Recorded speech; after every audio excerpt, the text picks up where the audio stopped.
Catherine called Birdy during Cushman. This book is dedicated to Leah, Danielle, Megan, Molly, Pamela, Tama, and to the imagination, hope, and tenacity of all young women. September, 12th day of September. I am commanded to write an account of my days. I am bit by fleas and plagued by family. That is all there is to say. 13th day of September. My father must suffer from alehead this day, for he cracked me twice before dinner instead of once. I hope his angry liver bursts. 14th day of September. Tangled my spinning again. Corpus bones, what a torture. 15th day of September. Today the sun shone and the villagers sowed hay, gathered apples, and pulled fish from the stream. I, trapped inside, spent 2 hours embroidering a cloth for the church, and 3 hours picking out my stitches after my mother saw it. I wish I were a villager. 16th day of September. Spinning, tangled. 17th day of September, untangled. 18th day of September. If my brother Edward thinks that writing this account of my days will help me grow less childish and more learned, he will have to write it. I will do this no longer. I will not spin. I will not eat. Less childish indeed. 19th day of September. I am delivered. My mother and I have made a bargain. I may forego spinning as long as I write this account for Edward. My mother is not much for writing, but it has it in her heart to please Edward, especially how he is gone to be a monk. I would do worse things to escape the foolish boredom of spinning, so I will write. What follows will be my book, the Book of Catherine, called Little Bird or Birdy, the daughter of Rollo and Lady Aslin, sister to Thomas, Edward, and the abominable Robert of the village of Stonebridge in the Shire of London, in the country of England, in the hands of God, begun this 19th day of September, the year of our Lord, 1920, the 14th year of my life. The skins of my fathers left over from the household accounts, and the ink also, the writing I learned by brother Edward, with the words of my own. Picked off 29 fleas today. 20th day of September. Today I chased a rat about the hall with a broom and set the broom on fire. Ruined my embroidery.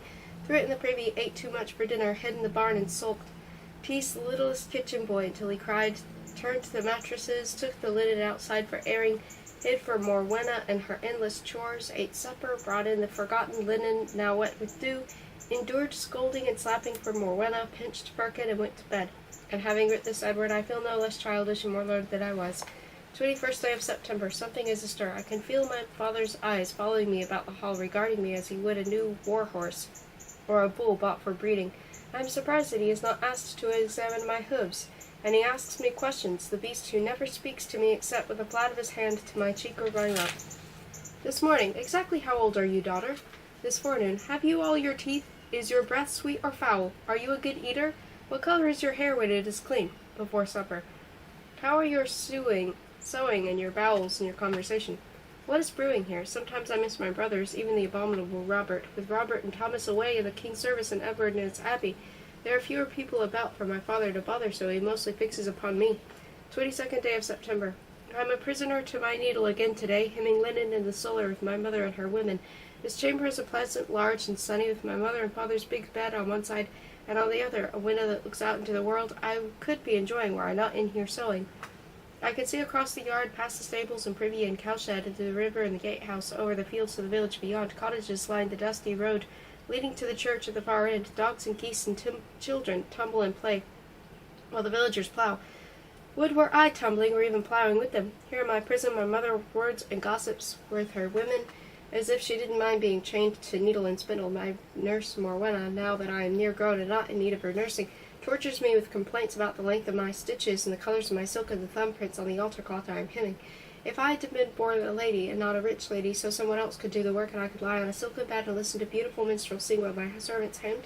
Instead, I am the daughter of a country knight, but with 10 servants, 70 villagers, no minstrel, acres of unhemmed linen. It grumples my guts. I do not know what the sky is like today, or whether the berries have ripened. Has Perkins' best goat dropped her kid yet? Did Watch the farrier finally beat Sim at wrestling? I do not know. I am trapped here inside hemming. Morwenna says it is the altar cloth for me corpus bones. 23rd day of September. There is a hanging in Riverford today. I being punished for impudence again, so I was not allowed to go. I am near 14 and I have never yet seen a hanging. My life is barren. 24th day of September. The stars of my family align to make my life black and miserable. My mother seeks to make me a fine lady, dumb, docile, accomplished. So I must take lady lessons and keep my mouth closed. My brother Edward thinks even girls should not be ignorant, so he taught me to read holy books and to write, even though I would rather sit in an apple tree and wonder. Now my father, the toad, conspires to sell me like a cheese to some lackwit seeking a wife. What makes this clodpole suitor anxious to have me? I am no beauty, being sun-browned and grey-eyed, with poor eyesight and a stubborn disposition. My family holds but 2 small manors. We have plenty of cheese and apples, but no silver or jewels or boundless acres to attract a suitor. Corpus bones, he comes to dine with us in 2 days' time. I plead across my eyes and drool in my meat. 26th day of September. Master Lackwit comes today, despite my mother's objections. Although she is wed to a knight with no significance, her fathers were kings in Britain long ago, she says, and my suitor is a wool merchant from Great Yarmouth, who aspires to be a mayor and thinks a wife with noble relations, no matter how distant, will be an advantage. My father bellowed, "Sweet Judas, lady, think we could eat your royal ancestors or plant your family name? The man stinks of gold. If we will have her, and pay well for the privilege, your daughter will be a wife." When there is money involved, my father can be quite well spoken. The hour of vespers later this day. My suitor has come and gone. The day was grey and drippy, so I sat in the privy to watch him arrive. I thought it well to know my enemy. Mr. Lackwit was made of middle years and fashionably pale. He was also a mile high and bony as a herring, with gooseberry eyes, chin like a hatchet, and tufts of orange hair sprouting from his head, his ears, and his nose, and all his ugliness came wrapped in glorious robes of samite and ermine that fell to big red leather boots. It put me in mind of the time I put my mother's velvet cap and veil on Perkins' granny's rooster, hanging on to the arm of Race from the stables, for the yard was slippery with rain and horse droppings and chicken dung. He greeted us, "Good fordude to you, my lord, and to you, Lady Aslid. I abhorred to besit your bodest batter and beat the baited." I thought first he spoke in some foreign tongue or a cipher designed to conceal a secret message, but it seems only that his nose was plugged, and it stayed plugged throughout his entire visit, while he breathed and chewed and chattered through his open mouth. Corpus bones, he troubled my stomach no little bit, and I determined to rid us of him this very day. I rubbed my nose till it shone red, blacked out my front teeth with soot, dressed my hair with the mouse bones I found under the rushes in the hall, all through dinner, while he talked of his warehouses stuffed with greasy wool and pleasures of the annual Yarmouth herring fair. I smiled my gap-toothed smile at him and wiggled my ears. My father's crack still rings in my head, but Master Lackwit left without betrothal.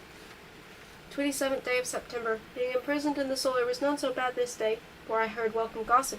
My Uncle George is coming home nearly 20 years ago. He went crusading with Prince Edward. Edward came home to be king, but George stayed, finding other lords to serve. My mother says he is brave and honorable. My father says he is woolly-witted. Morwenna, who is nurse to my mother before me, just sighs and winks at me. Since my Uncle George has had experience with adventures, I am hoping that he can help me escape this life of hemming and mending and fishing for husbands. I would much prefer crusading, swinging my sword at heathens, and sleeping under starry skies on the other end of the world. I told all this to the cages of the birds in my chamber, and they listened quite politely. I began to keep birds in order to hear them chirping, but most often now they have to listen to mine. 28th day of September, Michaelmas Eve. Perkins says that in the village of Woodford, near Lincoln, a man has grown a cabbage that looks like the head of St. Peter the Apostle. People are gathering from all over the shire to pray and wonder at it. My mother, of course, will not let me go. I had thought to ask St. Peter to strengthen my eyes, for I know it unattractive to squint as I do, and to make my father forget his marriage business. 29th day of September, Michaelmas, feast of the Archangel Marco. Last night the villagers lit the Michaelmas bonfires and set 2 cottages and a haystack afire. Cobb the smith and Beryl, John Atwood's daughter, were in the haystack. They are scorched and sheepish, but unhurt. They are now betrothed. Today is quarter-rent day. My greedy father is near muzzle-witted with glee for the geese. Silver pennies and wagon-loads of manure our tenants pay him. He guzzles ale and slaps his belly, laughing as he gathers in the rents. I like to sit near the table where William the steward keeps the record and listens to the villagers complain about my father as they pay. I've gotten all my good insults and best swear words that way. Henry the Newhouse also pays first for 30 acres. He is the largest holding. Then to come Thomas Baker, John Swan from the alehouse, Cobb the smith, Walter Mustard, and all the 18 tenants, down to Thomas Cotter and the widow Joan Proud, who holds no land but pay for their leaky cottages and turnips, onions, and goose grease. Perkin the goat boy holds no land either, pays a goat each year as rent for his grandmother's cottage. For weeks before Michaelmas, Perkin tells everyone in the village, "I will pay him any goat, but not the black one, not the grey one." William Stewart, of course, hears and tells my father, but come rent day, my father insists on the black one or the grey one that Perkin did not wish to part with.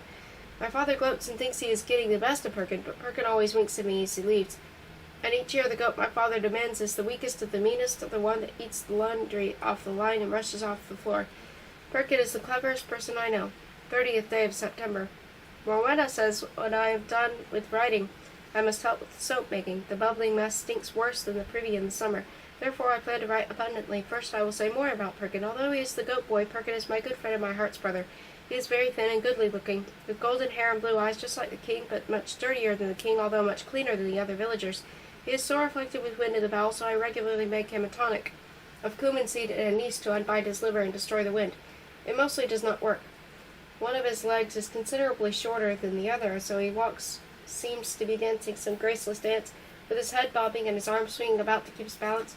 Once I tied a bucket to my foot so I could walk like Perkin and we could dance together, but my arms and legs quickly grew tired. Perkin must be tired all the time, but it doesn't make him ill-tempered.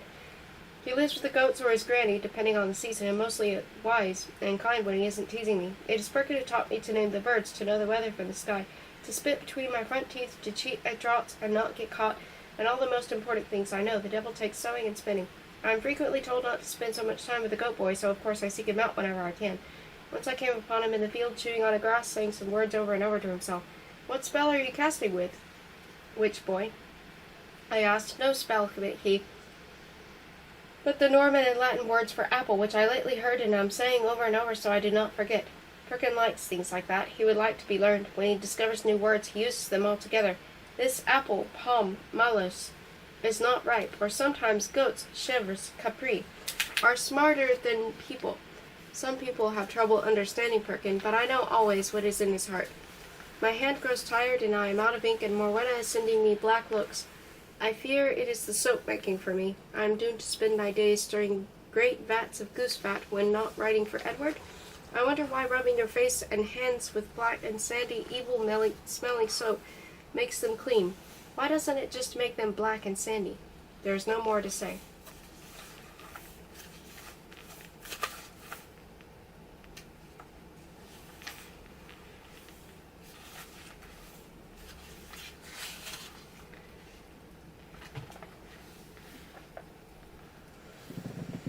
October. First day of October. My father's clerk suffers today from inflammation of his eyes, caused no doubt by his spying on our servant maids as they wash under their arms at the mill pond. I did not have the mother's milk necessary for an ointment for the eyes, so I used garlic and goose fat left from the doctor in Morwenna's boils yesterweek. No matter how he bellowed, it will do him no harm. I can stand no more of lady tasks, endless mindless sewing, hemming, brewing, doctoring, and counting linen.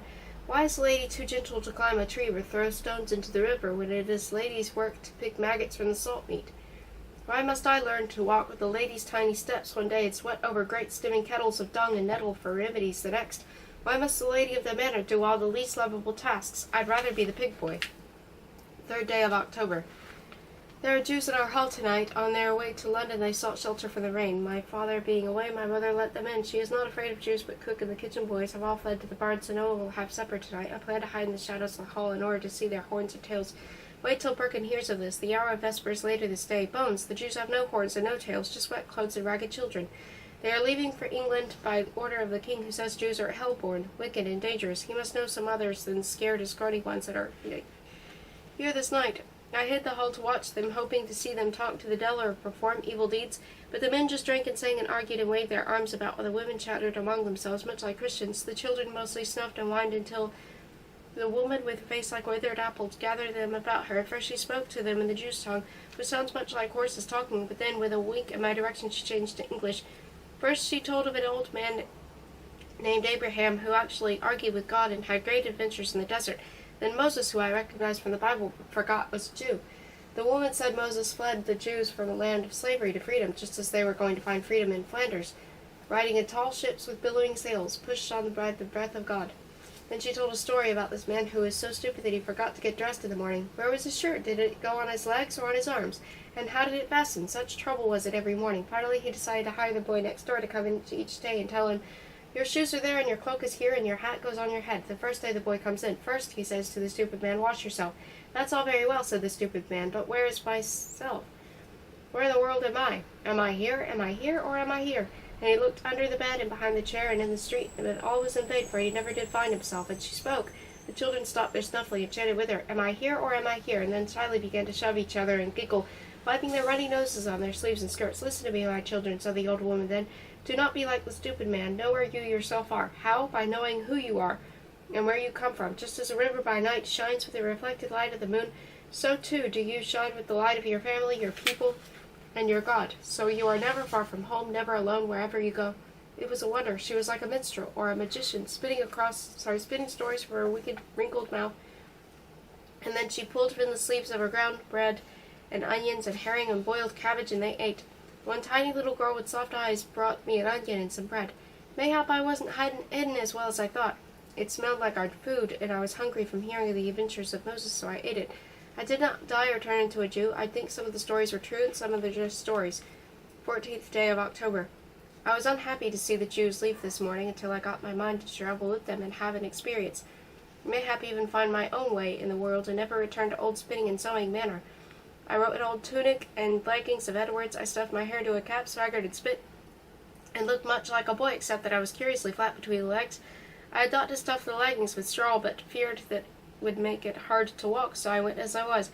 I could bear my nurse Morwenna calling for me as we left, but she never thought to look at the boy in the wool cap. I walked with them all the way to Wootton under Wynyard, hoping to hear more stories, but the old woman was silent. Instead, I told her about my life and the boredom of sewing and brewing and doctoring, and how I would rather go crusading like Uncle George and live with the goats like Perkin. Then, stroking my face with her rough hands, she said, "Little bird, in the worlds to come you will not be asked why you were not George, or why were you not Perkin, but why were you not Catherine." What did that mean? She said no more, so finally confused and more than a little sad, I left them for the Wootton Harvest Fair. It was not much of a fair, but they did have a ribbon seller, an ale tent, and a stilt walker, and a two-headed goat. I had never been so far from home without Morwenna. It felt a bit like an adventure. I examined a wagon with the copper-banded barrels, knives, ropes, and needles for sale. I watched two men argue over the value of a cow who just looked tired and puzzled and ready to go home. I saw three small boys stealing mouthfuls of ale from a keg behind the ale tent, laughing and spluttering and pretending to be drunk. Down behind the horse auction was a small stage where the little wooden Noah and his wife danced on strings, while God ordered Noah to build an ark, and Miss Noah, pulling angrily at her husband's coat, scolded him about fishing his chores and not expecting her to get on that flimsy boat. Finally Noah wrestled his wife, grown quite peevish, to the ground with amid shouts of "Cry mercy, I say, never, never, I say," until finally they lay in a heap of tangled strings. Then came the grand procession of the animals, 2 by 2 on a painted scroll, unwound by the puppeteer and his apprentice, so the animals looked to be crossing the stage, full alive and lively, as Noah called. Lions come in, and leopards and dogs, barnyard creatures, goats and hogs, chickens, turkeys, all feathered and foul, hairy beasts that bark and that howl. When the ark was loaded, it rode out in silver gilt rain on sea of blue-green satin until the dove descended on golden strings to promised land and life to all. It was a glorious spectacle, even though I could see the puppeteer's apprentice throughout, pulling strings and banging pots and wiping the nose on the curtain. It was then that William Stewart at the fair to purchase barrels saw me and threatened to pull me by my hair all the way home. Being right angry, I went with them most willingly in exchange for his promise to say nothing about my adventure. On our way out, we passed baskets of cocks for the cockfight. Looking as innocent as I was able, I kicked the baskets over, and cocks escaped. Deuce, I thought I was Moses leading them to freedom and home to their wives and baby chicks. Instead, they flew at each other with their terrible sharpened claws, shrieking and slashing in a storm of feathers. I had had enough of that fair and was ready to go home. I told my mother and Morwenna that I'd be spent the days sulking in the dovecote. They believed me. It is something I would do. 5th day of October. The cook's boy told me today of a miller's apprentice in Nottingham, who can fart at will. That, I think, is a useful and notable talent to the devil with spinning. I purposefully ate too much dinner and tried to see if I had the talent. I don't. 6th day of October, this being St. Faith's Day. Morwenna and I chased the cook out of the kitchen so we could bake a St. Faith's cake. I passed the pieces of it through my mother's ruby ring and have hung the ring for my bedstead. Tonight St. Faith will send a dream of who my husband will be. I should be pleased if it is a prince or a knight with golden hair, or a juggler, a ruby silk tunic and purple tights, or a wandering minstrel with music in his throat and mischief in his eye. 7th day of October. Dreamed of the miller's farting apprentice. This morning I stomped the cake into the rushes on the floor and threw the ring into the pig yard. I will never marry. 8th day of October. Searched the pig yard for my mother's ring until dark. have definitely decided not to be a pig boy. 9th day of October. I am well pleased with the events of today and have celebrated with a handful of blackberries and the rest of the pork pie from supper. As I eat, I will recount the day so as to relive the pleasure. This morning, from the window of the solar, I could hear the villagers singing and shouting as they went about building a cottage for Ralph Littlemouse, who lost his in the Michaelmas celebrations. Poor me, I thought. Trapped inside again, missing all the merriment, but then my mother, who was looking a little green in her face, curled up on our great bed and pulled the curtains close about her. No more when I went to the kitchen to argue with the cook about dinner. So down the stairs I went, skidding through the hall and across the yard down the road to the village, tucking up my skirts and pulling off my shoes as I ran. Already this early they had the framework of the cottage up, and Joan Proud, Marjorie Mustard, and Ralph's children were weaving willow sticks to make the walls. Nearby, in a hollow in the ground, my favorite part of the building was beginning, and I jumped right in, mucking about to mix the puddle of mud, straw, cow hair, and dung into a daub for covering the walls. The slop felt delightful, squishing through my toes. The sun was shining, breezes blowing, and the blackberries were ripe, and people were singing "Hey, Nonny, Nonny," and there was a maiden good and fair, and I had muck between my toes. Oh, to be a villager! Then I had my first good idea. I scooped up a handful of muck and slung it in the air, watching it land plop slop on the faces, arms, and shoulders of my fellow muckers. Handfuls of the gray and stinky stuff came back at me, and I had to fling more, and they had to fling more, until we all looked like plaster saints, and not like people at all. Suddenly everything stopped. No singing, no flinging, no weaving of willows. All eyes were on a young man standing in the road, holding a bridle of the most beautiful horse I've ever seen. The young man was beautiful, too, with golden hair and golden eyes and a tunic of gold and green velvet. No one spoke, but as I was right curious, I walked up to him. "Good morning, sir. Can I assist you?" I asked, very nicely for me. He stared at me long without speaking, while his forehead furrowed and his mouth grew small as a mouse's turd. Finally he replied, "My God, the stink! Is there no water for washing or scent for covering up in this village?" I said nothing. I didn't think he really wanted an answer. He went on, "Is that ahead the manor of Rollo the Stonebridge?" "What do you want with the Lord Rollo?" I asked. "It be none of your business, maid, but I am inspecting the family with an eye to marrying the daughter of Catherine," he replied, taking a piece of scent-drenched linen from a sleeve and holding it to his nose. Corpus bones, I thought, to be wedded to this perfumed prig with a mouth and a knot and a frown always on his face. That is when I had my next very good idea. "The Lady Catherine," I repeated, trying to sound like a villager. "Oh, good fortune to you, good sir. You sorely will need it." "I will. Is aught amiss with the lady?" "No, sir. Oh, no. She is a goodly lady, given that her wits are lacking and her back stooped. Mostly she is gentle and quiet when she is not locked up, and the pits on her face are much better now, truly." "Please, sir, never say I suggested the Lady Catherine was lacking. Please, sir." I made Ned to grab his arm, but he twisted away, leapt to the back of the beautiful horse, and was off the road to the manor. Bones, I thought, he is still going on, but as I watched the beautiful horse with the beautiful young man left the road, made a wide turn in the field, trampling the carefully seeded furrows of Walter Mustard, and tore off away from the manor, away from my father, and thanks be, away from me. All during supper, my father watched the door, finally pondering aloud the whereabouts of someone named Rolf, who I, of course, did not know. So this is why I'm pleased with today, and pork pie seems not great enough celebration for what I have saved myself from. 10th day of October.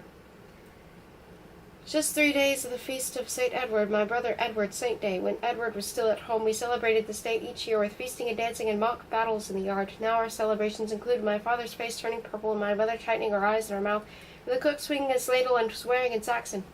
The cause of all the excitement is this. On this day each year, since Edward went to be a monk, my mother takes wagons full of gifts to his abbey in his honor.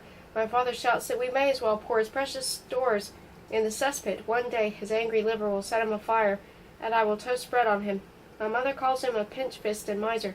The cook boils and snarls at his bacon, and flour and Rhenish wine leave home.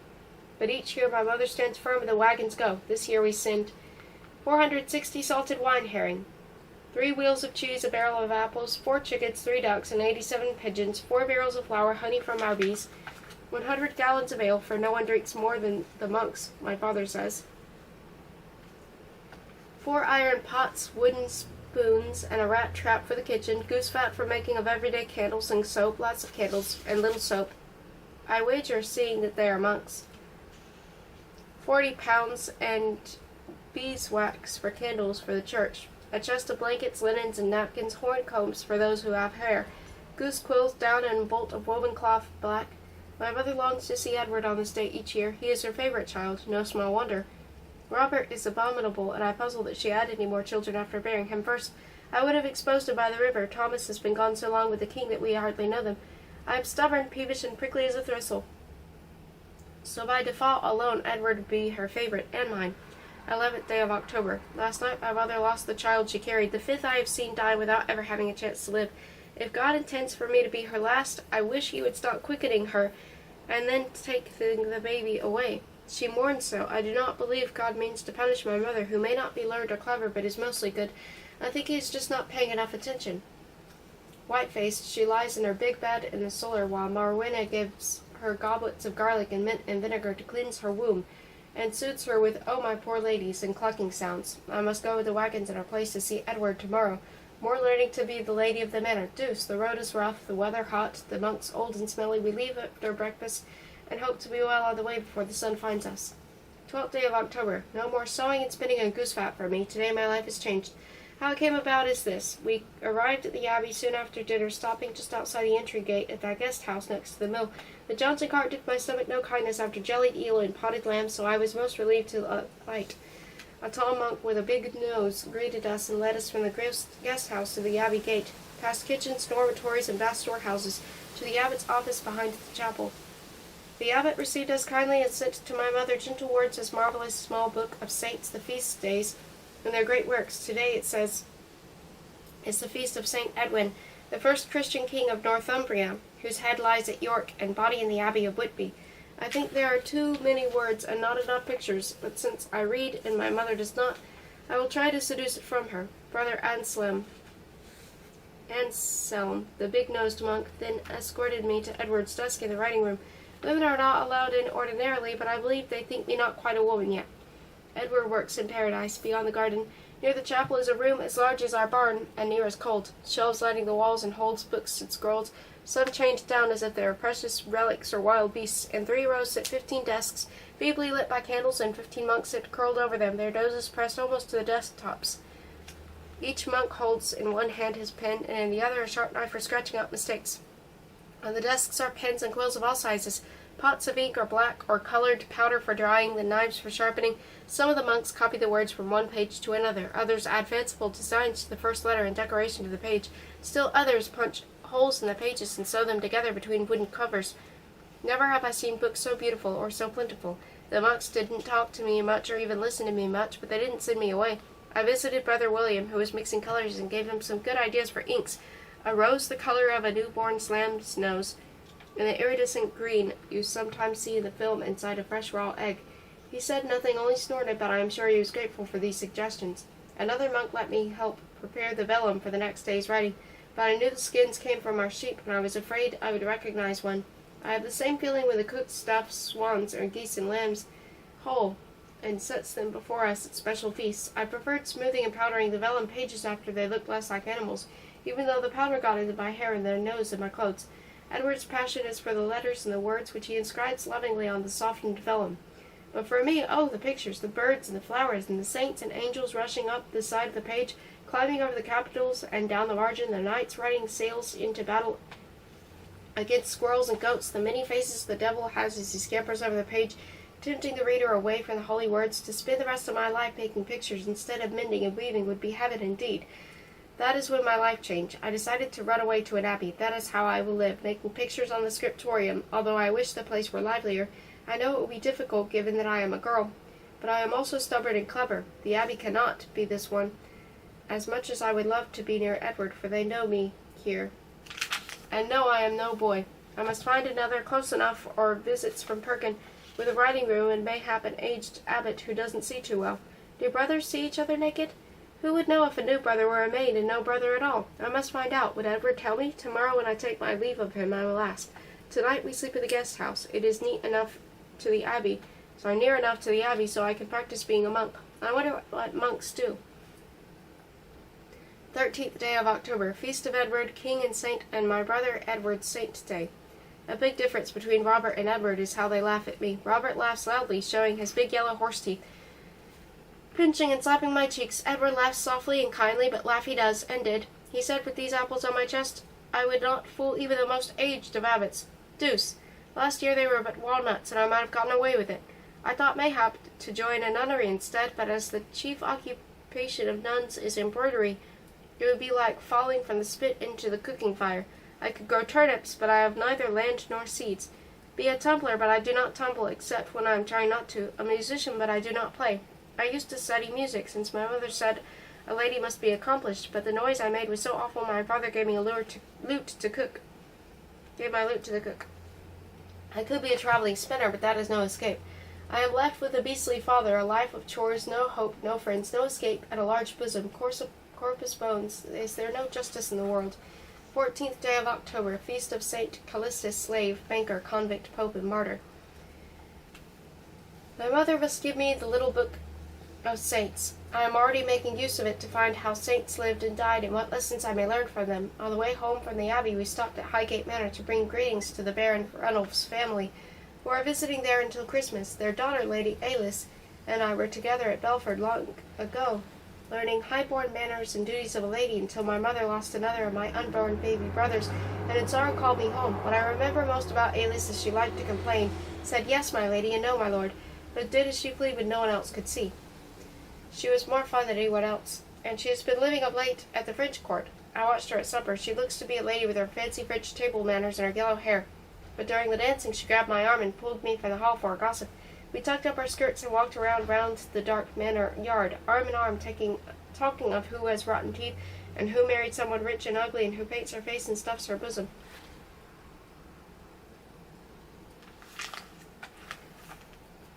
We flirted with the guards and arranged to meet them later at a chamber where we will send Alice's old nurse and her sewing woman on some pretext.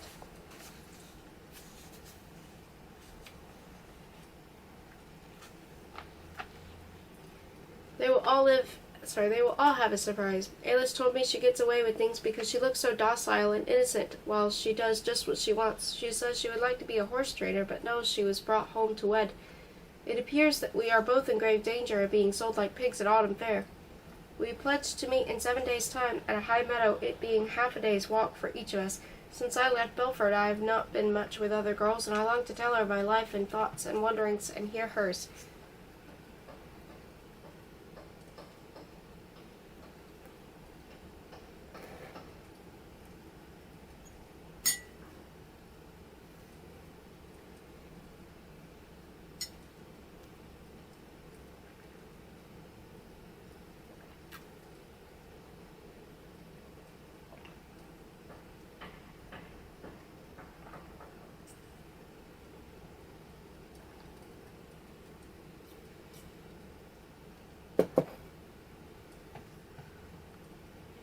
Fifteenth day of October, feast of Saint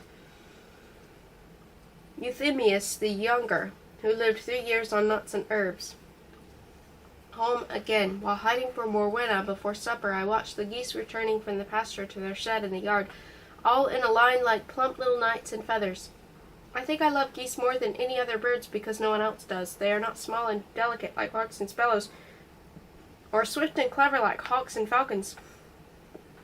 They do not sing like nightingales and cannot be trained to talk or dance or do tricks. They are cunning, greedy, short-sighted, and stubborn, much like me now that I think on it. I have seen swans on the river. They are much more beautiful and stately than geese, but a little vain and not as smart. I think my mother is like a swan. My brother Robert is a rooster, strutting here and there, crowning about himself. Edward is a heron with his long nose and long legs.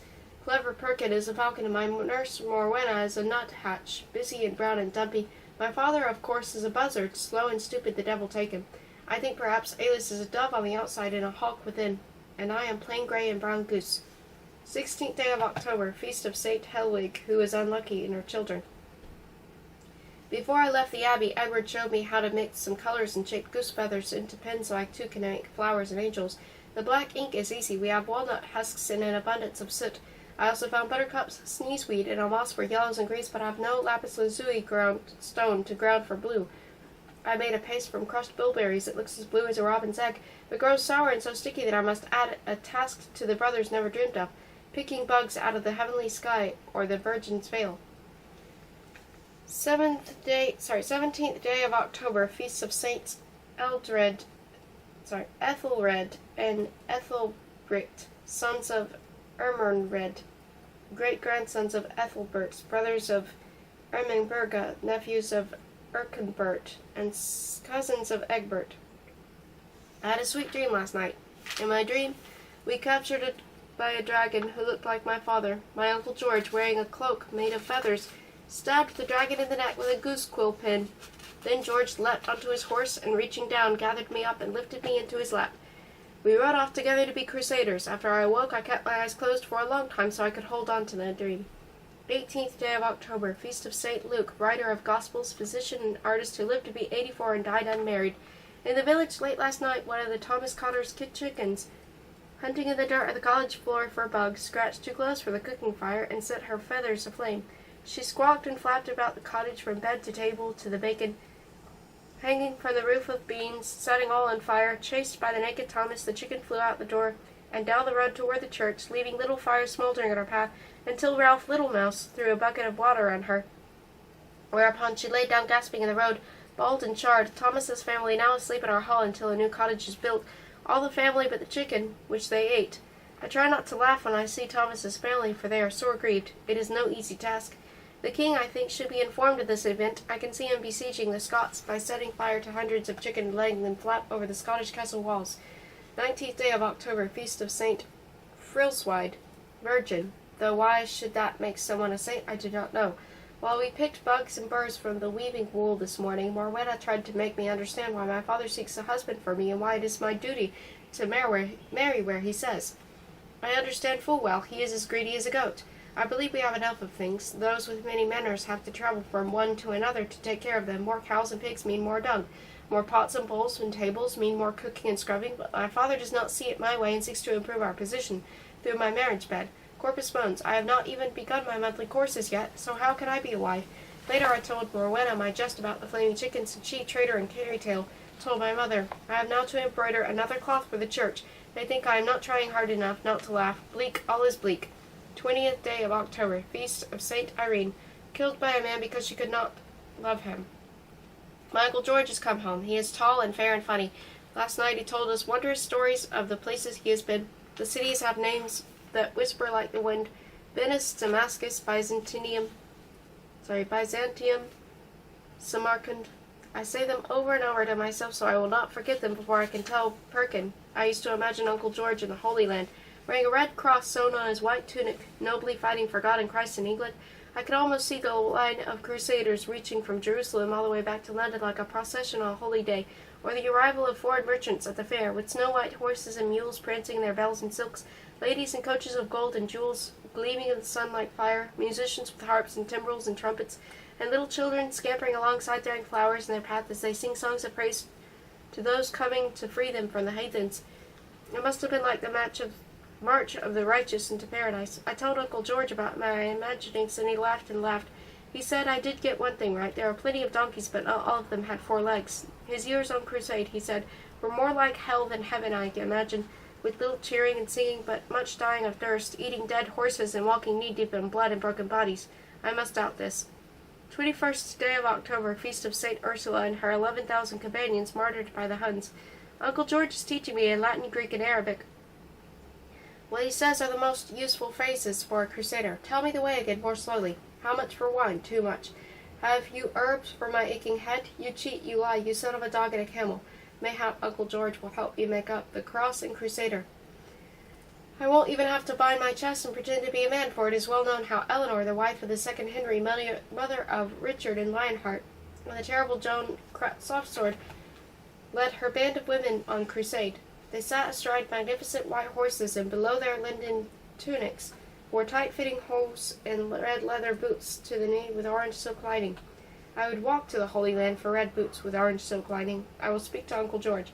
22nd day of October, Feast of St. Donatus, an Irishman who was proclaimed a bishop when bells miraculously rang as he entered church. Learned men in the East will call this the birthday of the world, the anniversary of the creation on this day 4,000 years ago. So says Uncle George. I wonder who has kept the reckoning. Few of the villagers know even when they were born.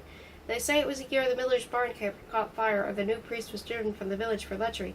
Uncle George's baggage finally caught up with him, and he's given all his presents. Bronze knives and cooking pots, silk for my mother, and shades of saffron and lavender, and for our stomachs, ginger, cinnamon, cloves, figs, dates, almonds. For me, something called an orange, shriveled and dry with a brown musty smell. When I close my eyes under the must, I can smell just a hint of sweet and hot sunshine. George says when they are new, oranges taste like water from the rivers of paradise. He also brought me a special gift, a popinjay in a cage, carved of ivory and sweet-smelling wood, to join the family of birds in my chamber.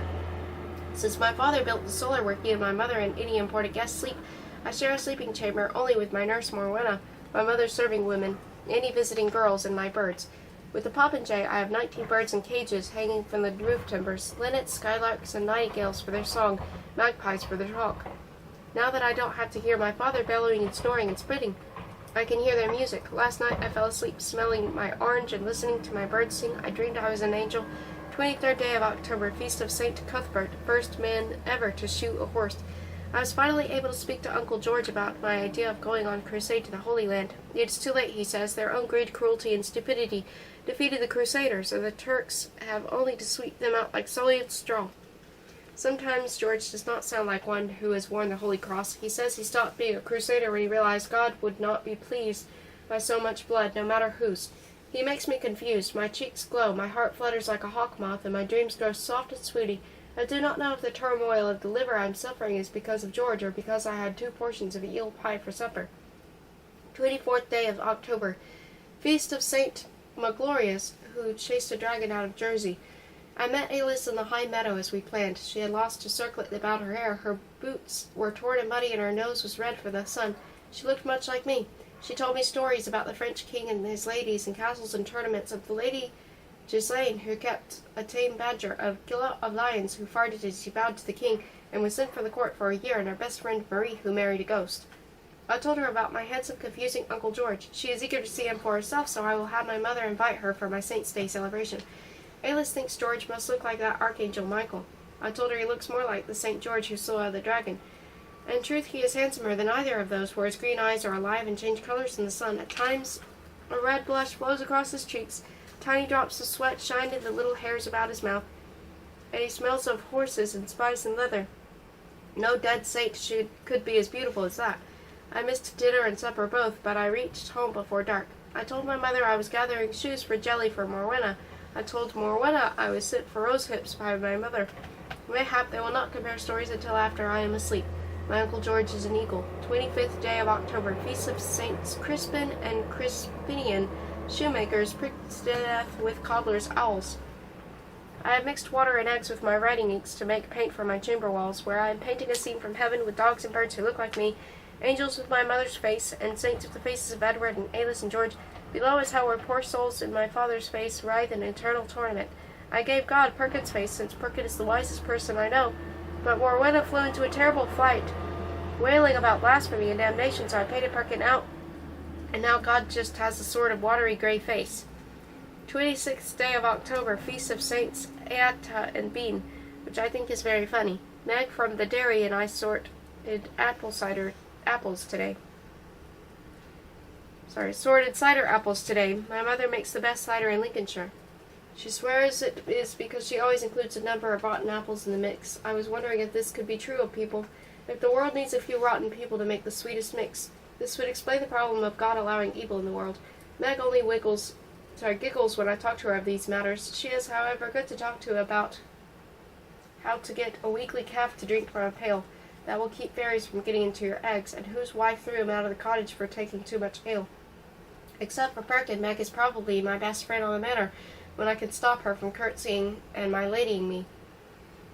27th day of October, feast of Saint Orlan, over whose soul angels and devils fought. The sun is shining, so I have thrown open the shutter in my chamber to let light and air in.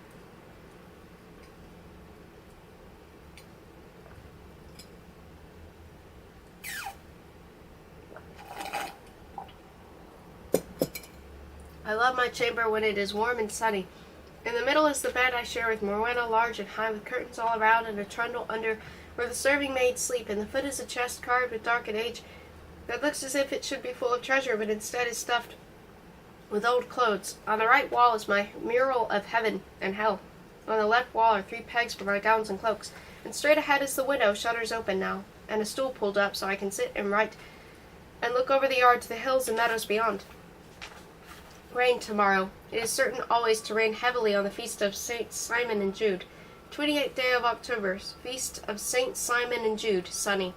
29th day of October, feast of Saint Colman, an Irish bishop who taught a mouse to keep him awake in the chapel. Alice has come with a load of puppies from her best hound to give for my father to mine, she says. I think I could not wait for my saint's day to see the beautiful George. She heard Mass with us, and stayed for dinner and dancing and gossip and supper, and must now spend the night, as it is too late to ride home. Alice thought of everything. I have named the puppies. The little male is Brutus, after the first king of Britain, and the females are all called after herbs, Bethany, Rosemary, Anise, and Rue. 30th day of October, feast of Saint Marcellus the Centurion, killed for resigning from the army. I tried after dinner today to get George to play chess with me, but he said he promised the Lady Alice a walk to acquaint her with our manor. Corpus bones, it is moat and muddy yard, house and stables and barn and dovecote, privy and pig yard. She could see it all from the hall door. I watched George and Alice from my window. When they walked together, she walked straight and slow and quiet. This is not the same Alice from the high meadow. She looks at George as if he were the king, and he looks at her as if she were made of Venetian glass. Seeing them gives me a pain in my liver. I must doctor myself with wormwood and mint. 31st day of October, feast of Saint Erc, British martyr, and All Hallows Eve, when ghosts walk. We sat up late at night, eating nuts and apples, watching bonfires lit to the Shire to drive off witches and goblins. Many people are afeard tonight of the dead who come back to visit the earth, but the only dead I know are my tiny brothers and sisters who died before they were born, and how could I be afeard of them? I wish they would come visit. It might ease my mother's grieving. As we roast apples in the fire, Uncle George told us of the places he has been.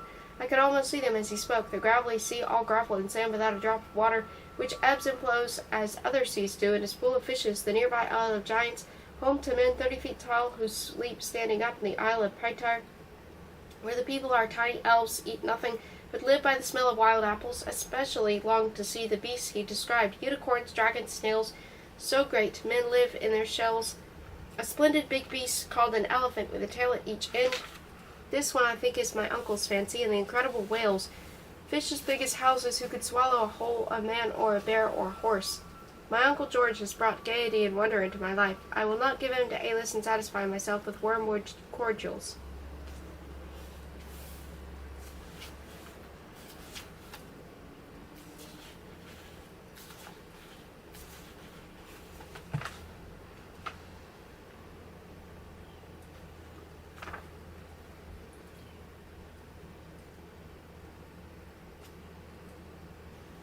November.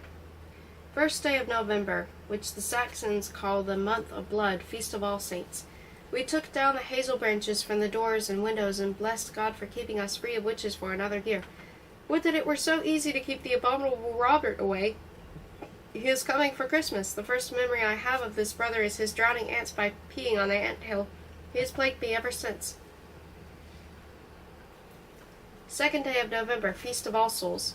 I joined the village children today as they went from cottage to cottage begging for soul cakes. Our cook makes the largest cakes, but Perkins' granny makes the best. Ordinarily, I do not mind Perkins' granny's muddle-mindedness, for she is the most roomy-hearted person I know, but sometimes she forgets to make her cakes, and we are all disappointed. One year she made cakes at Michaelmas, and was full angry that no one came begging for them. Another All Souls' Day, as we stood at the window singing, "Soul, a soul, a soul cake, please, good mistress, a soul cake." She wished us a holy Christmas and sang back, "Here we come a wassailing among the boughs so green." This year she got the day right, and I snuck extra cakes into my chamber for tomorrow. I have already eaten them. Third day of November, feast of Saint Romuald, who ate 3 days old and said, "I am a Christian," and died.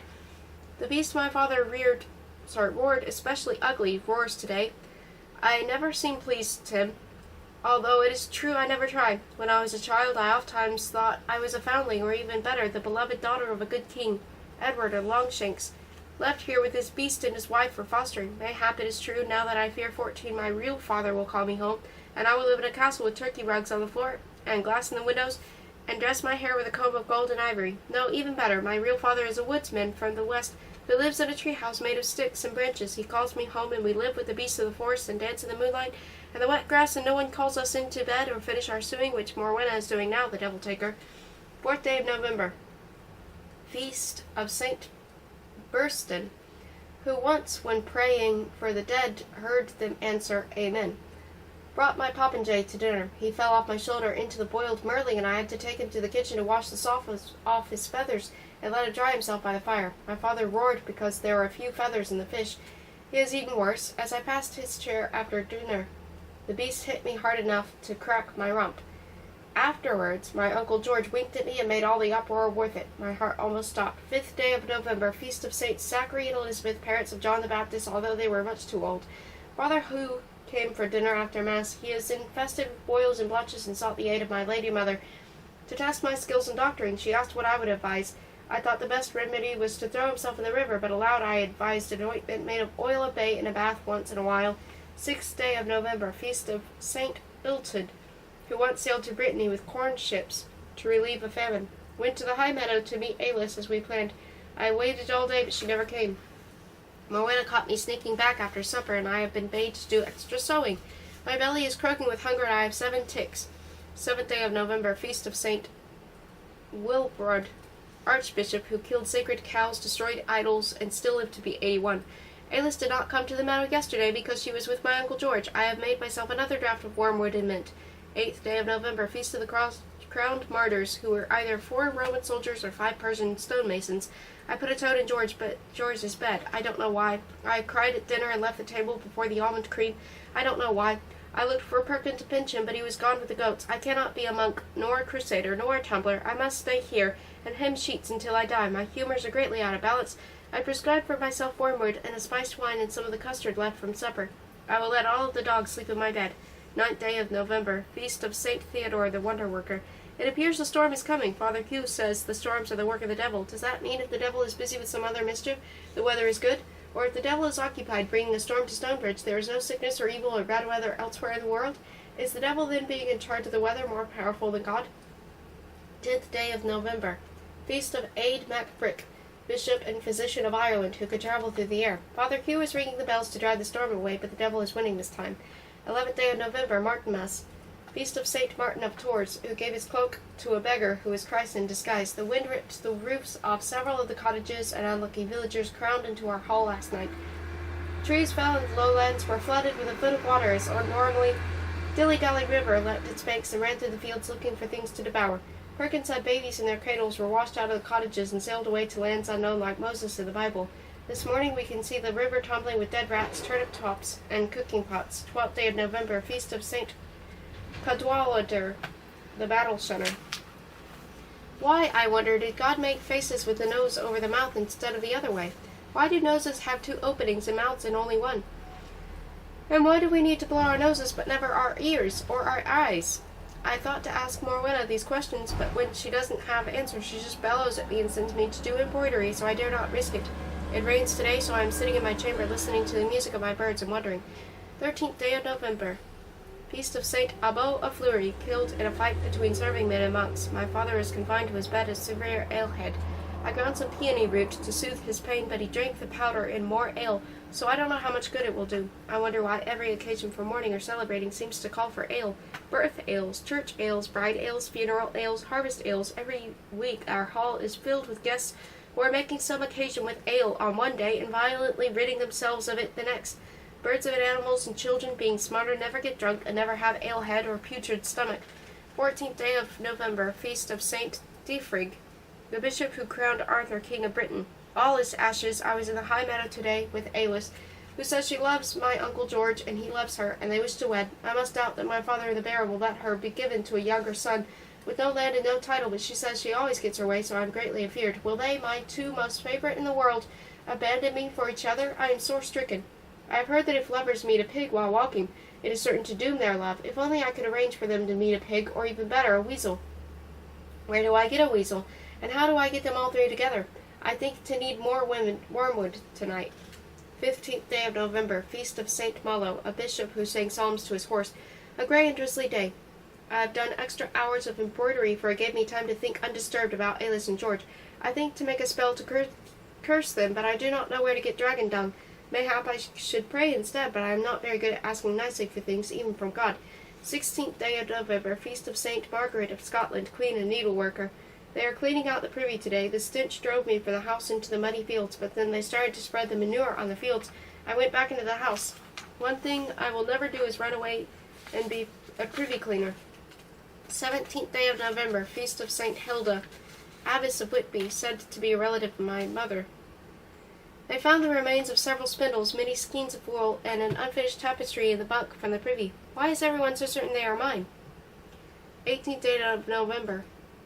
Feast of St. Mauls, who can cure headaches, worms, and snakebite. I have developed a rash on my body where the rough cloth rubs my skin. I want to take a bath, thinking that the dirt on my skin made the rash worse, but the bathing tub has been turned upside down and is being used as an extra table in the kitchen, and I cannot have it until spring, so I just spread goose grease on my rash. The dogs are following me everywhere. 19th day of November. Feast of St. Ermenberga, succeeded as abbess by her daughter Mildred. Heard Mass 3 times today. My father must want something of God, a rich son-in-law, no doubt, although there have been no further prune-faced suitors. No more news of George and Alice, the uncle thief.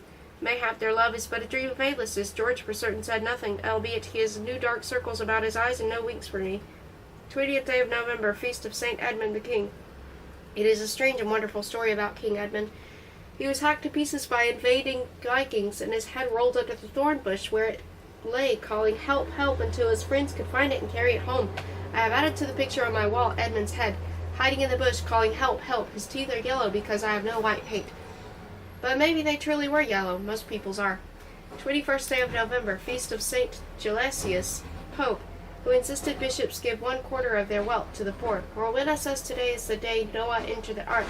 I asked her, how did she know? Was she there? She hates when I make jests about how old she is, so she just sniffed.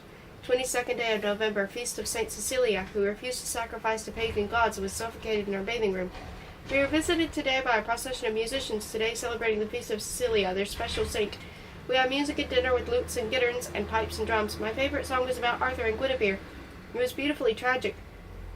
I have no talent to be a musician, but I now have it in my mind to be a songmaker. One of the musicians showed me a jest to do with lute strings. He cut one and sprinkled the pieces on a bench near the fire. As they grew hot, they moved and twisted like worms or maggots. One of the dogs was spooled and started barking and scratching at the bench. Then she ate the strings. No one else noticed. A poor jest. 23rd day of this November. Feast of St. Clement, thrown into the sea with an anchor around his neck. My mother, Morwenna, and are spending more days crushing, grinding, boiling, steeping, and straining herbs. The taste and smell of agrimony, betony, feverfew, and dill are in my clothes, my mouth, my hair, my ears. While we worked, my mother told the story of how she first met my father. She said, I was the ward of the Baron Fulk Longsword. My father having died some years before and was living at the time when his family in the new castle near York, one day appeared a young knight of no great fortune of renown, with great strong arms and shoulders and eyes like a raven's. He claimed the Baron had cheated his father out of a plot of woodland, and he, the knight, wanted it back. When the Baron laughed and refused, the knight challenged him to a contest on the field of honor. The Baron made his men throw the young knight out, and we all sat down to supper. I remember we ate minnows and eels baked with white apples. But all night we could hear the knight banging on the gatehouse door in the hilt of his sword, calling out of his grievances. It began to rain and then snow, and day after day the knight stayed there, pounding on the door and shouting. I was not impressed with his strength and his stubbornness, and so too was the Baron, it seems, for he would not let his knights run the young man through with their swords, but instead brought him in, and listened to him, gave him the woodland, and sat him at his side for dinner. Then the young knight's eyes found me, and I knew that his strength and stubbornness would win me, as they had the Baron, whether I would or no, and so went right upstairs and packed my clothes. In 3 days we were wed off to Stonebridge. We were both 15. That was the end of her story. I cannot imagine my father a young knight, but I certainly can see him pounding on the gatehouse door all night. I told my mother then some of my wonderings about my wanting to be a songmaker. She pulled one of my plates and said, Songmaker, Birdy, don't stretch your legs longer than your stockings or your toes will stick out. Then she added, You are so much already, little bird. Why not cease your fearful pounding against the bars of your cage and be content? I do not know exactly what she means, but it troubles me. 24th day of November. Feast of St. Minver, who threw her comb at the devil. Today I asked Morwenna about spells. What, I asked, is a spell against warts, against sickness and sheep? Oh, I asked, feigning innocence, what would one use for a spell to come between lovers if one has no dragon dung? Facing the lovers by moonlight, she said, throw dirt from the new-made grave and say, Love abate, disintegrate, turn love to hate. And what are you up to now, little bird? That sounds too fearsome to me. I must find a spell that does not involve graves. 25th day of November, Feast of St. Catherine, a virgin of Alexandria, whose body was broken on a spiked wheel. Catherine, who is my own name saint, was, I know, A princess who refused to marry a pagan emperor. But I do not understand the part about her dying on a spiked wheel. What is a spiked wheel? Where are the spikes? What is it for besides martyring virgins? How was she fastened on? Was it lying on the ground or upright? Why didn't they just put an arrow through her? Why would I choose to die rather than be forced to marry? I hope to avoid the issue, for I do not think I have it in me to be a saint. Inspired by the musicians, I made a Saint Catherine song. It begins, Catherine, bless your namesake today. If I ever meet a pagan king, to you I'll pray. Hi diddly, hey diddly, sing ho. For save yourself you didn't know how, but being a saint mayhap could do better now. Hi diddly, hey diddly, sing ho.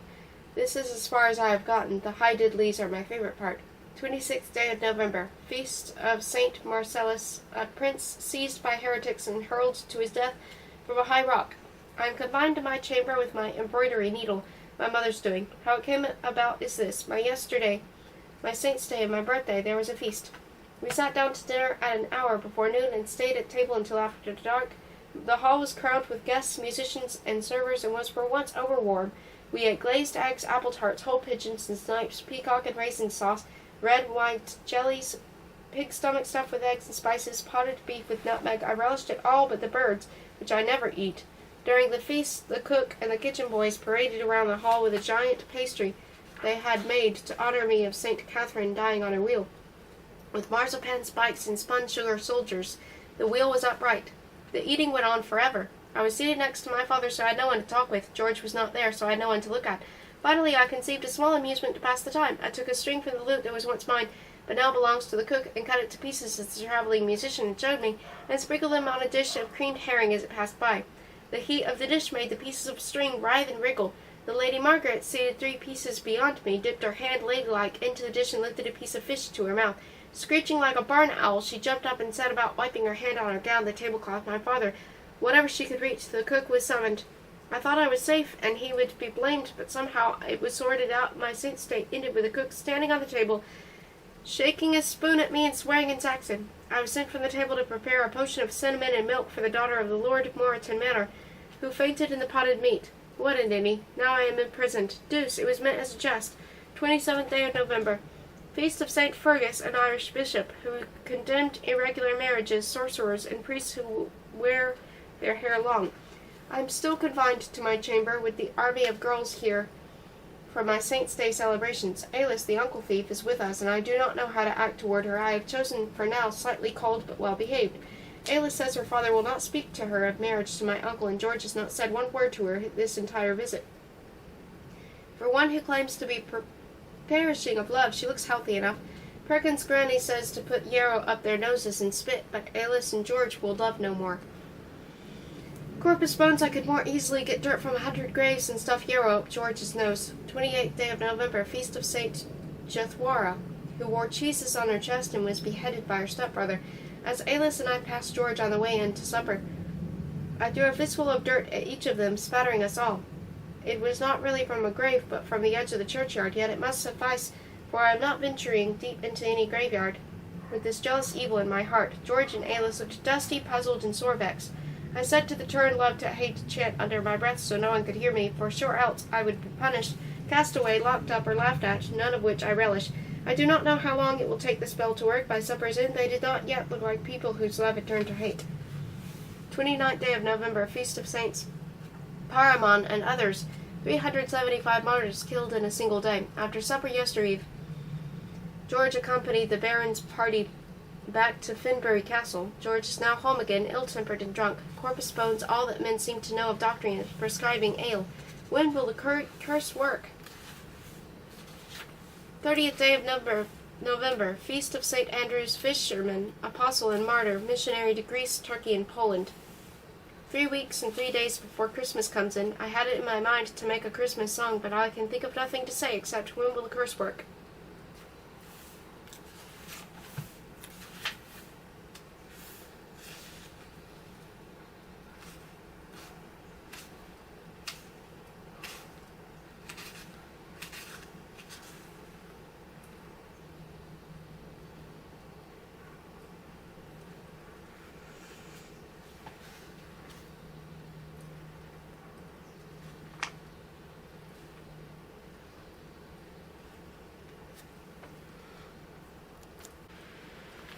December. 2nd day of December, feast of Saint Bibiana, beaten with leaden whips until she died. So troubled was I by events of yesterday that I did not write, but sat long with my mother, who sang and stroked my hair as if I were a child. This is how it happened. The sun looked likely to shine yestermorn, so Gred, the miller's son, and I left our chores undone and went to Wooten village, where we were to hang the two thieves. Never having seen a hanging, I could only imagine the huge hairy bandits with cruel scarred faces, snarling and growling fearsome curses, while we onlookers shrieked and shrank back in fear. I thought it sounded better even than a feast or a fair. Perkin could not be found, so I made the clay-brained Gerd go with me. It looked to be a gay occasion, even though the rain started before we were far along, which dampened our spirits a little and our shoes a lot. The sheriff had just constructed a few gallows, so the whole village turned out to celebrate it. People were packed all around the church square, villagers and strangers, priests and children, peddlers and players, hawkers selling every kind of food and drink. I bought sausages, bread, and onion, 2 meat pies, and apple pastry, and ate most of it, for it was my penny, not Gerd's. We were all laughing and shouting when we saw the sheriff pull the cart in. I was calling, "Dead bandits never rob again," which I thought quite clever, as the cart passed me by carrying 2 bandits' ropes already tied about their necks. The sheriff dragged them in front of the cart and up the ladder to the gallows. Corpus bones, they were no more than 12 years old, skinny, frightened, and dirty. Their scared, stupid faces knocked the jolly right out of me, and when one leaned off the platform and grabbed my sleeve, slobbering and crying, "Help me, noble lady," I turned and ran. I was near out of the village before the first was shoved off the platform, but I could hear the cheering and laughing behind me. Gerd caught up with me and we left Wooten, the clodpole rubbing his eyes with his grubby fists in sadness for missing the fun. I vomited up my bread and sausage, but Gerd kept his. All the way back to Stonebridge Road we could hear the laughing and cheering of the crowd. The wretched day grew worse still, for on our way home we saw a funeral procession ride down the road toward London. It was midday and the rain had slowed to a drizzle, but it was near as dark as dusk. Never have I seen so many men and horses so quiet, their bells and bridles muffled. The only sound was the thud of horses' hoofs on the wet ground. First came a crowd of men wrapped in black cloaks. I could not tell who they were, but the tall man in front of them, the saddest face I ever saw. Following them, 2 horses, one before and one after, carried a sort of litter with a coffin. And in the rear marched hundreds of soldiers with battle dress, without a smile or a wave for us, without a sound except the slow measured tread of their boots. Gerd and I ran home trembling with fear that the king had died, for who else could be taken to London with such company, such pomp, and such grief? The king had been king as long as I had lived, so how would we have another? What would happen to us? Gerd went to the mill, and I burst into the hall as if the devil were pulling my hair. My mother was there, getting spices for the cook as the locked cupboard. I ran after her, crying for the king and myself. "No, little bird," she said, "you weep for the wrong person. It is not the king who is dead, but Eleanor, his kind and gentle queen." On her way to join the king, she warned against the Scots. The queen took ill and died. The king, broken of heart, came from Scotland to take her back to London. He built a towering stone cross mark the place where she lay at Lincoln Castle, and we'll have one built at every stop from here to London. I knew then who the tall, sad-faced man was. I had seen the king finally for the first time.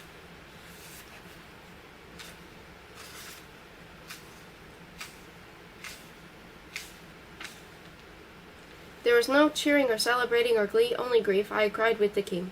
I told my mother then about the little bandits and losing my sausage and seeing the sad procession. She cooed and comforted me and forgot to scold me for running off. This made me feel some better. But what comforted me the most was the thought of telling it all to Perkin. Morwenna says that fairies have the faces of beloved dead, and that some people have seen fairies recognize their faces. I think I would not be afeard to meet a fairy with the Queen's face. God save her. 3rd day of December, feast of Saint Birinus, Apostle of Wessex, 1st Bishop of Dorchester, the builder of churches. George was drunk again all that day. Alice has been taken to London for the King's Christmas court. He never says her name. Is it a curse? 4th day of December. Feast of Saint Barbara, said to have been martyred in Nicomedia, Heliopolis, Tuscany, and Rome. My brother Thomas has come from serving the king to spend Christmas with us because of the rain has arrived sodden and beslumbered with muck, and I did not know him. He is near a stranger to me, as he is much with the king. He does not seem as abominable as Robert, so I shall not overly vex him. Thomas says the king, still on his way to London with the queen, did not weep, but rides with a face of stone, so deeply does he grieve. I wonder if the mothers of the boy bandits banged at Wooten grieve for him. I find it preferred fairs and feasts to hangings. 5th day of December, feast of St. Crispina, who had shaved bald to humiliate her before she was beheaded. Thomas, very lordly with his patterned horse, hose, and pointed shoes, played the child long enough to coach the village boys in their fighting games. As I sat in the sun with my eyes closed, I could hear the thud of the wooden swords on the wooden shields, and screams of the dying and joyous shouts of the victors. Furious whinnying of the boys doomed to be horses instead of knights, and I pretended I was on crusade. I shall not tell George this. 6th day of December, feast of St. Nicholas, who loves children, pawnbrokers, and sailors. There were no Jews left in England today, Thomas says. By the order of the king, they have all left the country. I find it hard to believe that the old lady and the little soft-eyed girl who stayed in our hall could be a danger to England. Is it blasphemy to ask God to protect Jews? I'll ask Edward. Or maybe not. Mayhap I will whisper it just to God and trust it is all right. God keep the Jews. 7th day of December, feast of St. Ambrose, proclaimed Bishop of Milan before he was even a Christian.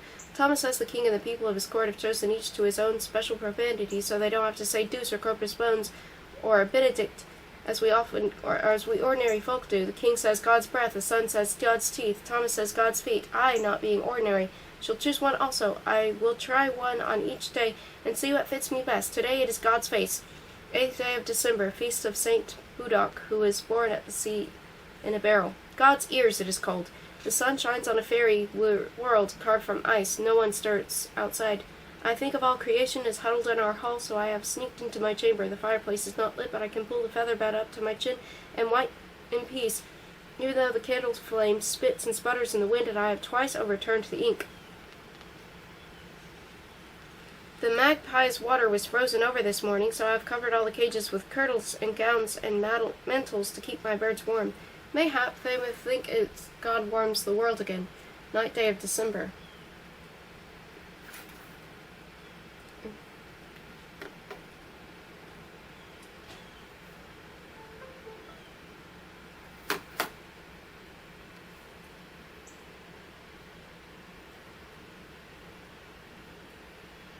Feast of St. Wulfri's, first hermit in Norfolk.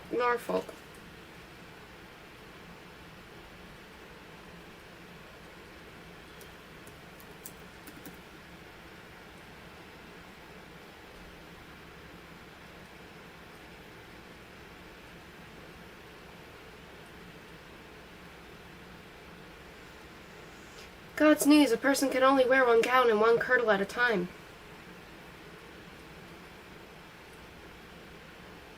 What on earth?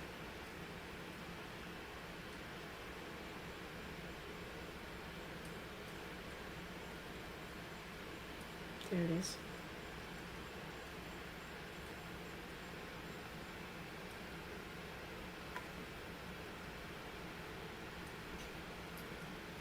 So why are my mother and her ladies making such a fuss about my covering the bird cages with their spare ones? I cannot believe they would want my poor birds to freeze to death. I will have plenty of time to think on this, for I am imprisoned in the solar, brushing feathers and seed and bird dung off what seems enough clothing for the French army. I see no deliverance. Perkin is busy with his grandmother. Alice is in London with the king. George and Thomas are from home much these days, riding and drinking and amusing other people and not me. God's knees, I might as well be an orphan. 10th day of December, feast of St. Eulalia, virgin and martyr, who spat at her judge and was burned alive. God's nails, Morwenna is a sour temper today. Every time I open my mouth, she cracks my knuckles with her spindle. 11th day of December, feast of St. Daniel, who lived 33 years atop a pillar. Morwenna threatens to truss me like a goose and dump me in the river if I continue my quest for the perfect profanity. God's chin, she treats me like a child. 12th day of December, feast of Saints Mercuria, Dionysia, Ammonaria, and the other Ammonaria, holy women killed by heathens. I have chosen God's thumbs. What a time I have had in deciding. I chose God's thumbs because thumbs are such important things and handy to use. I thought make to list all the things I could not do without my thumbs.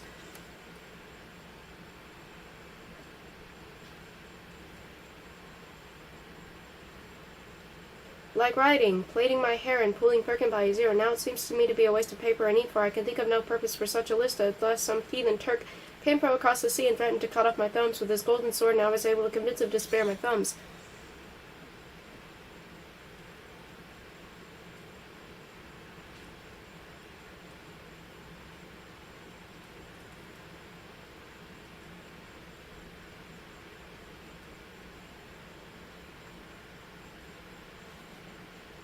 by reading him my list of how important thumbs are, but since it seems unlikely to both that a Turk would threaten my thumbs and that a list would stop him if he did, I shall save the time and he could not make a list.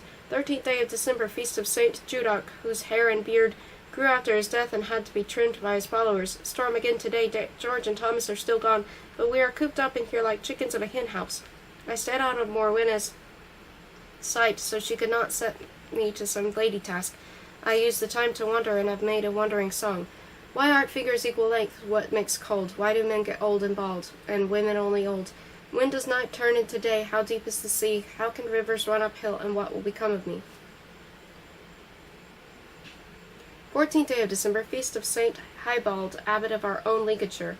I wonder if he is a relative. I am in disgrace today, grown quite weary with my embroidery. With my pricked fingers and tired eyes and sore back, I kicked it down the stairs to the hall, where the dogs fought and slobbered over it, so I took the soggy mess and threw it to the pigs. Morwenna grabbed me by the ear and pinched my face. My mother gave me a gentle but stern lecture about behaving like a lady. Ladies, it seems, seldom have strong feelings, and if they do, never let them so. God's thumbs always have strong feelings when they are quite painful, until I let them out like a cow who needs to give milk and bellows in the pain of their teats. So I'm in disgrace in my chamber. I pray Morwenna never discovers that being enchanted is no punishment for me. Enchambered is no punishment for me. She would find some new torture, like sending me to listen to the ladies in the solar.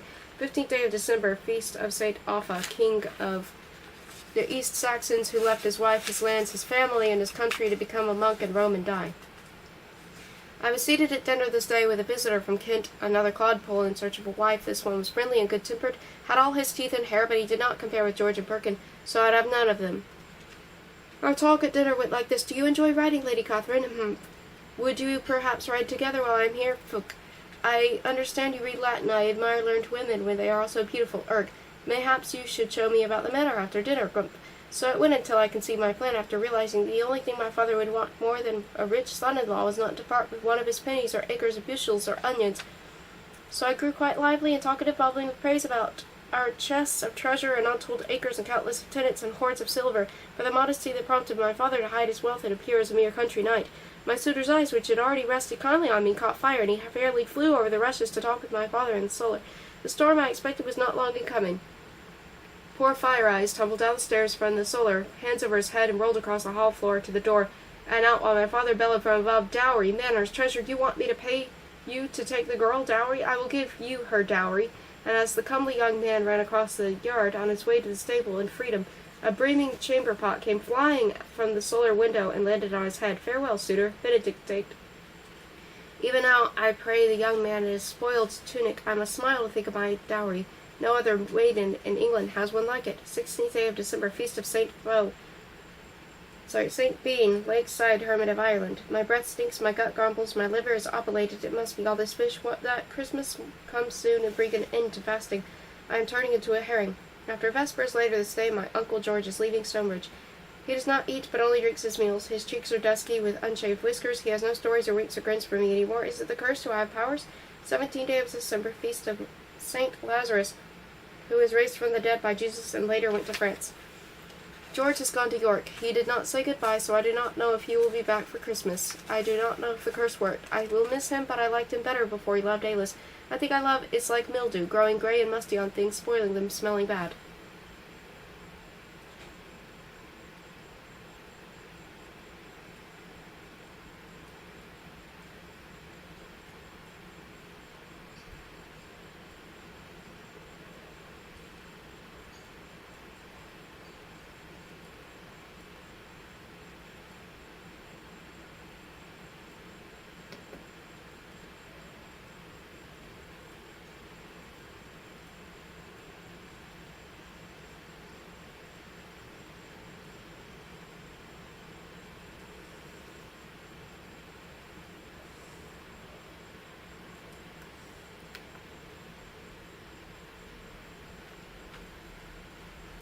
Eighteenth day of December, feast of Saint Malnan, an Irish bishop who kept a pet ram. The cold has trapped us inside again, and I'm grown full restless. This is how I have spent my day. I was awakened at dawn by Wat dropping the wood as he lit my fire. I put on my under tunic and stockings while still under the covers for warmth, and when breaking the ice in the bowl splashed on water on my face and hands, I dressed in my yellow gown with a blue kirtle cover My red shoes, my cloak, even though I was not going outside, Morwetta helped me plait my hair, which we trimmed with silver pins. We could not hear Mass, for we could not get through the snow to the church, so I breakfasted with bread and ale the next 2 hours. I hemmed sheets in the solar, while I listened to my mother's ladies chatter about the Christmas feast. We ate dinner very quickly, for the snow falling through the smoke hole in the hall kept dousing the fire, and then hurried back to the solar, where it was noisy but warm. And here I am now writing and wishing I were outside in the meadow in Perkin playing the pipes, and the goats were nuzzling one another and me. It is many hours until supper and bed. 19th day of December, feast of Saint Nemesius. Acquitted of theft but executed for being a Christian. The little book of saints never disappoints me. I have kept it with me since the abbot sent it. I showed it once to my mother, who examined over the pictures, listened to the story or two, and then forgot about it. I therefore consider it mine, or almost mine, or near enough, for it is in my chamber. 20th day of December, feast of Saints Ammon, Zeno, Ptolemy, Inkians, Theophilus, soldiers martyred by the Romans, too dull for writing. 21st day of December, feast of Saint Thomas the Apostle, the shortest day and the longest night of the year. The snow has stopped, life begins again. Last night I tucked a pin into my onion and put it under my pillow so that I would dream of my future husband. I dreamed only of onions, and in the morning had to wash my hair. It near froze before it dried. We feasted the day in honor of my brother Thomas, with saintly day it is. We had oceans of fish and acres of dried apples, the musicians and jugglers and tumblers, and so many guests. There were no benches for the young men, who had to sit on the soiled rushes and grab at food the best they could. I am still dazzled by the acrobats and the magician who carried the fire in a little napkin and pulled roses from my ear. 22nd day of December, feast of Saints Sharamon, Iskarion, and other Egyptian Christians.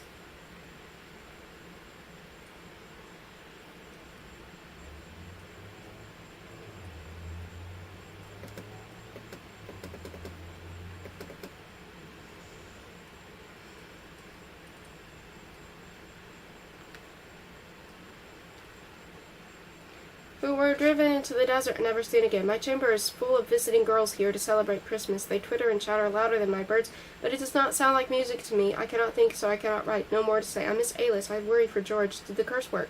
23rd day of December, feast of Saint Victoria, a Roman virgin stabbed to death for refusing to sacrifice to idols. The abominable Robert has arrived for the Christmas feast. He brought no gifts, as did my Uncle George, and no tales of court, as did Thomas, but only his gross yellow-toothed self. He sells turmoil everywhere. Pinch me when I sit, and threatened to roast my birds for Christmas dinner. May one of the maids cry, set the dogs to fighting until my father threw them out into the snow, teased Thomas about his obvious passion for the daughter of Arnulf the Weddingford. Robert told him that every man needs a horse, a sword, and a woman, but he should only love the first two. 24th day of December, eve of Christmas Day, and feast of Saint Machua of Timahoe, an Irish monk who was once a soldier.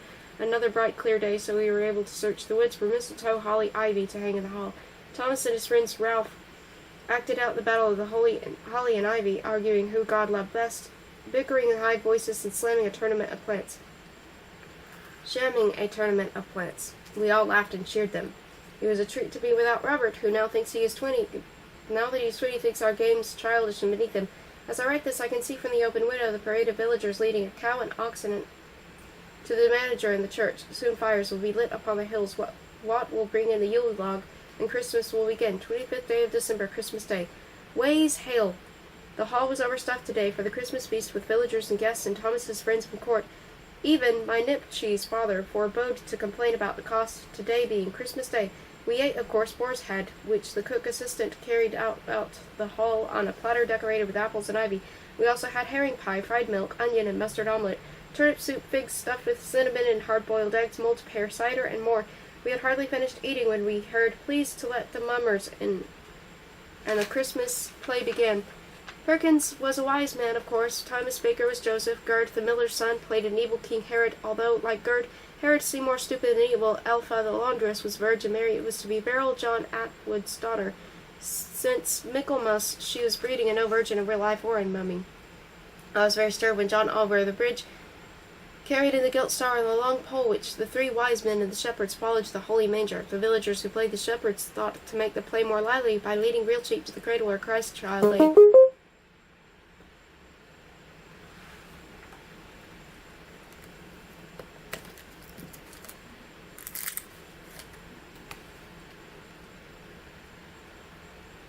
Oops.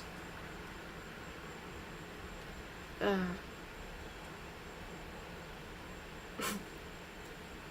we go. One began to eat the rushes off the floor, and two others, frightened by the dogs, ran off, knocking into each other. The shepherds, the other players, the table, the torturers, we all joined in a great chase about the hall after the bawling and kicking sheep. Finally, Perkin used his best goat-herd voice to calm that sheep and lead them outside, and the play finished with just two wise men. The shepherds were right. It was much more lively. After the play, we played snapdragons. William Stewart burned his hand trying to snatch a raisin from the flaming pan. I anointed it with a paste of sow bugs, moss, goose grease, although he said he suffered more from the stink than from the pain of the burn. My mother then bade us a game where no one gets burned, so we changed to hot cockles, where people only get smacked.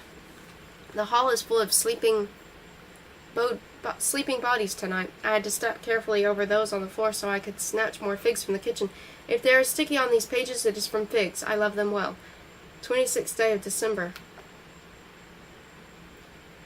Feast of St. Stephen, stoned to death for blasphemy. First day of Christmas. Perkin was chosen the Lord of Misrule, so he is master of the Christmas revels, and we must obey him until Christmas is over.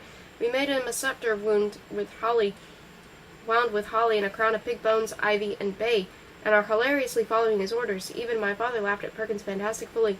He knighted the dogs and led them on crusade against the barn cats. He made me fetch some ale and pinched me for all the times I pinched him. He sat Morwenna on top his lap and ordered my mother to bring him hot wine. Then he set us to making riddles, promising a reward for the best. I won for my riddle. What is the bravest thing in the world? The neckband by Brother Robert's cloak. For each day it clasps a breast by the throat. I was quite proud until I learned the reward was a kiss from Perkin, so I pouted and left. Robert pinched me as I passed him. 27th day of December, St. John's Day, second day of Christmas. Thomas, his friend Ralph, my father, two kitchen boys, and Gerd, the miller's son, all came to me seeking a cure for excessive wassail. I doctored them with a tonic made of anise and betony and advised them to drink less and vomit more. 28th day of December, Childermas, the feast of holy babes and sucklings killed by King Herod. Third day of Christmas. Morwenna says today is the unluckiest day of the year. She made me stay inside my chamber, and won't let me sew or embroider for fear I will prick myself, so for me it is not so unlucky. It is also Perkin's birthday, and I think he is not unlucky. He never sews or weaves or goes to bed when someone else says. On summer nights he sleeps outside with the goats and love him, and never tell him what to do. I think Perkin is the luckiest person I know. 29th day of December, St. Thomas of Canterbury's Day. Fourth day of Christmas. Our Lord Perkin declared a tournament for us and the chickens. Although the chickens had silver gilt helmets and twig swords, we won. Chicken for dinner. 30th day of December, Feast of St. Egwin, Bishop of Worcester. 5th day of Christmas, more laughter and singing and arguing and shouting and noise tonight. I have come to my chamber to escape the constant chattering, although even here I am not alone. I am crowded by the visiting girls and their words, words, words. 31st day of December, Feast of St. Sylvester, the Pope who cured the Emperor Constantine of leprosy. 6th day of Christmas. It is not snowing today, so I took my mare Blanchelefleur for a ride through the frozen fields. I felt greater need of solitude and quiet. The manor is so crowded that the privy is the only place I can be alone, and it is too cold to stay here for long. Besides, with so many guests, it is the busiest place on the manor. I brought Blanchelefleur back to the barn before supper and stumbled over Robert and Elfa the laundress, snuggled into the hay. It appears they will have to get another Virgin Mary for Christmas pay next year.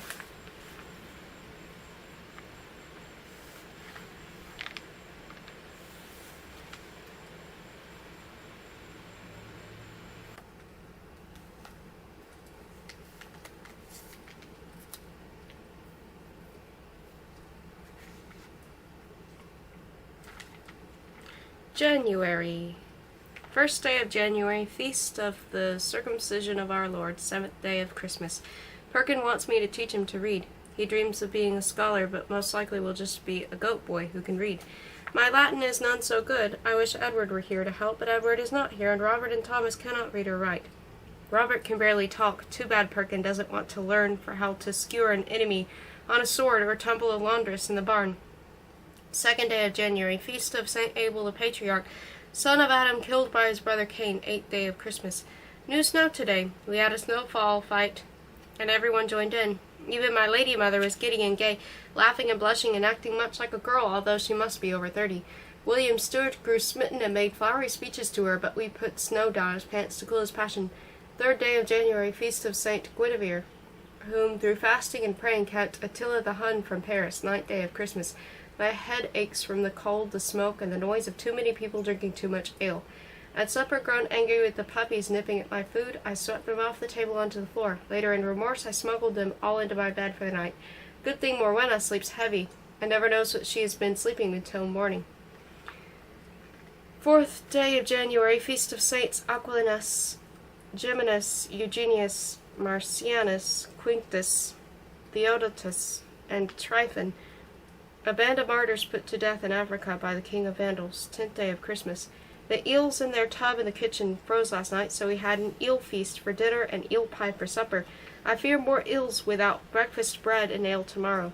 5th day of January, Feast of St. Simeon Stylites, who lived for 37 years atop a pillar praising God, 11th day of Christmas. I will not be sorry to see Christmas Day's end, for I have been spending excessive time curing other people's alehead, putrid stomach, and various wounds, cuts, and bruises sustained in drunken fights. I have near run out of mustard seed and boiled snake. 6th day of January, Feast of the Epiphany, 12th day of Christmas, the end of Christmas. Mayhap I will soon have my chamber and my bed to share with only the usual residents. At dinner today, my mother found the bean in her 12th cake and chose my father to be king. I found the pea and was queen. My father and I had to sit next to each other for the mumming and lead the dancing and eat together at supper. I could hardly swallow from being so near to the beast for so long. I wish I had just eaten the pea and told no one. The best part of the day was when the bummers came in, all wigged in masks, donkeys and kings and giants, singing and stomping and chasing their wooden swords. They hardly looked like the villagers I know, although I recognized Sim by his enormous feet and John Atwood by his red hair, which poked right through his Father Christmas wig. Spoke John, "In come I, old Father Christmas. Welcome or welcome not. I hope old Father Christmas will never be forgot." As the play began, with knights and dragons and battles and wondrous rebirth of St. George, Perkin was St. George. "Here come I, St. George. I am called St. George, for St. George is my name." And he looked golden and beautiful like a saint, and not much like the Gold Boy, even when his golden wig fell off and Brutus ate it. The dragon he battled was fearsome and bellowed so convincingly that I forgot it was but paper and wood and gears from the mill. "I am the iron dragon with no sword can undo. I eat the small, the pure, the young, and the spit the bones at you. He was gruesome and ugly and will give me nightmares." Perfect. 7th day of January, Feast of St. Lucian of Antioch, leader of the Lucianists. I had not a nightmare last night, but a dream. Again my Uncle George came to rescue me from a dragon. The dragon threw at George a handful of dirt, which turned into a bolt of lightning, and George died at my feet. Has the curse then worked? Is George in danger? What does it mean? 8th day of January, Plough Monday and Feast of St. Nathalin Farmer. Today the villagers celebrated what would have been the first day of work since before Christmas, if they weren't celebrating instead. I walked down to the churchyard and watched the village boys dancing and fooling. I wonder which is the day when ladies dance and fool. 9th day of January, Feast of St. Phillip, ancient Irish abbot whose bell and staff and arm still survive. Now that Christmas is over, we are putting the manor to rights again. Morwena made me help the kitchen boys dig out the pits and bones and dog droppings of the rushes on the hall floor. We found a silver gilt belt with jeweled buckle, 3 shoes, a lady's stocking, a wad of fake hair, a rat skeleton, and 2 silver pennies. I also found Ralph Emery's knife that he accused Walter of Piddington of stealing. Walter is going to the king to complain, and there may be a joust between them at the next tournament. Though no one stole it after all, it fell into the rushes. Should I tell? I would dearly love to see that joust. This afternoon we sprinkled dried mint and thyme and gillyflowers on the cleaned rushes. The hall smells much better, but that may be because Robert is not here today. This afternoon, 10th day of January, Feast of St. Paul of Thebes, the first hermit. He lived to be 113, and 2 lions dug his grave. A very special holiday. Robert is left. He took with him Brutus, my favorite of the pups. Even though I cried and argued and thumped them on the chest with my fists, as they were riding out the gate, Brutus made water in Robert's lap, and now I have him back. I think the little creature is bruised and frightened, and so he will sleep in my bed tonight. Morwena and eternal guests will have to make room. Thomas leaves tomorrow. I will be sorry to see him go. 11th day of January, Feast of St. Hyginus, Pope and Martyr. The ice on the river has finally frozen hard enough to walk on. Perkin and Gerd, the miller's son, came to the kitchen for bones, that they will polish and fasten to their shoes so they can glide on the ice. I begged my mother to be allowed to go, but she had a headache and would not speak of it. I made her a potion of peony root and oil of roses to soothe her head. Being angry, I wanted to add spurge and deadly hemlock to it, but mostly I love her, so I didn't. Instead, I thought to make a list of all the things girls are not allowed to do. Go on crusade, be horse trainers, be monks, laugh very loud, wear breeches, drink in alehouses, cut their hair, pee in the fire to make it hiss, Wear nothing, be alone, get sunburned, run, marry whom they will, glide on the ice. 12th day of January, feast of St. Benedict, Biscop, who collected books.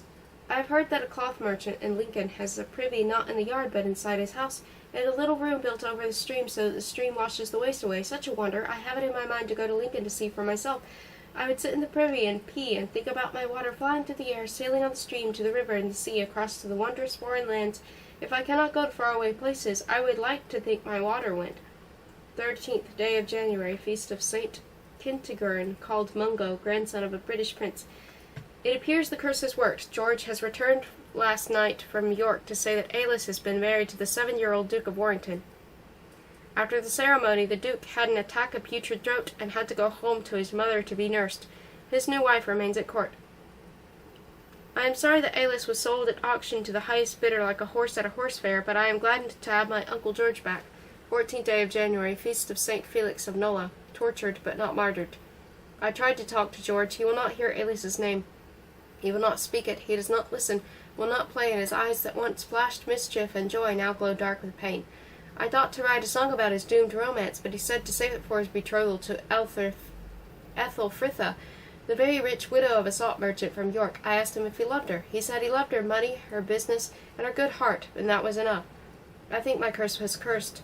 Alice is gone from here, wedded to a baby. George sighs and suffers, and still he is not mine, but marries some fat Saxon widow. God's thumbs, I might have done better to fail. My guts are grumbling. I hope it is but a cold in my liver, but I fear it is guilt and remorse. 15th day of January, feast of St. Ita, foster mother of the Irish saints. George has left for York again. My gut still grumbles. 16th day of January, feast of St. Henry, who became a hermit rather than marry. It is none so bad sometimes to have a pig for a father. This day it served me well. There were guests at dinner, but I had no forewarning of danger, so I acted like myself, some good and some bad. Like always, I told the story of the time Perkin and I dressed his smelliest goat in his granny's other shift, and let it loose in the church while visiting friar was preaching about the terrors of hell.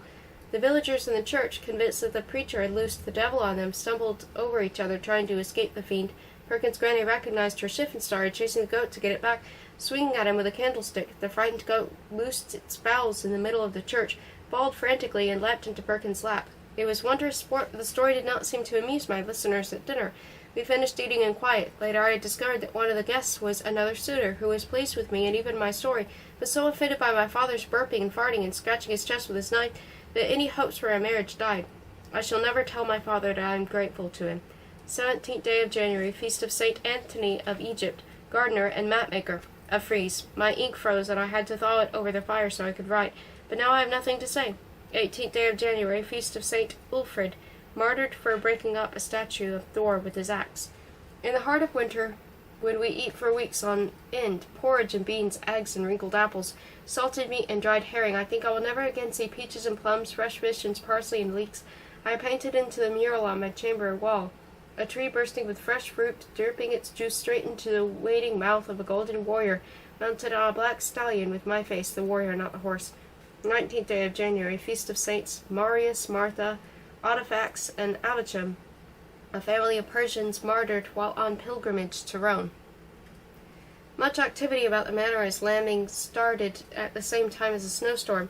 The sheep have all been driven to the pen in our yard, and the pregnant ewes will be put into our barn. Many are dropping their lambs on the way, and the shepherds with the newborn lamb stuck in their shirts to look like fat bishops. 20th day of January, feast of Saint Sebastian, who was shot with arrows, recovered, accused the emperor of cruelty, and then was clubbed to death.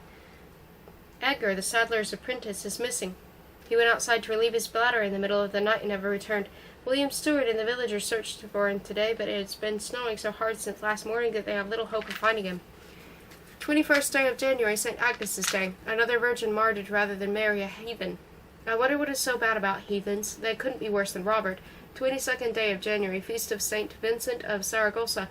Imprisoned, starved, racked, and roasted. I crept out last night, hoping to help with the lambing. I am none too fond of sheep, for they are stupid and smelly bad temper, but the new lambs are so sweet and soft. No one noticed me, so I sat wrapped in my cloak, with the lambs asleep in my lap, and made a lambing song, which I misremember now, but I know it was good. 23rd day of January, feast of St. Emerentiana, foster sister of St. Agnes, stoned to death while praying at her tomb. Edgar was found. He lost his way back to his cottage in the storm and took shelter in an old shed which was soon covered in drifting snow. By morning the snow was too heavy for him to shift, so he stayed trapped under it these 4 days. This morning one of the shepherds spied a stick that Edgar managed to force through the snow with a stocking tied on and was dug out. Thanks to God he had not really gone to the privy, but was sneaking back to his cottage from our hen house, with his shirt stuffed with eggs, so I had plenty to eat. 24th day of January, feast of Saint Timothy, who was clubbed to death during the pagan festival of Catagogia. The only Latin we have for Perkin to learn to read from is documents and house accounts, so I made some simple stories in my best Latin and am teaching Perkin from them. He says he is certain a scholar has to be able to read more than Pater meus animalis est or non amo Robertum. I am doing my best. 26th day of January, feast of Saint Paula, a Roman widow who became a Christian, renounced all amusements and went to visit the hermits in the Holy Land. Baron Ranulf will be back in 2 weeks' time, and Alice will be with them. Her new husband is still in his mother's care. George is still in York. My guts still grumble. It is still called 28th day of January, feast of St. John the Sage, an Irish philosopher who was stabbed to death by his students. Last night we had sleeping in our hall 2 monks from the abbey on their way to Rome. God, it seems, told their abbot he wants the remains of 2 Roman martyrs brought from Rome to a new home in the abbey church. Brother Norbert and Brother Berthwald are going to Rome to find them. Rome is so far away that they will not return until harvest.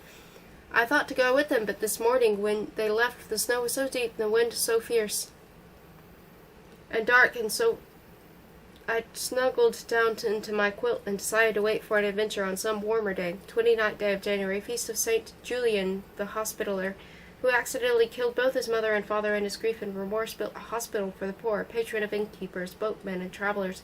Peppercorn, the dog, is possessed of a demon. She howls and moans, digging at her head, running through the hall, rubbing her face on the straw. Morwenna has made a charm which I wet with spit and tied about her head. The dog's not Morwenna's. I pray the demon leaves Peppercorn without entering anyone else. 31st day of January, feast of Saint Madoc of Ferns, who lived 7 years on barley and bread and water. We have taken all the Christmas greens down. The hall looks so gloomy and bare. It is cold, but thanks to God most of the lambs are still alive.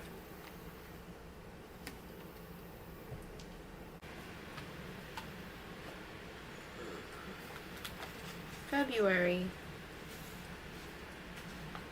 First day of February, feast of Saint Bridget of Ireland, who turned her bath water into beer for visiting monks. Morwenna's charm did not help Peppercorn, so he sent for Father Hugh, but he refuses to work miracles on dogs. My father says he cannot stand the howling and running and digging, so he sent Peppercorn to Rhys from the stables to be killed.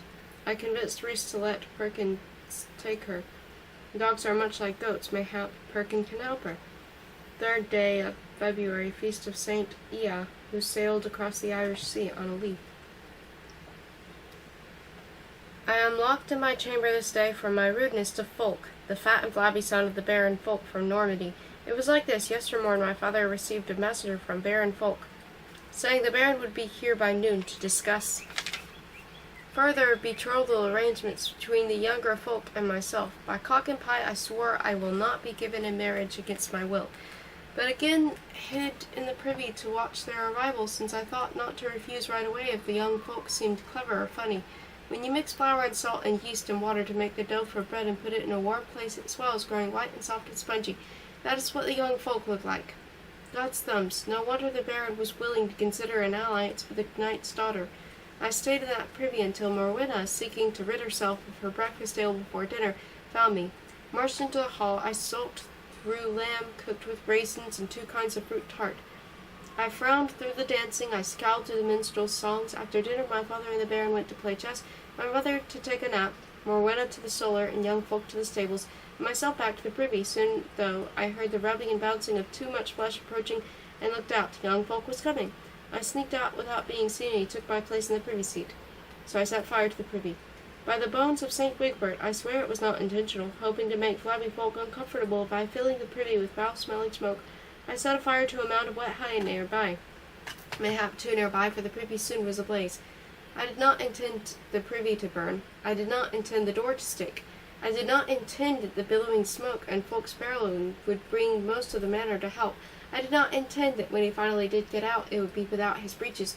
God's thumbs, his backside was the size of a mill pond. After the laughter and joking and the dousing of the fire, I of course was caught and blamed.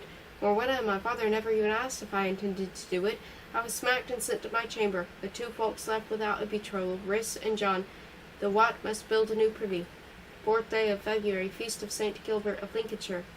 Furniture maker and founder of monasteries. Peppercorn is back at home. Perkin found not a demon in her head, but a candied fig in her ear. The fig is out, and Peppercorn is herself again. My mother took advantage of my merry spirits to speak of young folk and the privy fire. I knew it was coming. First was a lecture of courtesy to one's guests, then obedience to one's father. Finally, the familiar talk about ladylike behavior, moderate in speech and laughter, discreet in word and deed. Corpus bones, I said, I am truly sorry, lady, that Briss and John and Wat were put into the trouble of a new privy. I am sorry I disappointed you, but I would not wed the fat and flabby folk, and would probably set him afire again. In truth, she said, the barren folk left without a betrothal, not because of your fire, but because your father bested him at chess. I think your father would not humble himself before God himself, even to secure a barren son for his daughter. Then she sighed. I smiled. It is good to know that I have my father's pride as well as his beastliness to help me avoid this marriage business. 5th day of February, feast of St. Agatha, who refused to wed the consul Quintian, and was tortured by rods, rack, and fire, and finally had her breast cut off. I think I can understand a little her dilemma. My mother is with child again. My father smirks and pats her swelling belly, and already toasts to his son. It does not seem to me that we need another babe. My mother said children are gifts from God, and even though they sometimes seem like penance, that as God's gifts we must welcome them. I also like the sweet milky way they smell, she said, and how they twine their arms around your neck and leave sticky kisses on your cheek. I myself like dogs better. What if this time God takes her well as the babe? I am sore afraid. 6th day of February, feast of St. Dorothy, a virgin martyr who sent back a basket of fruit from the garden of paradise in celebration of the founding of our village church, St. Dorothy's, 107 years ago. This might be my favorite feast day if we could celebrate it each year as we did today. First we heard a special mass, which meant that it was twice as long and my mind was wandered as twice and my knees got twice as tired. After, we all gathered in the hall to eat, feasting on pig stomach stuffed with nuts and apples, herring with parsnips, a disgusting peacock stuffed and roasted with his tail feathers stuck back on. There was abundant wine as well as ale and cider and perry, and we grew quite rowdy as we played Hoodman's Blind. The shallow-brained Lady Margaret, whenever it was her turn to be blindfolded, whiffled here and there about the hall, and then wandered into the pantry, whereupon all the young men would follow her, and then return to the game for minutes. Corpus bones, what an odd way to play. Suddenly there was a commotion as two of my father's men pulled out their swords and started slashing at each other, each accusing the other of sneaking peeks over the blindfold. Everyone moved aside as Richard and Gilbert, cursing and grunting, swung the terrible heavy swords at each other. Up on the tables there were overturned cups and goblets, and stepped in and out of the plates of meat. Onto the benches, which splintered as they swung and missed each other, over to the walls where their sharpened weapons cut new rents in the already tattered hangings. All afternoon they swung until finally they were near too tired to lift their heavy weapons again. Gilbert heaved one last swipe at Richard, who knocked him off his feet, bellowing about who did what unfairly to whom. Their friend joined in, shouting and cursing and grunting along. Then we all joined in, even the cooks and servers swinging their ladles and paw hooks. I, with no weapon, hurled food at whoever was near, pretending I was a crusader battling the heathens, with leftover pig's stomach and almond cream. One group of fighters stumbled into the fire, scattering the burning brands and smoldering ashes into the rushes, which burst into flame. Suddenly the hall floor was ablaze. As the dry rushes caught fire, even William Stewart's shoes were smoldering. William and Gilbert grabbed flagons of wine to pour over the blazing rushes, while Richard stamped on the stray sparks, and my father, the genius, pulled down his breeches and peed most of the fire out. The hot fire seemed to cool our tempers, so everyone sat down to drink again amidst the ruins of the table and argue over which side got the better of the other. If I become a saint, I would like my day to be celebrated in just such a fashion. 8th day of February, feast of St. Cuthman, a hermit and a beggar who took his crippled mother everywhere with him in a wheelbarrow. I spent yesterday doctoring Alehead, grumbling guts and various cuts, gashes, scratches, and burns, including my own. Then just before dinner we found Roger Morton lying unconscious in the black soggy rushes near the buttery. He sustained a grievous injury in the fight, and lay untended all night while we slept. Now he lies in the cellar in my parents' bed, still asleep with cobwebs packed about his wound, his fever raging. 9th day of February, feast of St. Apollonia, who relieves those suffering from toothache. Roger's wound has grown black and smells bad. My mother and Morwenna do all we can, but his head is no better, and his fever no less, and his eyes still closed. 10th day of February, feast of St. Scholastica, the first nun. Roger died this morning. He never woke up. He was 17. 11th day of February, feast of St. Gobnet, virgin and beekeeper. Today is Roger's funeral ale, and our hall rings with noise and music and fighting and eating and drinking just as it did the day of our brawling killed him. This will go on all night until the funeral mass tomorrow, after which there will be no more feasting. I am in my chamber, for my head aches and my heart grieves, and I have no appetite for food, merriment, or company. 13th day of February, feast of Saint Madonnach, who first brought bees to Ireland. I told Morwenna that my hands were too cold for embroidery. She now watches me like a chicken hawk to make sure they are also too cold for writing. No more now. 14th day of February, feast of St. Valentine, a Roman priest martyred on the Flaminian Way. Today the day birds choose their mates. I watched my birds all morning to see if I could spy them pairing off, but they are acting just the same as always, so I must have missed it. Mating is definitely in season, however. Meg from the dairy giggles as she carries the milk pails and leaves a trail of spilled milk from here to there. The cook spent the forenoon teaching Watt's yellow-haired daughter to stir a porridge. Half the kitchen boys have disappeared with half the serving maids, and my father stopped blustering long enough to lay a kiss on my lady's mother's head.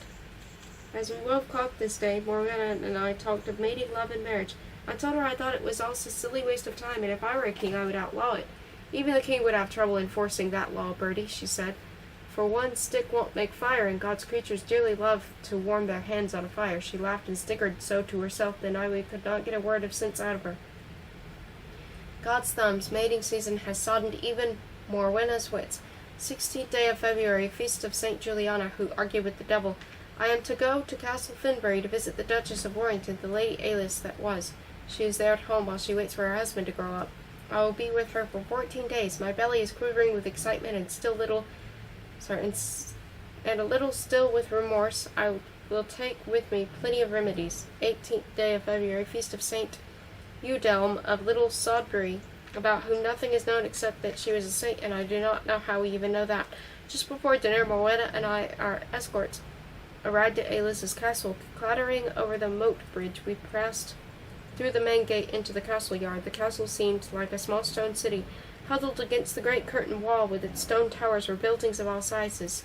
A slope-roofed storage shed, a kitchen with a chimney like a church steeple, the great hall, a brew-house, thatched barns and stables, a piggery, a smithy, and a chapel. The yard teemed with sights and sounds, great snorting horses coming or going, just milling around, stir the rain and snow and dirt into a great muddy slop. Peasants held wiggling, skulking ducks and chickens by their feet, shaking them in the face of anyone who might buy. Laundresses stirred great vats of dirty clothes and soapy water like cooks brewing up some gown and breeches stew.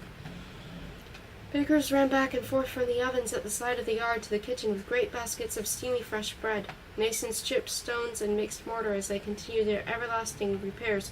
Everywhere children tumbled over each other and everyone else stealing bread, chasing dogs, splashing and slopping through the mud. As we drew near to the great hall, the smells overpowered even the noise. The sour smell of the sick, the poor, and the old who crowded about the door, waiting for scraps of food or linen, the rotten sweet smell of the garbage and soiled rushes piled outside the kitchen door, and above all the smell of crisping fat and boiling meat and the hundreds of spices and herbs and honeys and wines that together make the castle dinner. The great hall seemed larger than our whole manor at Stonebridge, and the tables were laid with enough golden plate to make my father die of greed, but were he to see it. Dinner was festive, with wine and musicians and minstrels and much laughter, and food such as we see at home only for a feast, and never in winter, eels and quince jelly, hedgehog and raisins, cream porpoise and peas, spun sugar castles, boats, and dragons. But I noticed that many of the dishes had snow on them, for the kitchens are outside of the yard, and the food must be carried through the snow to the hall. After dinner, Alice and I walked about the castle yard for a few minutes, but it was too cold, so we ducked into the kennels to see our new hounds. A stable boy, not more than 10 years old, sleeps there to see their needs. How thin and cold he looked. The dogs were cleaner and better fed. I gave them some cheese and bread I had concealed in my sleeve for later, but I did not relish crossing the yard in the middle of the night to steal food from the kitchens, the way I do at home. Alice, now she is married, wears her hair tied up in bunches over each ear, but she still gossips like the old unmarried Alice. She wanted to talk about George, and I was pricked with guilt, and tried to talk about anything else. She said she sent him a message, and although he never responded, she will love him until she dies. Prick, prick. 19th day of February, feast of St. Ulran, who is St. Patrick's chariot driver. The night sounds at a castle are so different from home. I could barely sleep for the clacking and the calling of the guards as they passed one another in the night, the laughter and the shouting of the guests still drinking in the hall, and a loud, sharp sound of footsteps on stone unmuffled by dirt and rushes. The castle was a bustle this early this day with cooking and sweeping and milking out of privies. A messenger had arrived to say that the king's cousin, Madame Joanna, will stop there to rest on her way from York to London. She is but 2 or 3 days away. Alice and I have been hiding from all the activity so that no one will think for something for us to do. We are guessing that the great lady is like. Alice imagines she is tall like the king, slender as a weasel, and white as a whale's bone, dressed in cloth of gold and sea-green velvet with jewels instead of keys hanging from the belt at her waist. So says Alice. I think she is clever and funny and writes songs, and that she will grow to love me and not wish to be without me, and will take me with her to London, to the king's palace, where we will dance every night until morning, and have adventures, and many knights will love us and even wish to die for us, but we will have none. If we wish to be puppeteers at a fair, or skate on the ice, or strolling players, we will. For who could refuse the cousin of the king and our beloved friend? And I will never again have to spin or weave or comb wool or stir boiling vats of anything, and no one will be able to marry me off for silver or larnd. I cannot wait until she arrives, friendly and kind and beautiful as summer.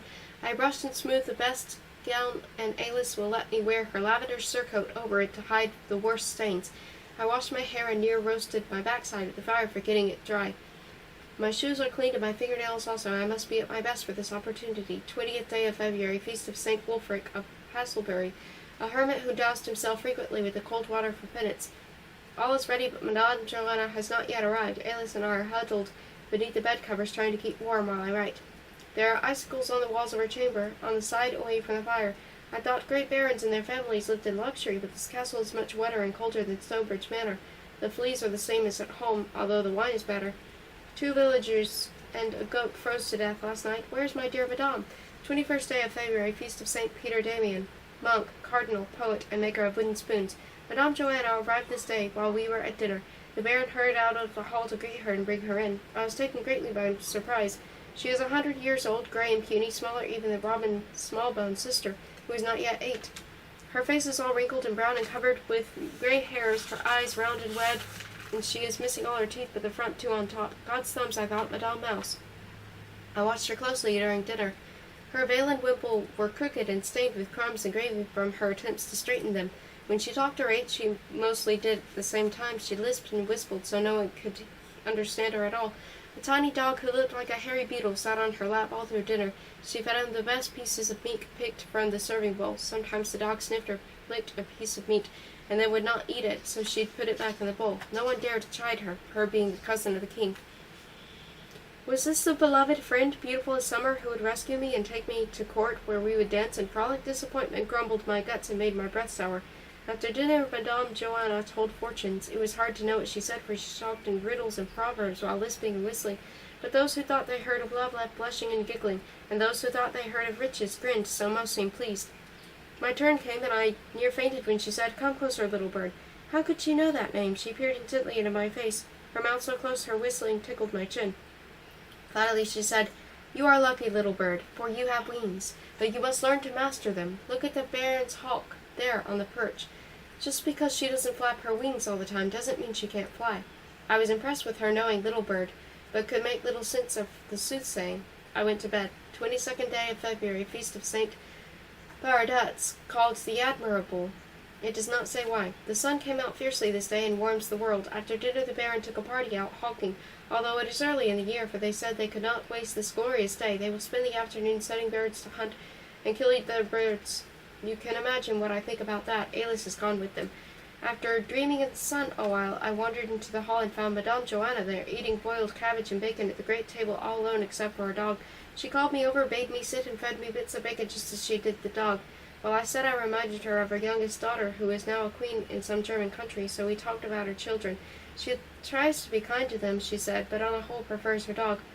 And we talked about me. I told her about Stonebridge and Perkins. She agreed he sounds quite superior for a goat boy, and Morwenna and my father in the endless business of learning to be the lady of the manor, and the spinning and the embroidering and hemming and brewing and doctoring and combing and marrying and on and on.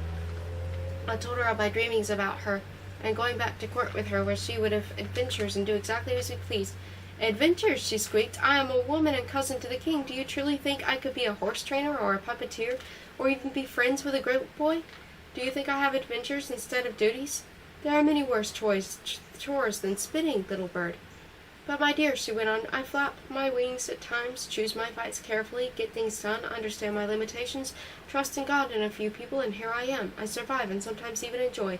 She smiled, and a lovely smile, except for the cabbage stuck between her only 2 teeth. "You," she added, "must learn about wings, my dear. And then before I could ask what she meant, the bird killers returned, tables were laid for supper, and my time to join the king's cousin was over. 24th day of February, feast of Saint Maltius, who preached to cannibals. I did not see Madame Joanna again, for I was called home all unwilling to celebrate the marriage of the abominable Robert to the little heiress of Oxbridge. They had been handfast for 2 years, and were to have been married in 2 more when she reached 14. Robert promised not to bed with her while she was of such a tender age, but from the looks of her he paid no more attention to his promise than a cow at mass. Either the girl has overfed herself on honey cakes, or the child is with child. Her father is too angry with them to risk letting them go to Foxbridge, so we will have the wedding here. My father, Sir Nipcheese, objects to the cost, saying it is obvious they are already husband and wife. My mother, in her quiet way, does as she wishes. Robert and his bride will have a hasty but real wedding, and we will get all the meat eaten before Lent begins. 26th day of February, feast of Saint Ethelbert of Kent, first English king to become a Christian. The wedding feast still rollicks below, but I have had my fill of merriment and have escaped to my chamber to write this account of the day's events. The morning started out grey and drizzly, with a mist that wet our faces and our clothes made the rushlights hard to fire, a poor omen for a wedding. We dressed the bride in her second-best gown, more wet and let the seams out, and on her hair put a small veil head with a golden band. The musicians came at dawn, yawning and scratching, smelling of the sour wine they had drunk half the night, on bagpipe and crumhorn. They played us to the church. Robert and his bride exchanged vows at the church door, and we all went inside for mass. A lengthy affair with priests droning and candles hissing and flickering. The loudest sound was the musician snoring. I think Robert fell asleep himself, but was jostled awake by my father's sharp elbow. I watched the early morning light pass over and through the windows of colored glass, leaving streaks of red and green and yellow on the stone floor. When I was little, I used to try to capture the colored light. I thought I could hold it in my hand and carry it home. Now I know it is like happiness. Is there, or it is not. You cannot hold or keep it. We walked back to the manor for the Yale feast, showering the bride with rose petals, the musicians playing and tomfooling. Gerd the miller's son fell into the river as we crossed, but Robert waded in and pulled him out so his wedding day could not be ruined. The dark and smoky hall looked festive for the feast. The rushes on the floor were last year's, but were now strewn with mint and heather. Tables were laid with our best linen cloths. Torches blazed in iron brackets on the wall, and their light gleamed off the gilt and silver goblets, candlesticks, and spoons. I have seldom seen these. What has not been sold is usually locked up. After dinner, the men all danced with the bride. She looked smaller and paler as the day wore on, but bravely let every man there step her feet and call it dancing. I was partnered for the feast with an ugly, shaggy-bearded hulk from the north. My father sought to honor him because his manor lies next to my mother's, and my father lusts after it. I fail to see how sitting next to me and sharing my bowl and goblet honored him, but it certainly did me no good. The man was a pig, which dishonors pigs. He blew his red and shiny nose on the table linen, and sneezed on the meat, picked his teeth with his knife, and left wet, greasy marks where he drank from the cup he shared. I could not bring myself to put my lips to the slimy rim, so endured the dinner without wine. Worse than this, he proved himself near a murderer, as the dogs burrowed under the rushes for the bones and bits of wedding meat. Rosemary, the smallest of my favorite, but for Brutus, mistook a skinny foot for a bone and nipped it. The shaggy-bearded pig howled and kicked the dog, who of course defended himself by biting. Then Shaggy-Beard pulled his knife from the table, tried to skewer the dog as if she were a joint of meat. Robert left his wine cup long enough to knock the knife away with his.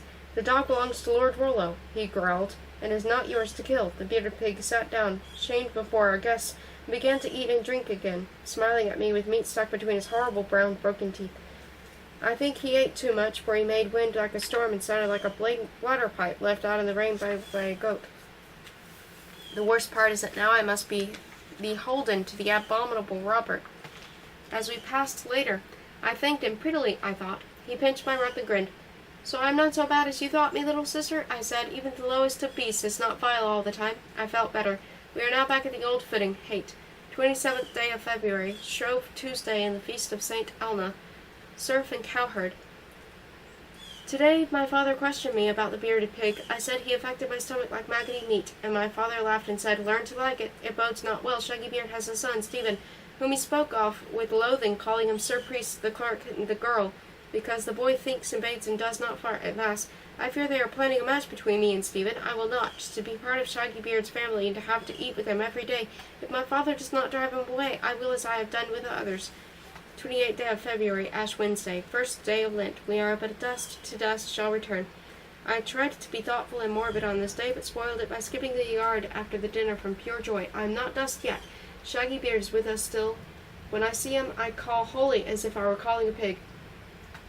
Hoy, as if I were calling a pig. His face gets even redder. I am hoping he will burst and we can sweep him out with the soiled rushes.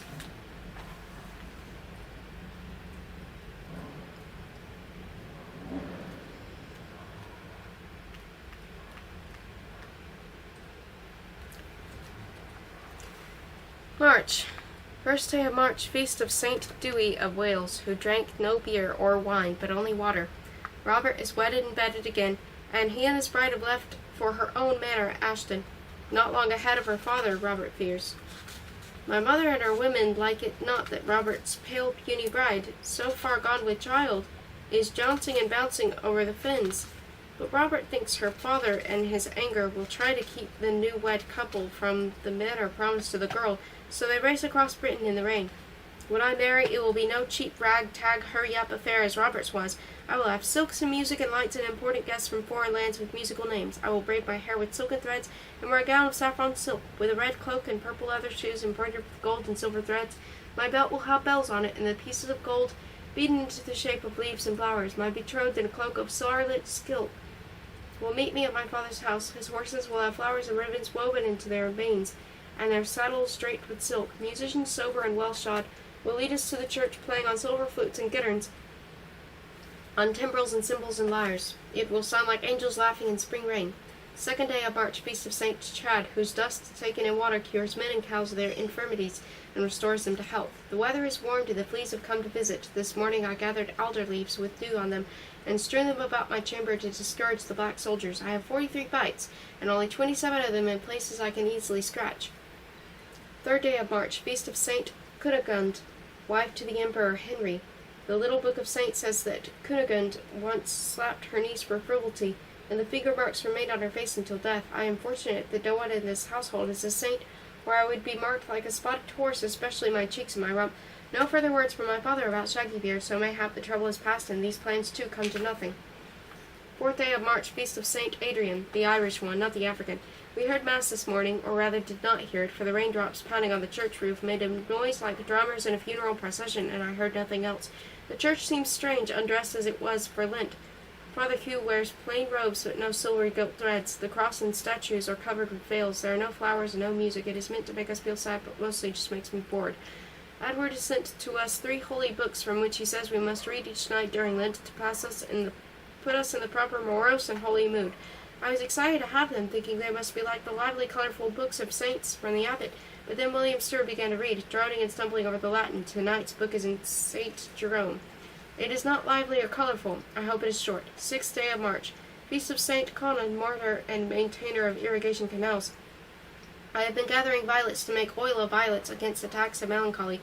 Since I turned 13 last year, I have used a great amount of oil and violets. 7th day of March. Feast of St. Perpetua, who turned into a man and trod on the devil's head. I hate Lent already, and it has only been a 7th night. 8th day of March. Feast of St. Duthac, who had miraculous powers to cure alehead. Thomas of Wallingham and his family are stopping here on their way to London for Easter. His daughter is dull and proper, and I would ordinarily shun her, but Lent is so dreary I welcome even Agnes as an amusement. Perched on the edge of my bed, Agnes, with her little black eyes and pointed nose, looked like a weasel in blue silk, but remembering the boredom that is Lent, I tried nicely to engage her. Gossip she would not, too hurtful. Tell stories she would not, too fanciful. Dance she would not, too frivolous. Let us then, I said, go watch John Swan unload kegs at the alehouse. Why, she asked. Because he is beautiful at summer, and his arms ripple like the muscles on a horse's back, and the rain plasters his shirt against his chest. The beauty of men and women is but the devil's work, she said, pinching her mouth like a fish. A snare and a delusion, a trap for the innocent. Innocent? Me? I was insulted by the thought. I, who had seen a hanging, chaste young folk from the privy, see my birds in mating season and Perkins' goats. When I got to the goats, Agnes covered her ears and ran squealing from my chamber. I miss Alice. 9th day of March. Feast of St. Bossa, monk of Whitby, Bishop of York, and great-great-great-grandfather of Elfrith Landres. Like a weasel, Agnes of Wallingham snorts in her sleep. She took all the covers, and her feet were cold, her knees and ankles sharp as stones, and she does not leave until tomorrow. It rained this day, and I could not escape outside. I spent the afternoon in the kitchen with Cushman, cook, who was chopping eel for pies. He was telling me of the time he seduced the miller's daughter and had to hide in a barrel of flour, and how the angry miller followed him home by following his flowery footprints. And I was laughing so loudly when the heavy curtain was pushed aside that there was the weasel, having sniffed me out. "Your noise is offensive to well-mannered ears," she said. "It is said a silent woman is always more admired than a noisy one. It is also said a woman's tongue is her sword," I countered, "and she does not let it trust." "Maids should be mild and meek, swift to hear and slow to speak," said Agnes. "Be she old or she young, a woman's strength is in her tongue," said I. Agnes pointed her nose at me. "Our tongue is enough for 2 women. Having run out of sayings to argue with, I pushed her and she sat hard in the eel pie. Am I at fault because she has no balance? Being sent to my chamber at least meant I did not have to see her supper. As Moretta led me out by my ear, the weasel snuffled and said, "Violence, Catherine, becomes you as ill as that dress you are wearing," and then began to argue with the cook about the pie crust. God's thumbs, the girl would quarrel even with the breeze. 10th day of March, feast of the 40 martyrs of Sebast, soldiers of the Thundering Legion who were killed by being stranded on the frozen lake. Thomas of Wallingham and the family continued on their way to London today. I think on the whole Agnes is more dreary even than Lent. 11th day of March, feast of St. Ognes the Coldy, an Irish bishop who genuflected frequently and recited the Psalms while standing in cold water. At Mass today I wondered instead of listening to the sermon, but there were wonderings about holy things, so I trust God was not offended. First I wondered why, after Lazarus was raised from the dead, people did not ask him about heaven and hell and being dead. Were they not curious? Indeed, this may have been our only chance to find out without dying. Then I wondered why Jesus used his miraculous powers to cure lepers instead of creating an herb or a flower and then cure them, so we could continue to use it even now when Jesus is in heaven. When we are on the road, I hate to hear the bell of a leper, hiding in the trees until we pass. I know priests say lepers are paying for their great sins, but I know plenty of great sinners who still have their fingers and noses. I wondered about how long it took Noah to gather up 2 of everything for the ark. The rain was pouring down and his family were driving bears and dogs and horses aboard. Old Noah was in the garden catching flies and gnats, digging for worms and dung beetles and maggots. Why did he bother? Why did he worry that he got all of them? Were there some disgusting, slimy, creeping things that Noah never found so we could not have any more? 13th day of March, feast of St. Mochemuk, called also Mochemhog, Kenok, Kavoka, Pokerus, and Volcanius, an abbot who could raise the dead to life. I have been 2 days locked in my chamber. How it happened was this: in these dreary, deadly, dull days of Lent, are we not told to make our own humble amusements? I therefore declared a contest to see who could spit the farthest. Race from the stables, Gert the miller's son, William Stewart's youngest son William, or me. I did not think to be left out just because I am a girl. I did not win. Bryce did, his front teeth being loose since a fight with John's One at the alehouse. You can spit between them at a great distance, and with deadly accuracy. We did not intend that my mother's ladies should be passing at the very moment, or that they should mind spit so very much. I was sent to my chamber without supper. Before I left, I declared I did not remember our blessed Lord ever condemning spitting.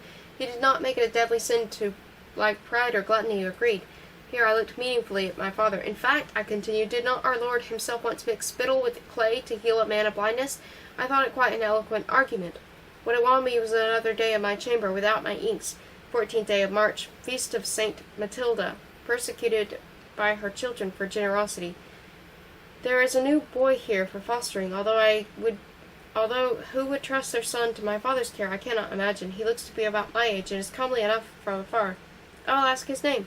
15th day of March, feast of Saint Logidas, the soldier who pierced the side of the crucified Christ with his lance. Christ's blood cured his blindness, so he became a Christian and a monk, and his teeth knocked out, and his tongue cut out, and died. My Uncle George once saw his lance in a church in Antioch. Geoffrey. 16th day of March, feast of Saint Finian the leper, abbot of the monastery of Swords. Each time I tried to write Geoffrey yesterday eve, I swooned and could not control my hands. He is not just comely, but as beautiful as an angel, with golden hair and blue eyes, and the habit of catching his lower lip between his teeth that makes me want to lie on the restless and sigh. I stared boldly at him as he served my father at dinner yesternoon, but he looked only at the floor. I must take care always to wear my best shoes. 17th day of March, feast of St. Patrick, apostle to Ireland, and St. Gertrude, who protects us from rats. A kinsman of my mother arrived today to celebrate Easter week. He is called Odd William, to distinguish him from Willard Stewart and Brother William at the Abbey. He is writing a history of the world in Welsh, and has been for all the 14 years I have known him, living first with one cousin and then another all across England. He is grey, his hair is grey, his eyes grey, and the rest of him stingy and grey. stringy and gray. We housed him all last summer, and he looks to stay this time until Christmas. At least he does not sleep in my chamber, but in the hall for warmth, and it is his habit to write there too, back to the fire day after day, so that the back of his gown is all pocked with burn holes, like Sim's face after a spotted fever. My mother kindly pretends that he is a great man. The rest of us usually overlook him, oftentimes stumbling into and over him, as if he were some invisible obstacle. 18th day of March, feast of St. Edward, King of England, killed by his wicked stepmother, who was very beautiful and became a nun. Still Lent, no feasts, no fairs, or visiting minstrels, no almond custards for roast or beef, no singing, no dancing, just eating fish, listening to Jerome, and feeling sad until Easter. I have made a Lenten song. Grey Lent comes bringing Jesus' doom. Church and hall are filled with gloom. Chant silently of sorrow. 40 days of feeling sad about the pain that Jesus had. Hum quietly till morrow. On the cross the Christ hangs slain, but promises to come again. Sing bright like a boy. Lenten ends with Easter day. Off with black, put on the gay. Shout loudly of joy. I wanted to end with lines about hope, but can think of no rhymes but rope, soap, pope, and mope. And none of these seems to fit the song. I think Lent is all about hope. No matter how bad we feel about Jesus dying or how sick we get of fish, Easter day always comes. We just need to hope and believe. There are new kittens in the barn. 19th day of March, feast of St. Joseph, foster father of Jesus, husband of Mary, patron of carpenters and fathers. A messenger arrived this night for the beast of my father, from Muggal, lord of Lithgow, the shaggy-bearded pig of the wedding feast. My father has said nothing to me yet, but I fear it is a request for me not to wed and bear the shaggy-bearded son. I will not. God's thumbs.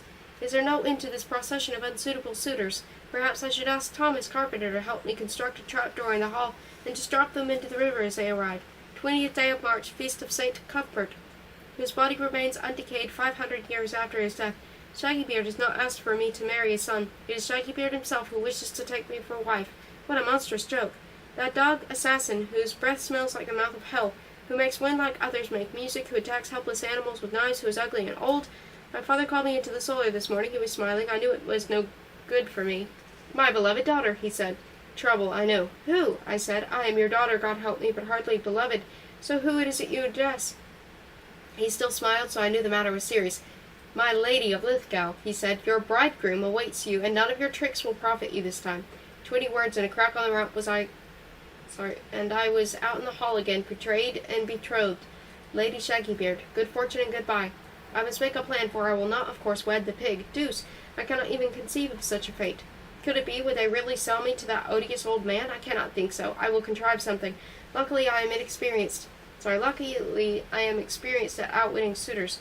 21st day of March, feast of martyrs of Alexandria, killed by a mob of angry heretics. My mother lectured me today on a daughter's duty, and she sees mine as marriage where my father wills. She has no great love for Muggal and the shaggy beard, and she seems overcome by his title and his wealth and his land, so is no ally to me against my father. Leastwise, she insists we make no further plans until Lent be over. It seems so long ago that I wrote a Lenten song and spoke of hope and the promise of Easter day. Now I would that Lent would last forever. 22nd day of March, feast of St. Derica, sister of St. Patrick and the mother of 15 sons, 10 of them bishops. This morning, feeling trapped, I got it into my head to run away. I accept that I cannot be a monk, my chest is too big, or a crusader, my stomach is too weak, but there must be something I can do. I ran to Perkin on the meadow to help me unriddle this. I said, Perkin, I must escape, or be Lady Shaggybeard until I die. I'm thinking to run away and be a puppeteer at a fair. Perkin said, you tangle your spinning, you tangle your weaving. You would tangle the puppet strings, you cannot be a puppeteer. A wandering singer, I said. Perkin said, remember the monk who tried to escape from the terrible King John by disguising himself as a minstrel, although he couldn't sing, and how he was found out and hanged by his thumbs until they grew as long as a mule's ears? When you sing, it sounds like someone who slammed a door on a goat's tail. You cannot be a wandering singer. A wart charmer, I said. Perkin said, you must first have the talent to make warts fall off. We tried it on the wart on his elbow. I do not have the talent. I could teach birds to talk, I said. Most people, he replied, think there is already more than enough talking in this world. You cannot teach birds to talk. I could have a booth at a fair and sell things, I said. What? He said. Ribbons. Where would you get them? Sausages. Who would make them? My old clothes. Who would want them? I pinched him and went home. God's thumb, sometimes Perkin is so sensible it makes my gut womble. 23rd day of March, feast of St. Gwydir, who grew thirsty when hunting, so struck the ground with his staff, and 3 fountains sprang up, one for himself, one for his horse, and one for his dog. The Irish have always taken good care of their animals. In the solar with my father this morning, daughters and fish spoil easily, and are better not kept. You will, Lady Bird, be wed. If this new suitor is stubborn enough to outlast your wilfulness, he will be your husband. If not, I will find another, mayhap even less to your liking. Accept it. Will I then be caught in this marriage trap if I must re-wed? I'd rather it be to someone young and comely like Geoffrey. 24th day of March. Feast of Saint Hildolith, Saxon princess and abbess of Barking. Although it is Lent, I contrived a game of squeak, piggy, squeak after dinner. I thought to find Geoffrey alone, but instead was caught by Walter Rufus, grinning and making kissing noises. God's thumbs, the marriage business is very complicated. 25th day of March. Feast of Our Lady in the Lent, first day of the new year. It is 1291. I pray the new year brings us joy and wealth, and that George comes back for Easter, and that Robert does not, and that God assists me in this marriage matter. 26th day of March. Feast of Saint Ludger, bishop denounced for excessive almsgiving. Tonight I stayed awake for the Holy Book, for we read all of the ways martyrs have died for the glory of God, being disemboweled or boiled alive or skinned or eaten by lions or torn apart by the torture hook, until the day of the last judgment, when all the dead shall be made whole again. Heaven must look like the abbey gate, when the maimed and injured and crippled gather for bits of bread from the almoner. Or Winna says, unless my behavior improves, I will never know. 27th day of March, Feast of St. Rupert, Bishop of Worms. I do not know why worms have their own bishop, and other creatures do not. As it rained so hard this day, we sat by the fire and told stories. William Stewart told me of the nut-brown maid who fell in love with an outlaw, and followed him to the woods to share even outlawry with him. I cried so hard that I had to wipe my tears on the table linen, for my sleeves were drenched. I knew those feelings of devoted love and the desperate need to be free. I saw Geoffrey near the door to the buttery, tears on his face, and I knew that he felt as I did. Mayhap we could be like the nut-brown maid and the outlaw, living in the forest beneath the sheltering trees, sleeping in each other's arms under the stars. Would Geoffrey follow me into the forest? If only he would look at me, I might read the answer in his eyes. Since he will not, I suppose I must ask him. 28th day of March. Feast of Saint Alcalda of Giggleswick, Saxon princess, strangled to death by Viking women. Odd William says Worms is a place.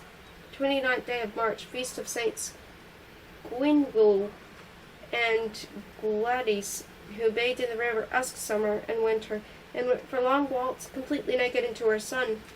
The holy Caddock made them stop. It rains again. I have spent the morning in my chamber making a new song.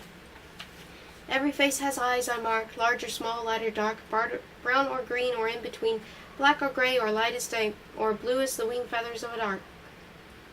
Why then do some eyes flash a light, turning darkness into bright, saying words too proud to speak aloud? Haunting my dreams, or so it seems, whether it be day or night. Why do some eyes make me want to shine, become more gentle, true, and fine, make of me what I best could be, even when those eyes I so highly prize have never once looked into mine? 30th day of March, Feast of Saint Zosimus of Syracuse, renowned for being the last saint in the little book of saints. As soon as he was wood and thatch for a cottage, and her father has 3 pigs for a dowry, the oldest son of Thomas Baker will beg from the dairy. He has been looking lustily after her for 3 years, since they were 12 and chased birds from the field together, and she finally looked back. Their fathers bickered, bargained, and agreed. So it is settled. They are very happy and giggle at each other when they pass on the road. Why can villagers have a say in whom they marry, and I cannot? I wish I were a villager. 31st day of March. Feast of Saint Balbina the Virgin, maiden of Rome, buried on the Alpian Way. I am confounded. What should I be doing these days? Packing up what I will need, living in the forest with Geoffrey, refusing to eat until Shaggy Beard gives me up, making another plan. Only 2 more weeks of Lent.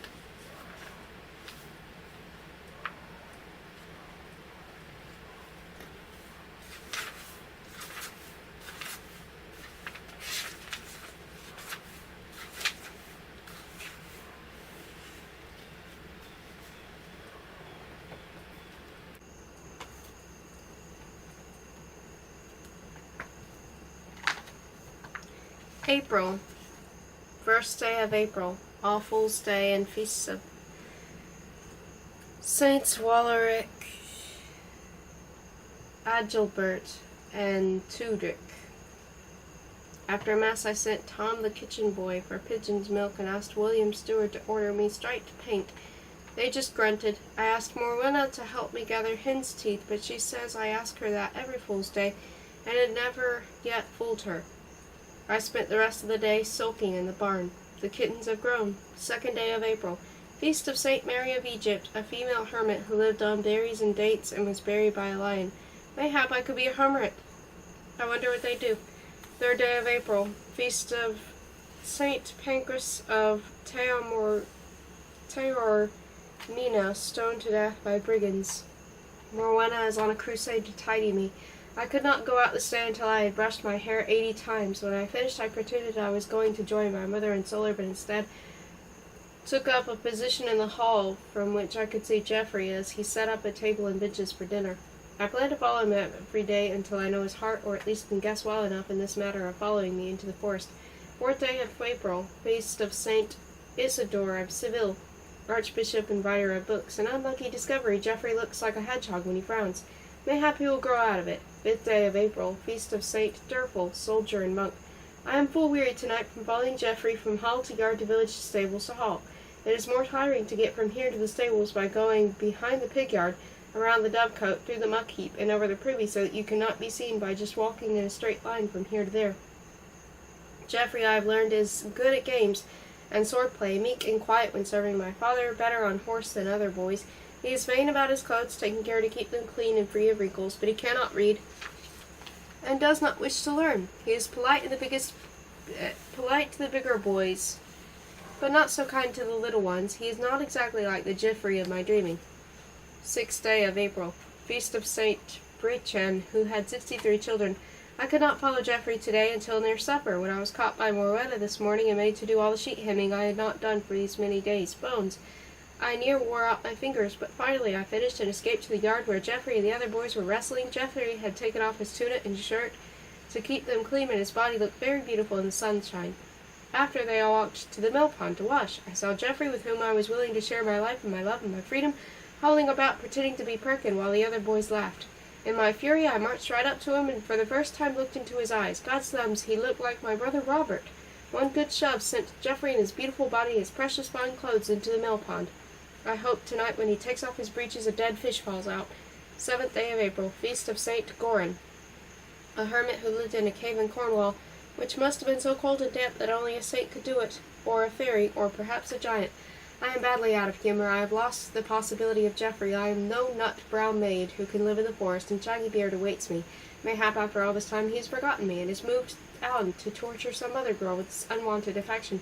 If not, I vow I will find a way to be rid of him. I will be no Lady Shaggybeard. I can think no more on this now, busy as we will be with Holy Week, praying and fasting and chanting and weeping and holy books. Corpus Bones, I utterly loathe my life. 8th day of April, Palm Sunday, the entry of Jesus into Jerusalem. The young people of the village went palming before dawn today to gather willow branches for the church. Most had more greenery stuck in their hair and clothes than in their baskets. I foresee a large crop of babies come next Christmas. 9th day of April, feast of Saint Madron, daughter of Vortimer, High King of the Britons. This being the start of Holy Week, we now hear Mass every day and have 2 readings from the Holy Book. In between, I stole bread and cheese from the kitchen and read outside. I could not let this first warm day of spring pass without my dancing in the meadow. 10th day of April, Tuesday of Holy Week, and the feast of Hedda of Peterborough, killed by the same savage Danes who killed King Edmund.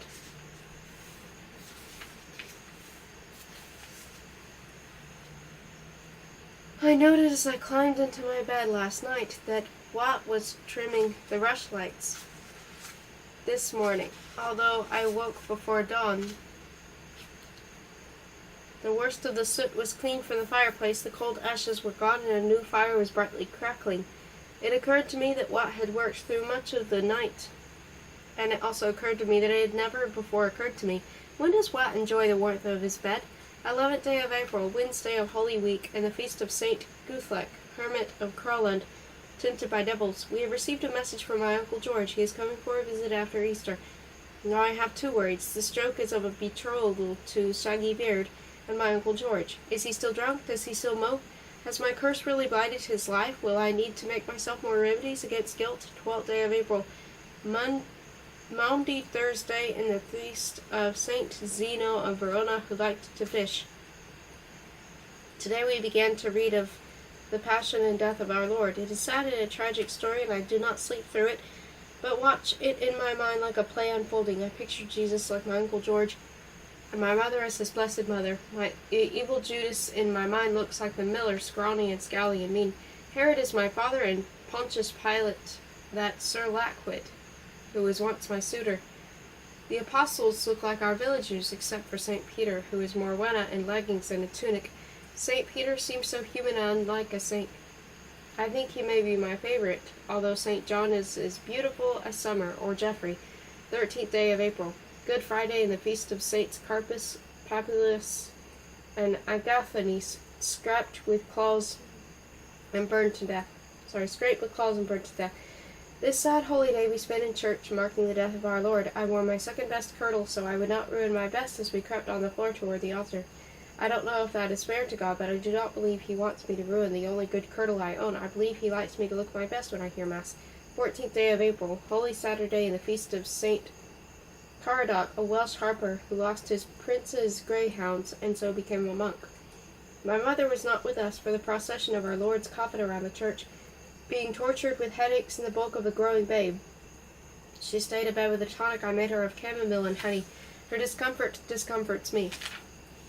15th day of April, Easter Day, and the feast of St. Ardagh, an Irish abbot who engaged in a cursing match with the pagan rulers of Tara and won. Christ has risen. I got out of bed at dawn today, so I could see the sun dance for joy, as it is said to do each Easter. It rained as it does each Easter. The manor is full of guests celebrating the season, most of whom are sleeping in my chamber in my bed. I dream sometimes that I lie in bed and reach out my arms and fingers as wide as I can and stretch my toes to the bottom of my bed and do not touch anybody, and that I can get up and spin around my chamber, touching the walls and bed with my bed and chest, and not bump into any other person. What luxury! I think if I were a king I would keep one room in my palace just for me where I could go and be alone. 16th day of April, feast of St. Magnus, former Viking pirate. Today my family met the villagers in a mock battle on Fish Pond. All of the rickety handmade wooden boats sank, but the sun was out and no one drowned. There were wooden kirtles and tunics and leggings hung from every tree and bush in the village and draped over the ovens and the dovecote here in the manor yard, while their owners run around near naked and white as plucked chickens, praying that the sun out until their finery is dry. I cannot enjoy this week of Easter feasting. I am too distracted by the shaggy beard matter. Lent is over and I have no plan. 17th day of April, feast of St. Donnan and his 52 companions killed by Vikings. A messenger arrived this noon from Shaggybeard. He is closeted with my father, negotiating my sale. Until Morwenna found me and pulled me by my ear to the weaving loom, I listened to them argue. It was somewhat like this. First, feet shuffling on the dry rushes, then a sword rattling and throat clearing. Finally, an unfamiliar, squeaky voice began, Great Lord Morgall of Lithgow, the Baron Selkirk, Lord of Smithburn, Random, and Fleece, brings greetings to Rollo of Stonebridge, and announces his desire to honor Lord Rollo by an association with his daughter, the Lady Catherine. On the contrary, my father replied, his voice low and as oily as a buttered haddock. My daughter, the Lady Catherine, my pride and joy, will honor the man she weds, not the other way around. Of course, Lord Rollo, acknowledging that the great Lord Morgall, the Baron Selkirk, Lord of Lithgow, Smithburn, Random, and Fleece, put aside reasonable demands and bade me ask for dowry only your wife's manor of Greenwood, which lies next his own, for 400 silver coins, 6 oxen. God's sums, I think myself worth at least 7 oxen. My father bellowed. I'll wager he turned purple. Dowry? He wants a dowry of me? Pay the pig to wed my jewel, my treasure, my angel, my only daughter? Out, sir, away, sir, no more, sir. Aha, I thought, at last I am delivered from the beast and the marriage by my father's greed. Another suitor gone, but then the messenger continued, Lord Rollo, understanding your tender love and care for the girl, the great Lord Morgall was willing to take but 4 oxen. Here Morwenna found me. I do not know if the messenger has been thrown out, or if my father is choked from all the lies he tells. If Shaggybeard is so determined to have me, he will forego the oxen. But it matters not, for I still refuse to consider this marriage, and will ignore the whole thing and hope the pig will die or fall in love with someone else or grow tired of my indifference. 18th day of April, feast of St. Laserian, an Irish monk who is struck with 30 diseases at once as penitent for his sins. The negotiations continue. From what I could overhear, the oxen are out and the woven cloth is in. I am not consulted, and no one has noticed that I am ignoring at all. 19th day of April, feast of St. Alphege, Archbishop of Canterbury, killed by Vikings with the bones of an ox. More talking. You would think my father and the agent of loathsome Shaggybeard were making peace with the Turks We're preparing to invade France instead of arranging one little marriage. In the midst of all the talk, my Uncle George arrived for a visit, bringing his new wife, my Aunt Ethelfreda. She is amazed and crackled as an old mixing bowl. Wearing her grandfather's straw hat and her skirts tucked up into her belt, she sits at George's table, rides by his side, and sleeps in his bed. My guts are much troubled. If not for my guts, I think I could love her. She fills our house, laughing louder than George, drinking more than my father, cooking better than our cook, and even ordering Morwenna about. She sheds tears over every lovely, sad, happy, or holy thing in the world, and will eat no more meat, fish, or fowl for fear of causing pain to the creatures. Her dead husband, she says, still advises her, tells her where she left her straw hat or where to buy turnips. I would like to be like her when I am old. 20th day of April, feast of Saint Cadwalla, King of Wessex, who is baptized a Christian and immediately died. George told me of 2 cats who fought so fiercely that they ate each other up until nothing remained but their tails. I am pleased that he can still tease me, for else he seemed much changed. Slow and somber and silent, after our supper I watched him doze by the fire, cradling one of the dogs Alice brought us long ago. I find I do not care for spells and meddling and being responsible for changing people's lives. I am going to bed. 21st day of April, feast of Saint Milrubba, apostle to the Picts. I watched the villagers sowing the fields this morning. They looked like dancers swaying side to side as they cast seed left and right, followed by boys throwing rocks and sticks at the birds. In my head I understand the need to chase birds away when they eat all the seed and have no oats or barley this year. But in my heart I weep for the hungry birds, and for a while I threw rocks and sticks at the boys. Marriage talks continue. What do they have to talk about? I will not marry him, so it all means nothing. 22nd day of April, feast of Saint Theodore of Sicyon, who lived in an iron cage and made friends with wolves and bears. My Aunt Ethelfreda is behaving oddly. George says once long ago she was struck by lightning, which left her hair grizzled and her wits addled. Yesterday she sat on my mother's feet, strumming an imaginary lute and singing songs in make-believe Spanish. Today she thinks she is a sausage. I was greatly worried for her, but George said, let her go, she always comes back. I am greatly worried for George, too. He is turning into a guzzleguts, drinking and scowling and oozing up all of my headache remedies. I am to blame for this. Remorse is eating my innards. If only he would smile again.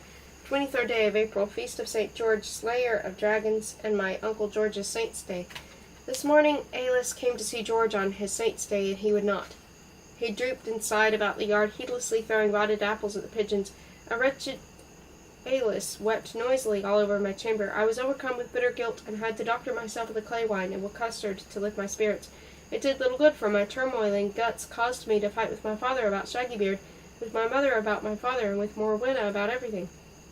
Normally I would talk to Alice or George and feel better, but they are too troubled to help me. I tried talking to odd William, who said, in the illimitable sweep of time, what will it signify? What will you signify? What will any of us? God's thumbs. I heaved a jug at him and fled the hall. 24th day of April, feast of St. Ives of St. Ives, from whose buried body a miraculous spring flows. Geoffrey, who has been called away from here, his father found a more important place for him to foster. I rejoice to see him go, but still think sometimes on his golden hair and his lower lip. 25th day of April, feast of Saint Mark, writer of Gospels, whose bones lie in Venice. I saw Shaggybeard's messengers in the yard, talking solemnly with each other. Were the negotiations not going well? I decided to use my wiles to help drive them away. Finally, I had something to do besides worry and wait. I blackened my hair and teeth and acted like a fool, which worked once before, and for good measure. Let them hear me muttering to myself about meeting Gerd, the miller's son, in the barn. They looked at me with astonishment as I passed. Now let it be over. 26th day of April, feast of St. Cletus, third pope. Shaggybeard's messengers left before dawn this day. No one will speak to me of what happened. Is it over? Am I delivered? 27th day of April, feast of St. Zita, a serving maid who would pray in ecstasy while angels did her chores. I tried to talk to my father. He would not. When I pulled his sleeve, he cracked me and shouted, have off. I think it is over. I have won. Dio gratias. 28th day of April, feast of St. Vitalis, martyred in Rome with his slave Agricola. My father suffering from a sore throat. I made him a gargle of strawberries, water, vinegar, and the dung of a white dog, because of how hard he cracked me yesterday. I put in extra dung. 29th day of April, feast of Saint Endylion, who lived on the milk of one cow. We have a peddler in the yard this day. He brought hats, ribbons, gloves, pots, and other treasures to trade for goose quills, beeswax, and salt. My mother sent me to buy ribbons for her, and I saw hanging from the timbers of his cart small cages of wicker woven like tiny castles with towers and gates. I had to have some for my birds, so I ran to my chamber to see what I might have to trade. I have no silks or velvets or laces, and I can't imagine anyone wanting my embroidery. Finally, I rummaged through the rushes on the hall floor and found amidst the bones and grease droppings a penny or 2 farthings. The peddler had gone, but I chased him down the road and traded the coins for 3 cages which I have suspended from my ceiling beams with lavender ribbons. My chamber looks more and more like heaven. Let others who sleep there complain as they will. 30th day of April, May Day Eve, and feast of St. Erkenwald, Bishop of London. The village is bustling as all prepare to go a-Maying tomorrow at dawn. My mother insists that Morwenna go with me, but I can easily avoid the old baggage if she spoils my fun. I left open the window shutters in my chamber tonight so I could see the fires lit on every hill. I believe they are shining for me, for a future without Shaggybeard. I am filled with hope.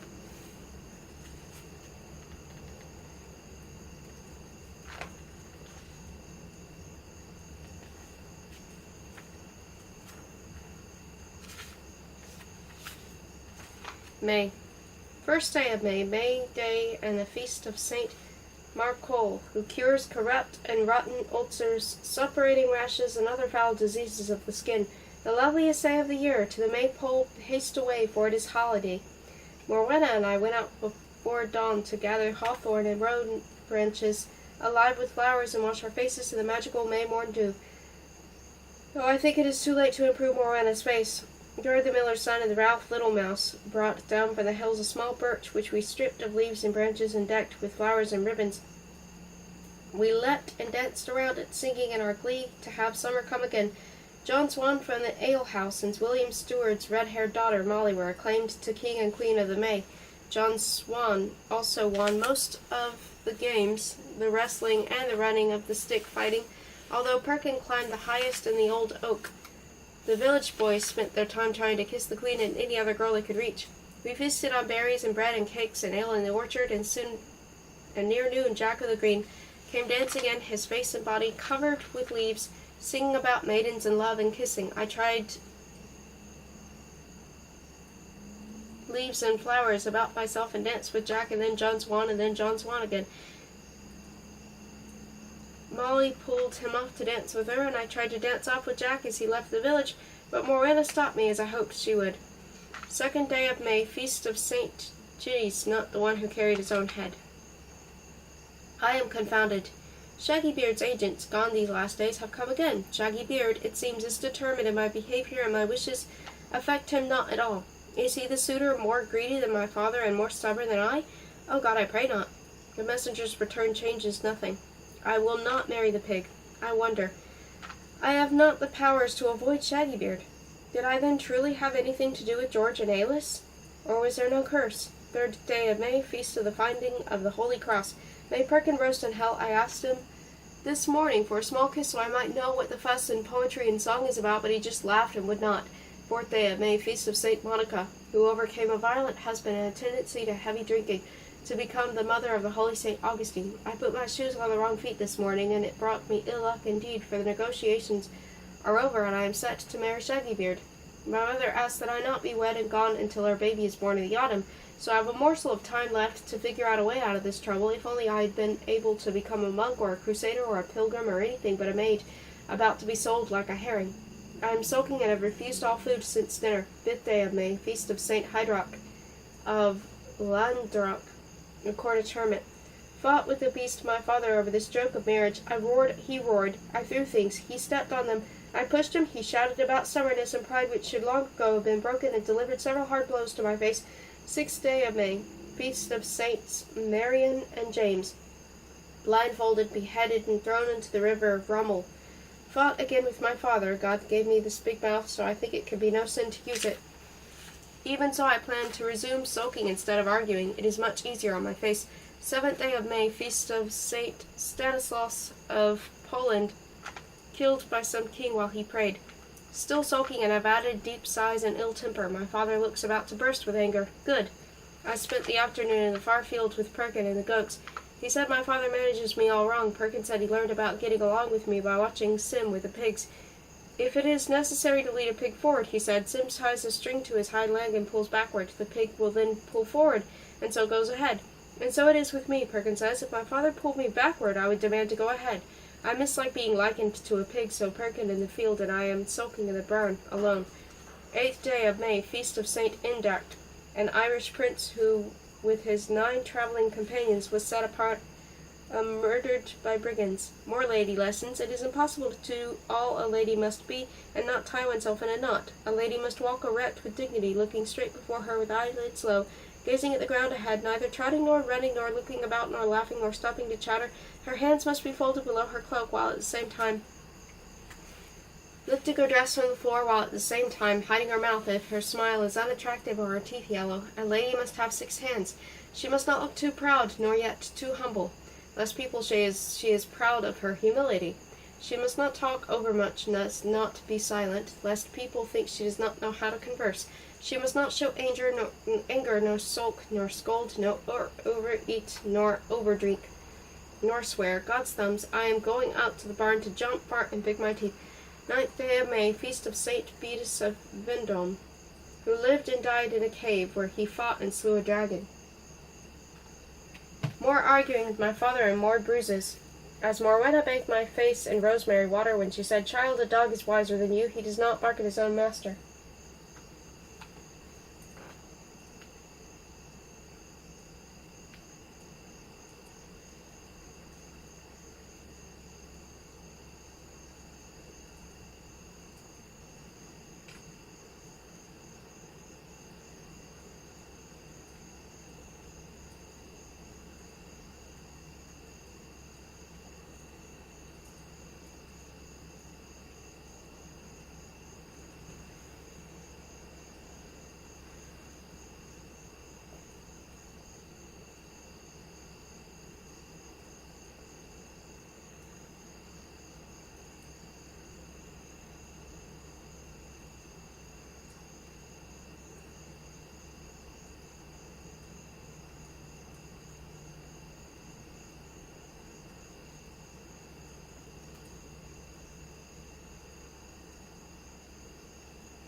More arguing with my father. Child, a dog is wiser than you. He does not bark at his own master. Perkin likens me to a pig, Morwenna to a dog. I wish I were one or the other. 10th of May, Feast of St. Conleth, who was devoured by wolves. My mother still troubled by a headache. I made her a tonic of chamomile, being out of goat dung, until Perkin brings the goats home. No relief. 11th day of May, Feast of St. Credin, who killed his father in a remorse, became a hog herd and a saint. I wonder how he did it. 14th day of May, Feast of St. Boniface, who led a dissipated life but was kind to the poor and died while protecting Christians. My mother being ill these past days, I have had no time for writing or in truth anything to write. 15th day of May, Feast of St. Dimna, protector of lunatics. We sent for the Spanish physician who is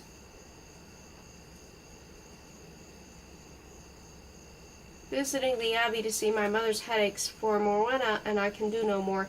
He is a little man in a black cape with a flat black hat that looks very like a big burned pancake. He advised her to avoid bad smells, keep her head cool, and not to cry, sing high, or shout hello. I advised her to get rid of the Spanish physician. 17th day of May, Feast of Saint Madron of Cornwall, whose magic well one can still visit. My mother does better. I am still promised to Shaggybeard. It is raining. Life goes on. 18th day of May, Feast of Saint Ailgifu, Queen of Wessex, mother of Kings Edwy and Edgar. I think Ailgifu is more suiting name for me than Catherine or Birdy. I asked Morwenna henceforth to call me Ailgifu, but she merely snorted. 19th day of May, Feast of Saint Dunstan, who pinched the devil's nose with tongs. Still raining, I sat in the hall with odd William, who also refuses to call me Elgifu, but did read to me from his history of the world. He has just finished writing of the Trojan War and of Aeneas, who fled to Italy from the ruins of Troy, and his grandson Brutus, who was expelled from Italy for shooting his father with an arrow, thinking of him an animal.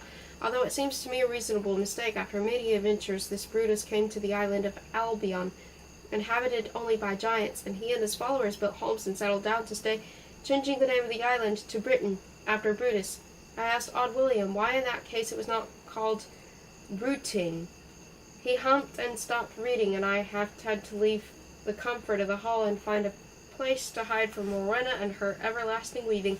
20th day of May, feast of Saint Ethelbert, King of East Anglia, a relative no doubt of my aunt Ethelfreda. Still raining, no one will agree to call me Elgifu except Gerd the miller's son, who cannot pronounce the name and says Uglyfu. 21st day of May, feast of Saint Colin, a Welshman who fought a duel with Saracen before the Pope, went home to Wales and delivered the people the Vale of Llangollen from a lady giant by slaying her.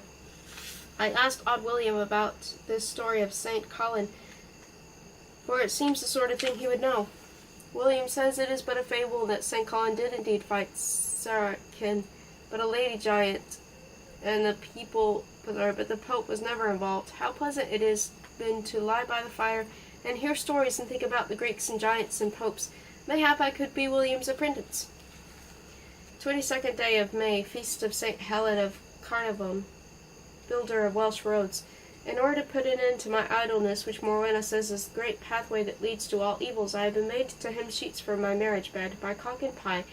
Would that I had dread spun from deadly henbane or spurge. This sewing of sheets makes a marriage seem more real. What am I to do? Am I doomed? 25th day of May, feast of Saint Zenobius of Florence, who raised from the dead 5 people, including a child run over by an ale cart in front of the cathedral. Grown full restless with the rain, I thought to sing some of my songs to odd William. He is after all a great scholar, and who could give me an opinion of them. I had just begun my Lenten song when he commented, talking of his own work and the difficulty of obtaining enough paper, and how he is contemplating next the life of Merlin the magician, and rhymed couplets. He did not see me or hear me at all. Finally I wandered off to throw gooseberries into the fire. They popped and hissed, made as much sense as odd William. He will have to find another apprentice. 28th day of May, feast of Saint Bernard of Aosta, who used dogs to help lost travelers on the Alpine passes. Walter Gray, the steward of Crossbridge Manor, stopped here today to drink our ale and boast of a miracle in Crossbridge village. One of the villagers, he says, an unlettered man with no language but English, woke up one morning suddenly able to speak fluent Hebrew. We once had a 2-headed calf, which I think much superior to Hebrew-speaking villagers, but it didn't live very long.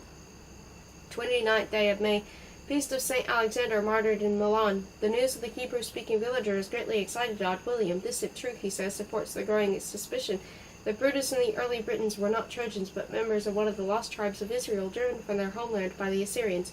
A villager who miraculously remembers Hebrew from the Britons long ago past would confirm his theory. William plans to ride to Crossbridge to see for himself. He has visions of glory and renown, with famed scholars coming from all over the world to consult him. Probably they will all want to sleep in my chamber. 30th day of May, feast of St. Hubert, who became a Christian when he saw the image of the crucified Christ between the antlers of a stag. There was a wondrous strange spectacle in our yard this dawn. Odd William tied his writing table, parchments, and pens onto the back of the miller's mule, and set out for Crossbridge and fame. His eyes, so well suited for close work like writing, fail at distances, so that William rides leaning greatly forward on the mule's neck, alternately squinting and peering far ahead while rubbing that spot between his eyes where all the squinting and peering hurts him. Our villagers lined the road and called out to him as he passed, thinking him some sort of saint or holy man for his part in the Crossbridge miracle. Dogs, 2 goats, a goose, and several village children ran behind him, sputtered with drops of ink made as it spilled its way to Crossbridge. I should like to paint a picture of this on my chamber wall, but I fear I would never then sleep for laughing. 31st day of May, feast of Saint Petronilla, who refused to marry a pagan count and starved herself to death. The rain has stopped and the world shines. Everything seems more hopeful in the sun. It will soon be summer, and I am not Lady Shaggy Bird yet. I will find a way out. June. First day of June, feast of Saint Gwyn of Brittany, who had 3 breasts. Odd William has returned. He says the miraculous Hebrew the villagers spoke of was but gibberish, the product of brain fever or an overactive imagination. Gone are William's hopes for greatness. He is standing again, his back to our fire, writing of the founding of Rome by twin orphans nursed by a wolf. Second day of June, feast of Saints Marcellinus and Peter, Christian martyrs who converted their jailer while in prison. There was a message from Robert. His wife was died with little fuss as she lived. I never once called her by name. It was Agnes. The child died too. It had no name. Strange things are happening to me. I'm having so many soft feelings. Mayhap I need to brew me some wormwood and periwinkle to comfort my heart. Third day of June, Whit Sunday, and the feast of St. Kevin, who lived on salmon brought to him by an otter, and died at 120. We all dressed in green and yellow to celebrate Whit Day, and sang "Summer is a-comin' in." Although it was so cold and rainy that the dancers fought to wear the tree costumes, which are clumsy but warm, and all were wet and bedraggled, we were happy to think on the church able to come. Fourth day of June, feast of Saint Edfrith, scribe and artist like me. Quiet today, I'm sore of head and sour of stomach, warm. Fifth day of June, feast of Saint Boniface, who wrote the first Latin grammar used in England. I helped an ant today. She carried a burden so heavy it looked to crush her. A crumb it was, or a speck of wheat, or a drop of honey that had hardened in the sun. She was struggling to take it back to her nest, where it would feed her, yet fellow ants for a day or a week, as small as it was. So intent was she on carrying the crumb that she didn't notice me at all. I watched as she staggered and fell and bumped and stumbled, making slow progress toward what must have been her home. The day was nearly over. I knew the villagers would be driving their animals back through the meadow to pen them for the night, and the tiny ant and her precious crumb would be smashed into the dirt. I had to help her. First I searched around for other ants to see where they were going. I followed a line of ants running to and from a hole in the dirt, some in, some out, some sideways, all around the hole. This must be home, I thought. I put a piece of leaf in front of the ant, all intent on her burden, and unaware of me, she walked into the leaf. Then I went to the hole in the dirt where all the ant activity was. It was only a few steps from me, but seemed like a lifetime's journey for the ant. I put the leaf down by the hole. The ant walked around the leaf, up the stem, and down the side, stumbled around in circles for a bit, twitched her feelers like my brother Robert, hitching up his breeches, and walked down the ant hole, still balancing her morsel. I felt as though I had saved the whole world. Sixth day of June, feast of Saints Goodwall, Jarlath, Norbert, Agabard, Artemis, Candida, and Pauline. Truly, I am not making this up. The beast my father woke up, roaring like a real beast this morning, toothache. He rubbed garlic on his thumb, and left the smelly paste there all day. But that reliable remedy failed him. He roars that he will go to Lincoln, the tooth puller. But my mother is afraid that pulling the tooth will leave a hole in his head where evil spirits can get into his body.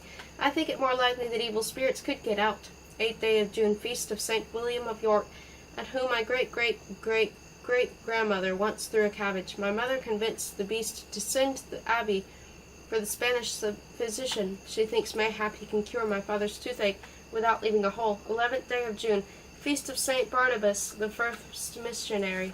2 days ago the Spanish physician was here. He told my father that the toothache is due to an imbalance of humors in the body, and recommended letting out some excess blood by cutting a vein under his tongue. The beast submitted meekly, or him, until the knife pierced his tongue. He swung out and knocked the little man from Spain from his stool. Finally the physician managed to cut the vein and caught the heavy dark blood in a cooking pot. But today the beast still roared, so the physician returned. The toothache, it seems, comes not from unbalanced humors, but from a toothworm, which has burrowed deep into my father's jaw. This new cause required a new remedy, so the physician mixed henbane leaves with sheep fat, rolled this into little pellets, and dropped them into the fire.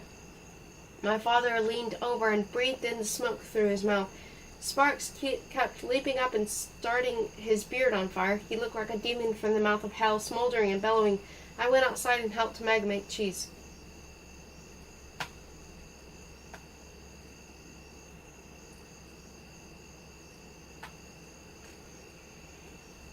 Thirteenth day of June, feast of St. Anthony of Padua, who once preached to fish.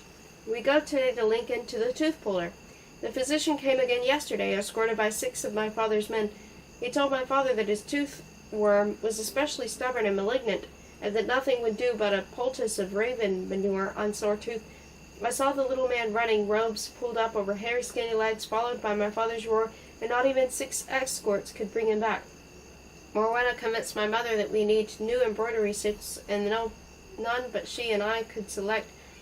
So we go too. It is Corpus Christi week, and on Thursday the guilds of Lincoln will deck their wagons with flowers and herbs and pull them through the town to the cathedral square, where they will perform their plays about the wonders of creation and the life of Jesus, and I will be there to see.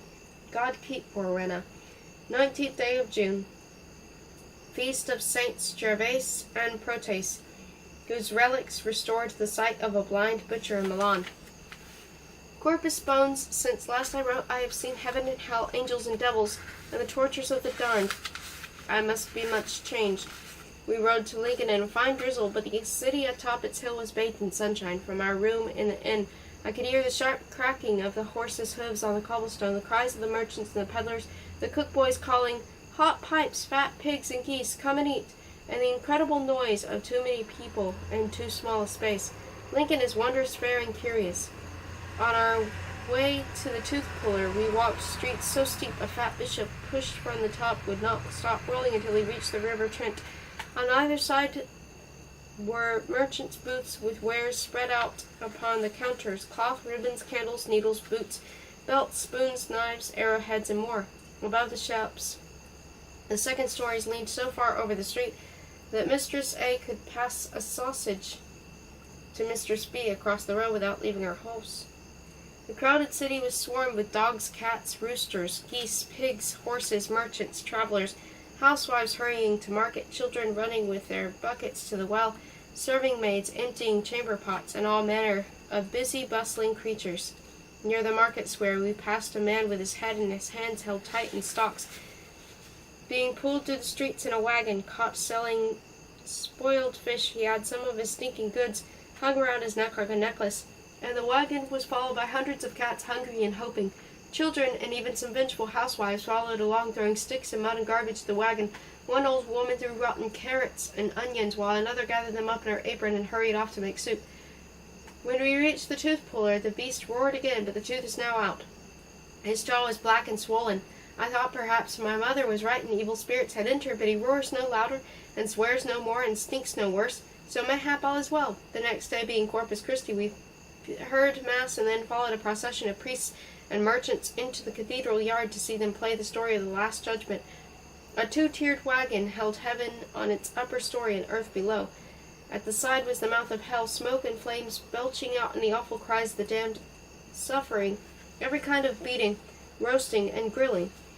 I hoped to have nightmares from this for months. Heaven was remarkably crowded, considering how few people were told the good enough to get there. Angels with golden skin and golden wings flew about on golden straps, playing on the golden harps. One angel caught on the branches of an apple tree.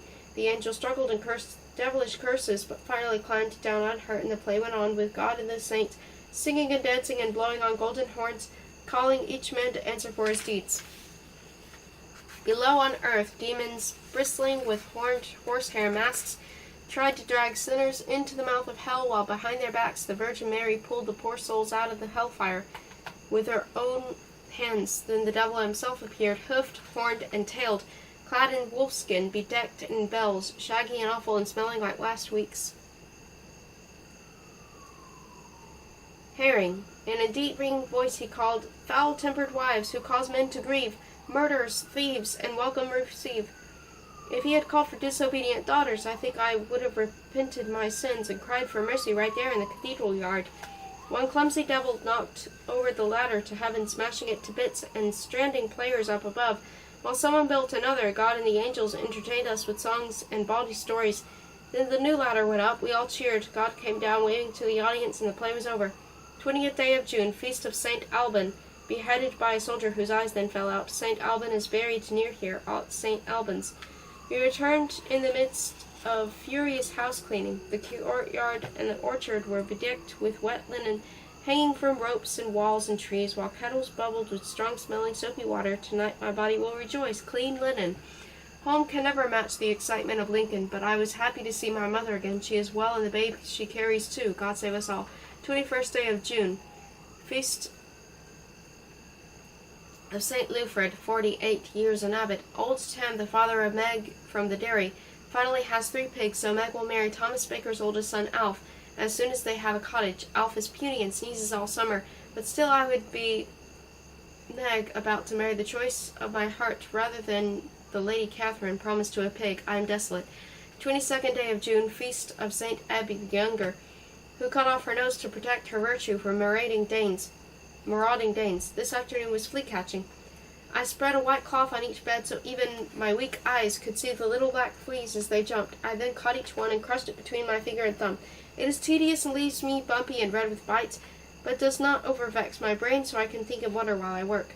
Today I thought about ways the shaggy-bearded oaf who wishes to marry me might die and leave me free. He might be eaten by wolves, or struck by lightning, or explode from eating too much. He might encounter a dragon bigger and meaner and more evil even than he, or be disemboweled by a Turk or a jealous husband. Mayhap all his teeth will fall out and he will be unable to eat and so will starve to death, or he might jump off a roof in a drunk thinking he could fly. He could be run over by a peddler's wagon full of heavy iron pots, or have corrupt and rotten ulcers eat away at his body. I could put deadly thorn apple or monk's hood in his soup, or train my birds to fly north and peck him to death, or a giant hand might reach down and pinch him between his thumb and finger. Life was full of possibilities, if only something would happen soon. 23rd day of June, Midsummer Eve and Feast of St. Ethelreda, who died of a tumor in her neck, divine punishment for her vanity in wearing necklaces in her younger days. All of the world is celebrating Midsummer Eve, eating and drinking and dancing in the fields. I cannot, filled as I am with dread over this marriage business. If only the bonfires lit throughout the Shire this night to drive the demons and dragons away would drive unwelcome suitors away as well. I am going to bed with the sounds and singing in my ears, but not in my heart. 24th day of June, Midsummer Day and Feast of St. John the Baptist, our Lord's cousin, whose head King Herod gave to Salome as a reward for her dancing. Salome. Where will next Midsummer Day find me? 25th day of June, Feast of Adalbert of England, about whom we know nothing, but she works miracles at his tomb. Last night, Ralph Littlemouse dreamed he saw Perkins' granny sitting by the side of the road with blood on her clothes. This morning he ran to her cottage, and she was already dead. He thinks she must have been elf-shot, for there are no marks on her. So we all are carrying bread in our pockets to protect from the fairies. Glenna Cotter and Thomas Baker's wife, Anne, washed and dressed the old woman and laid her on the table in our cottage. Tonight all the villagers will watch. I do not know why we call it watching, when it is really singing and games and drinking, but at least you will not be alone. They have sent the high meadow for Perkin to come home. My heart breaks for him. 26th day of June, Feast of John and Paul, Roman martyrs who are buried in their garden. We took Perkins' granny from her cottage to the church in the dark, although I could see a sliver of silver light from the east and knew dawn would soon be upon us. Father Hugh said Mass and a lot of things about sinners and hellfire, and how this should be a mirror to us all, for we shall all die and none know when. But nothing about how she had the merriest eyes I ever saw, or how, although she was no bigger than Ralph Littlemouse's youngest, she always had a lap big enough for a crying child, or how she made the best soul cakes in the village. I tried to convince Perkin to sleep in our hall tonight, but he said no. He will spread his bed by the fire in his granny's cottage, as he always does when he is not in the high meadow with the goats, and will do so every night until he leaves to be a scholar. 27th day of June, Feast of St. Cyril of Alexandria, fierce enemy of the Novatians, Neoplatonists, Nestorians, and the imperial governor Orestes. Before light this day I awoke with an inspired notion. I slipped out of my bed and into my clothes, and was at the dairy before light. Meg was already there, trying to coax milk from an unwilling cow. Meg, I have an inspired notion, I said. You and Alf need a cottage. Perkins' granny does not. I think God sent Perkins' granny's cottage to you. Meg's eyes lit as though I had set a torchlight to them. A cottage, she sighed. Married, she sighed. Me and Alf, she sighed. We jumped around the dairy a bit, and then Meg stopped, biting her lip and scowling. Your father, my lady. Would he? Could we? Could you? I knew what she was trying to ask. While Meg finished coaxing the cows, I went to coax my father. I found him in the hall with his breakfast bread and ale, frowning at the snoring lump that was odd William, lying between himself and the warmth of the fire. "Sir," said I, "the morning dawns fair. I hope it finds you well." "Slurp," said my father. "For certain," I continued, "Perkins' granny is in heaven this day, watching over us all. I know God would want her with him. So good she was, and so generous. God ever rewards the generous." "Slurp," said my father again. "Generous as she was, I know Perkins' granny would want to share what she had with those of us left behind, her warmest mantle with the miller's wife, her extra stockings with Ann Baker, and," I said, taking a big breath, "her empty cottage with young about to be weds, who have none of their own." My father stopped in mid-slurp. His brain woke up. He understood. Greed blossomed in his tiny eyes, and he bargained with me for the cottage. Finally, he agreed to let Meg and Alf have it in exchange for one of Meg's dowry pigs, and my willingness to consider the Shaggy-Beard marriage. So I told Meg, and Meg told Alf, and they will be married on Sunday and have Perkins' granny's cottage. Perkin will have his bed by the fire when he is not in the high meadow with the goats, and someone to see he eats a hot meal on cold days, and his granny in heaven will smile at me, and all will be well. 28th day of June, St. Peter's Eve and the Feast of Martyrs, St. Pontimania, who had boiling pitch poured over her body, and St. Basilides, a soldier who was kind to her. I had a good reason to hide from Morwenna today, for I had the notion to make a picture for Perkin of his granny in heaven. I did not wish to be stopped and made to sew or weave or practice walking with my eyes down. I used my best inks and my brushes and a whole sheet of vellum taken by the night from the stack William Stewart uses for his household accounts. In my picture the sun shines, for Perkins' granny suffered greatly from the cold. She is gaily dressed in a new green kirtle and dances in a meadow with Perkin and goats, for I think heaven would be no heaven for either of them without goats. She is smiling and has all her teeth. Perkin leaves in 2 days to return to the high meadow, so I will leave the picture in the cottage where he will be sure to find it. 30th day of June, Feast of St. Theobald of Provence, hermit, patron of charcoal burners. Perkin has gone, but first brought me to his thanks his granny's earthenware cup and a kiss. My insides are very warm, although the morning is cool.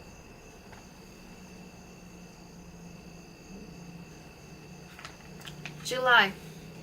First day of July, Feast of Saints Julius and Aaron, British farmers, who suffered horrible physical tortures at the hands of the Romans. I was at Meg's father's cottage before light this day to bring her the gift of my second-best blue kirtle, her only one being old and patched and green, a color sure to bring bad luck to a bride. I then went to the church to await everyone in the church door, where William Stewart and I would represent my father on this occasion. Meg said it would bring them great honor and great luck. I think the luck is that my father did not come himself. Soon I heard the sound of laughter and singing and the strumming of gitterns, and Meg and Alf led the villagers up the path to the church. Meg's yellow hair, usually tightly plaited and pinned up so as not to hang in the milk or become tangled in the butter churn, fell loose in a river of gold to her knees. A circlet of bluebells and cowslips and days' eyes crowned her shining head. My blue kirtle matched her eyes. Morwenna sells beauty and rainbows soon pass away, but I know for the rest of my life when I look at Meg I will see her like this. Alf looked much the same as always, except he had no flower in his hair. After exchanging bows at the church door, Alf gave Meg half a penny and kept the other half for himself, so that, he said, they would always remember they were two halves of one soul. It was very pretty. Then Mass, and with the church bells ringing, the ale-house for the bride ale. Since the sky was the same clear blue as Meg's eyes, John Swan had set up tables outside, strewn with rosemary, bay, and petals of the wild white rose. The afternoon was gay with music and dancing and much ale drinking, with the pennies paid for the ale to go to Meg for her new cottage. Now it grows dark and I am in my chamber writing. The party continues and will all night. Some will even have bride ale for breakfast, but Meg and Alf have gone home to the cottage God sent them, with help from Perkins' granny and me. 2nd day of July, Feast of Saints and Processus and Martinian, Roman martyrs, whose relics cure the sick, reveal perjurers, and cure lunatics. I have been thinking about my own marriage. Once I dreamed of a handsome prince on a white horse decked in silks and bells. Now I am all for a smelly, broken-toothed old man who drinks too much. I would rather even Alf, but it occurred to me that what actually makes people married is not the church or the priest, but their consent, their I will. And I do not consent, will never consent. I will not. I cannot be wed without my consent, can I? They cannot bind me with ropes and force my mouth open and closed while my father says in a high voice, I will. I am told this has happened, but even my father could not be so cruel. I will not consent, and there will be no marriage. Amen. 4th day of July, Feast of St. Andrew of Crete. Stabbed to death by a fanatical iconoclast. I spent the summer evening lying in the field, watching the stars come out in the sky. Free, free, free! After my harrowing days locked away, I rejoiced to be free. It was like this. The evening after Meg's wedding, I encountered my father near the buttery. Now we will get on with it, daughter, he said. It is time to make good your promise and consent to marriage with Murgal. Never, I said. Your villagers are allowed to marry where they will, but your daughter is sold like a cheese for your profit. Never. He blinked 3 times, opening and closing his mouth. Then his face grew purple, and she choked out disconcerted words. Meg, cottage, promise, marriage. I promised to consider such a marriage, sir. And I did, I said. I considered it, and I rejected it, and I will not consent. So there was a shouting and a slapping and a stomping away, which ended with me locked away in my prison of a chamber without any inks, and any attempt to break my spirit. Earlier this evening he came to my chamber, the only person I had seen in 2 days except Morwenna and Watt. Standing in the doorway, he said, Your mother has prevailed upon me to let you out. You are to go down to supper. You will be quiet, agreeable, and obedient, and you will wed the pig. He left the door open. I am free, and I will not wed the pig. 5th day of July, Feast of St. Morwenna, an Irish maiden who worked miracles. This morning I strewed the bed with flowers for my Morwenna, who irritates and torments me sometimes, but who I love. Hers is the first face I ever saw. 6th day of July, Feast of St. Sexburga, wife of Erconbert, mother of Erkengoda and Ermenguld. Aelis's baby husband has died, and she is a widow without ever really being a wife. Since she met him but seldom, I think mayhap she is none too sad. I wonder if George knows. 7th day of July, Feast of St. Willibald, who wrote a book called Hadeporkon about his travels to Rome, Cyprus, Syria, and the Holy Land.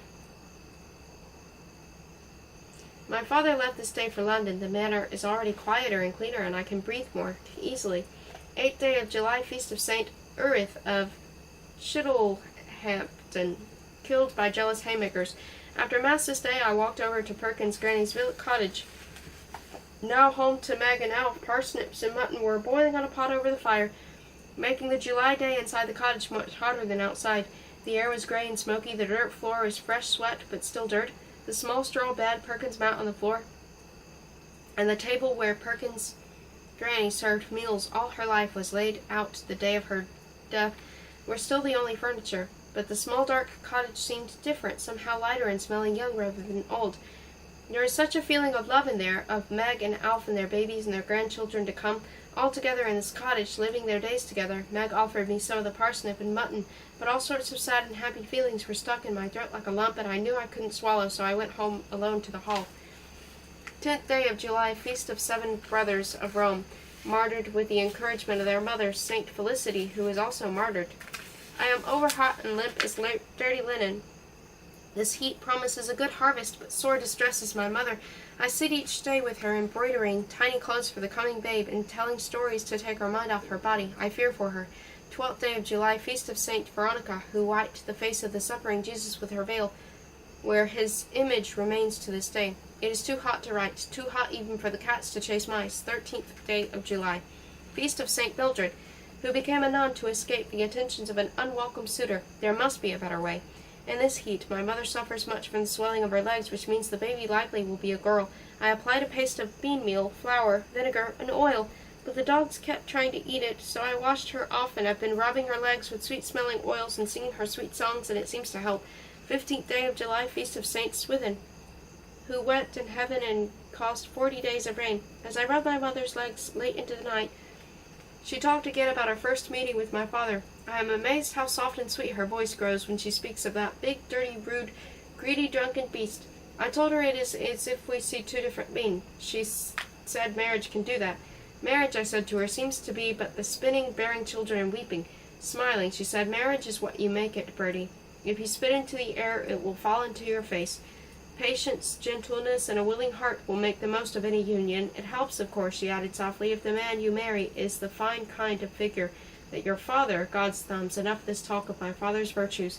She must have caught warblefly from the cows, and it has gone to her brain. 17th day of July, feast of St. Alexis, who lived as a slave in his father's house and slept under the stairs. I met Alice this day in the meadow. She is giddy and relieved to be married no longer. She says when she married the baby duke, her father promised her that if she ever married again, she would have more choice about the man. Now that the baby duke is dead and Alice a widow, she is determined to love and be loved as well as wed. I know she is speaking about George, but I do not know what will come. My Aunt Ethelfreda may be a bit mad, but she is definitely alive. 18th day of July, feasts of St. Edburga of Bicester and Edburga of Winchester, but not Edburga of Minster. The northern shaggy-bearded pig has sent me betrothal gifts, which I, of course, refused, since I will not consent to marry him.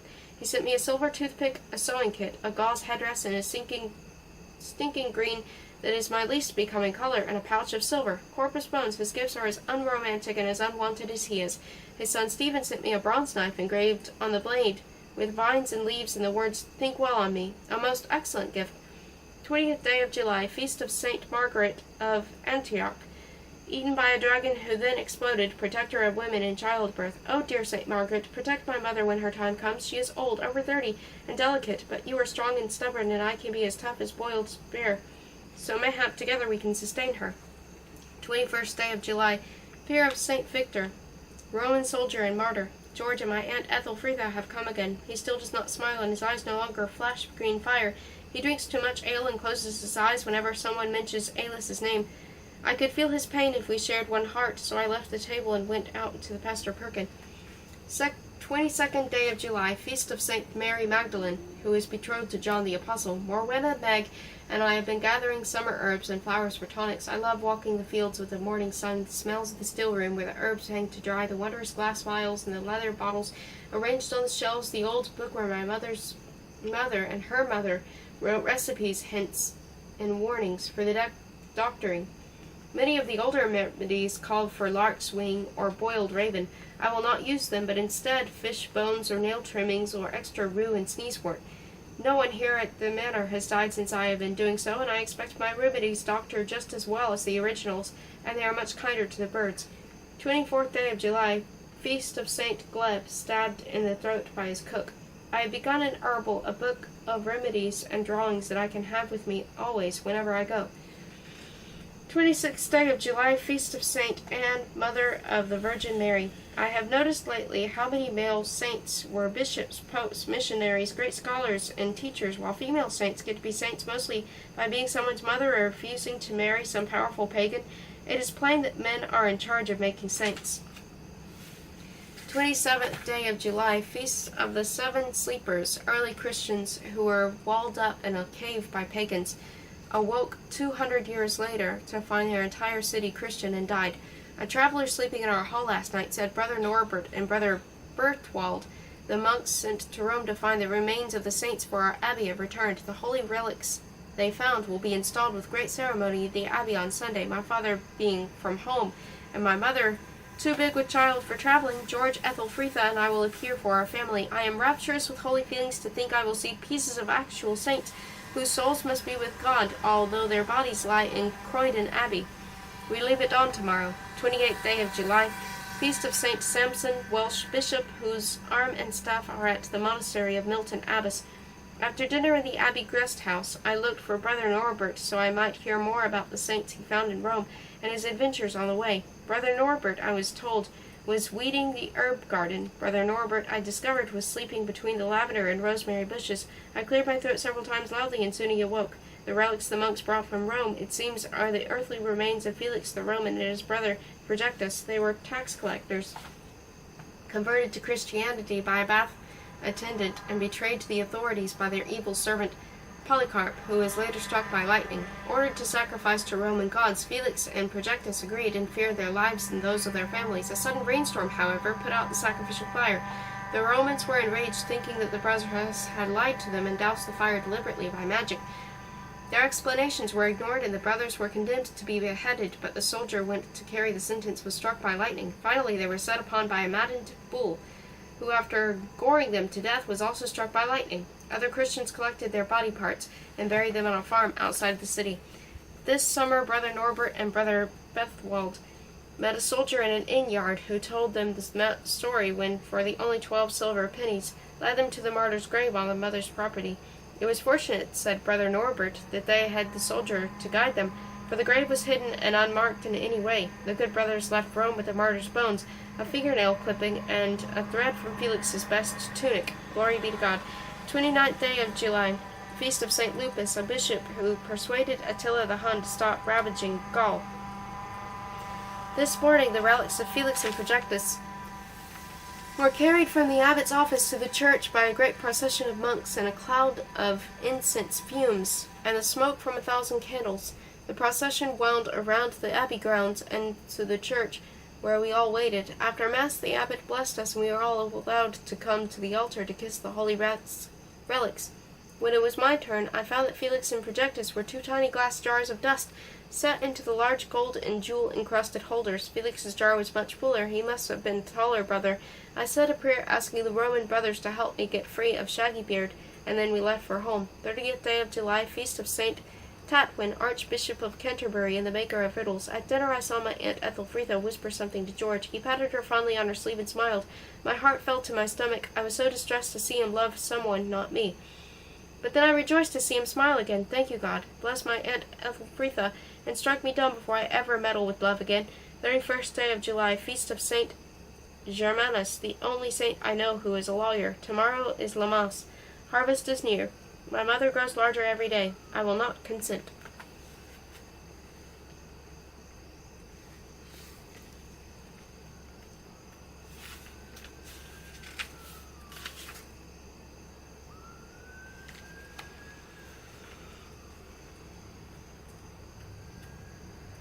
August. First day of August. Lammas Day and Feast of St. Ethelwold, monk, cook, and builder in the largest organ in England. This day the church smelled much like the bread stall at the fair from the fresh baked loaves brought in, thanks to God for the good harvest. Since I had no breakfast, the smells made my mouth water and my stomach rumble like an ox cart on a rutty road. After Mass we feasted in the hall. One of the many dishes my favorites were the eel pie and the ginger wafers. My least favorite was the swan's neck pudding. 2nd day of August, feast of St. Sidwell, Virgin, who died when her jealous stepmother incited the reapers to behead her. In the meadow the other day, I noticed how the trees stand bowed lower, looking like old men with heavy burdens on their backs, hunched with worry. But what might a tree worry about? Mayhap about the young birds who are born amidst branches and then fly out into the world where they could be caught by cats, stoned by boys, or snarled and eaten and never even say goodbye? About hot, dry summers and thirsty roots that cannot call for water and are never offered beer? About whether its leaves will turn fiery shades of red and gold for all to admire, or just shrivel and drop or be blown off by early wind and rain? About being cut down to make a house or a barn, or whose siege weapons for war, or a battering ram? About being chosen to hang a thief whose body would be left there to hang like putrid fruit, and no young girl would lie beneath its branches and look up and wonder? Would I could ask one. 4th day of August, feast of St. Sithne. God asked him to be the patron saints of girls, but Sithne said he'd rather be the patron of bad dogs, so he is. I like to think of him as my father's special saint. My father returned today unexpectedly. There was no supper to his liking, so I kicked at the dogs and slapped the servers and bellowed, "Sweet Satan, why am I cursed with a cook who labors long in the kitchen yet produces nothing but farts and belches?" I thought it was quite funny, but I laughed behind my hand. All is quiet now. 9th day of August, feast of St. Romanus, Roman doorkeeper and martyr. My mother lies sore afflicted with a fever. I can write no more. 10th day of August, feast of St. Lawrence, who was roasted over hot coals and now is the patron saint of cooks. Sometimes religion is as mysterious as love. Her fever still rages. 13th day of August, feast of St. Cassian, a severe schoolmaster who was stabbed to death by his pupils with their pen nibs. I will add this to my list of ways for Shaggybeard to die. My mother is finally well, thanks be to God, and still carries a child. I might be made to marry by force, but I vow no one could make me have a child. Not only is it dangerous and uncomfortable, the child could grow into Robert or Geoffrey or Attila the Hun. The beast my father has been, even beastlier these days when my mother lay ill, at least with me and Morwenna and the servants. He is like a lamb with my mother, or at least a dog or a squirrel or some other gentler beast. God's thumbs, when he does not roar, I do not know who he is, or just why I hate him. 15th day of August, feast of St. Tarsichus, the Roman boy beaten to death with stones and clubs while protecting the holy bread.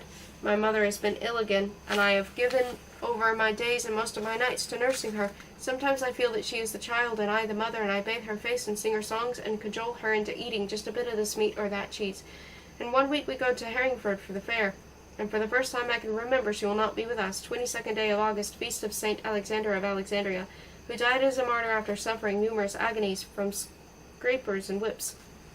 It is Bartlemas Fair, easily the busiest and merriest days of the summer. After days of preparation, we left for the manor, gay and giddy and ready for play, and today we are here. Before I left her, my father gave me 10 pence for spinning. I bought her a string of jet beads, 3 pennies, a wooden whistle for Perkin, 2 pennies, a bone rattle for coming babe, a penny, and 4 skins of parchment for my herbal, 4 pennies. In 1 morning all my money gone. Still I have yet to eat my fill of pork and pastries, cheer the fastest horse and fleetest runners, wonder at the tumblers and magicians, laugh at the puppets and giants, and clap for every dancer and minstrel at the fair. We are at an inn tonight, in a room with 7 people and 7,000 fleas. 23rd day of August, feast of St. Tidfil, killed by Saxons. I used to think the saddest sight in the world was an eagle I once saw in a baron's hall, wings clipped, chained to a perch from which it kept falling, flapping piteously until someone righted it again, but there is worse. Here at the fair is a dancing bear, moth-eaten and scrawny, anxious only to be taken home and fed, and not prodded and pinched to do silly tricks for fairgoers. The performance I saw was so clumsy and sad, and brought the bear's owner so little profit, that he announced a bear baiting, planning to set a pack of dogs against the poor bear and see who cries and bleeds and dies first, all for the amusement of those wagering money on the outcome. How can we think to ourselves made in the likeness of God when we act worse than beasts? While Morwenna was pondering over willow bowls and iron pots, I argued with the bear's owner, trying to make him see the wrong in the sacrificing of a bear whose only crime is not wanting to dance for strangers. Finally he said, grinning, he would sell me the bear and I could do what I wished with it. There is the pouch of silver from Shaggybeard, but if I use it to save the bear, I am chained to both beasts. Spending the silver will mean my consent. It will be a promise to God. I can be sly and crafty and false with my father and my suitors, but I fear to fool with God. What can I do? 24th day of August, feast of St. Bartholomew, apostle, skinned alive, patron of butchers, skinners, tanners, leather warmers, and bookbinders, crocus bones. I have talked to every rich or poor, young or old, fat or scrawny merchant at the fair, trying to persuade them that a dancing bear would improve their business, increase their earnings, and bring them great renown. They laughed at me, pushed me, pinched me, tickled me, and tried to kiss and fondle and even tumble me. But no one listened to me. No one wants the bear, and I cannot abandon him to the cruelty of men and dogs. The bear baiting is set for tomorrow. What am I to do? 25th day of August, feast of St. Abbey, an abbess who allowed her nuns to spend their time weaving fine clothes, adoring themselves like brides and neglecting vigils and prayers. Would I could find a nunnery like that. I have done it. I have promised the silver toothpick and half my pouch of silver in trade for the bear. I know that by accepting his gifts I have accepted the giver, and I am Shaggybeard's. For the sake of the bear I am resigned. Deuce help me, but what else could I do? The owner has agreed to keep him for 7 days while I fetch the silver from home and think on what to do for a bear. I would choose to let him live free in the woods and fields, but I know no village that would take kindly.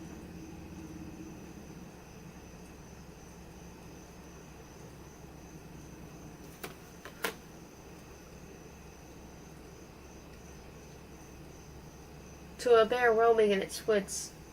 Mayhap I can convince my father to keep him. He is gentle and good.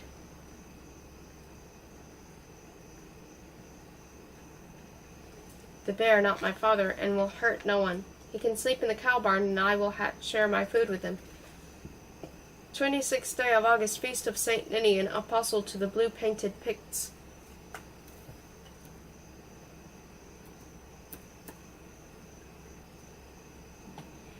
We are home again. It dispirits me to think what high hopes I went to the fair, and how I have come home and bound to marry a stranger with a scraggy beard and meat caught between his teeth. I am dispirited, downcast, and dejected. I have asked everyone here to help me fetch and keep the bear. My father refused to talk about it. My mother turned pale. Morwenna humped and scolded. Perkins sighed and looked the other way. I am surrounded by unfeeling dolts and idiots. Then the largest dolt and idiot of all joined in. Robert came home. He teased me, saying mayhap I could marry the bear, since I seemed to like him big and hairy and stupid. The harvest is finished. The villagers brought in the last sheep with their usual merriment. The whole village joined us for a harvest supper in the hall.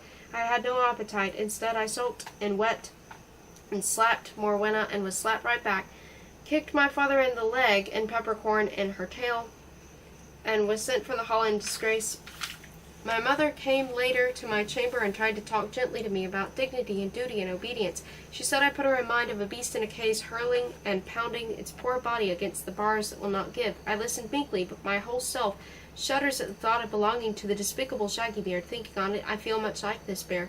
We can neither of us live alone and free and survive in this world, but we might wish for a cage less painful and confining. Do help us both. 27th day of August, Feast of Saint Decuman, a Welsh monk beheaded while at prayer. William Stewart told me of an abbey west of here, whose abbess keeps a menagerie, lions and wolves and eagles. Would that she might take my bear. I begged William to ride to her, but he cannot leave the manor, nor Perkin, nor Sim. My father will not. Thomas and Edward are away. Robert rode off his evening to looking for a mischief.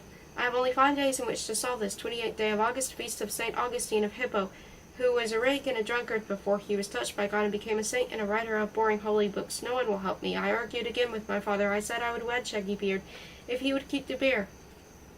He said I would wed Shaggy Beard and to H with the bear. I stamped my feet. He cracked me. I said I was going to the abbey. He locked me in my chamber. God's thumbs. Our every meetings end the same way. 30th day of August, Feast of Saint Fiacre, a hermit who hated women but loved plants. I am still locked away, still helpless. What will happen to the bear? 31st day of August, Feast of Saints Gwynberga and Cuthberga, sisters and nuns. My mother has been here. She said, he whom you call abominable rode all night to the abbey by the sea. He charmed the abbess into taking your bear. They sent a wagon and 2 men to the fair to trade your silver for the beast. And thanks, Robert also gave the abbess silver, his own. You are to stay in your chamber and think on this. So the bear is safe, thanks to Robert. Robert? This is not the brother I know. I am confounded.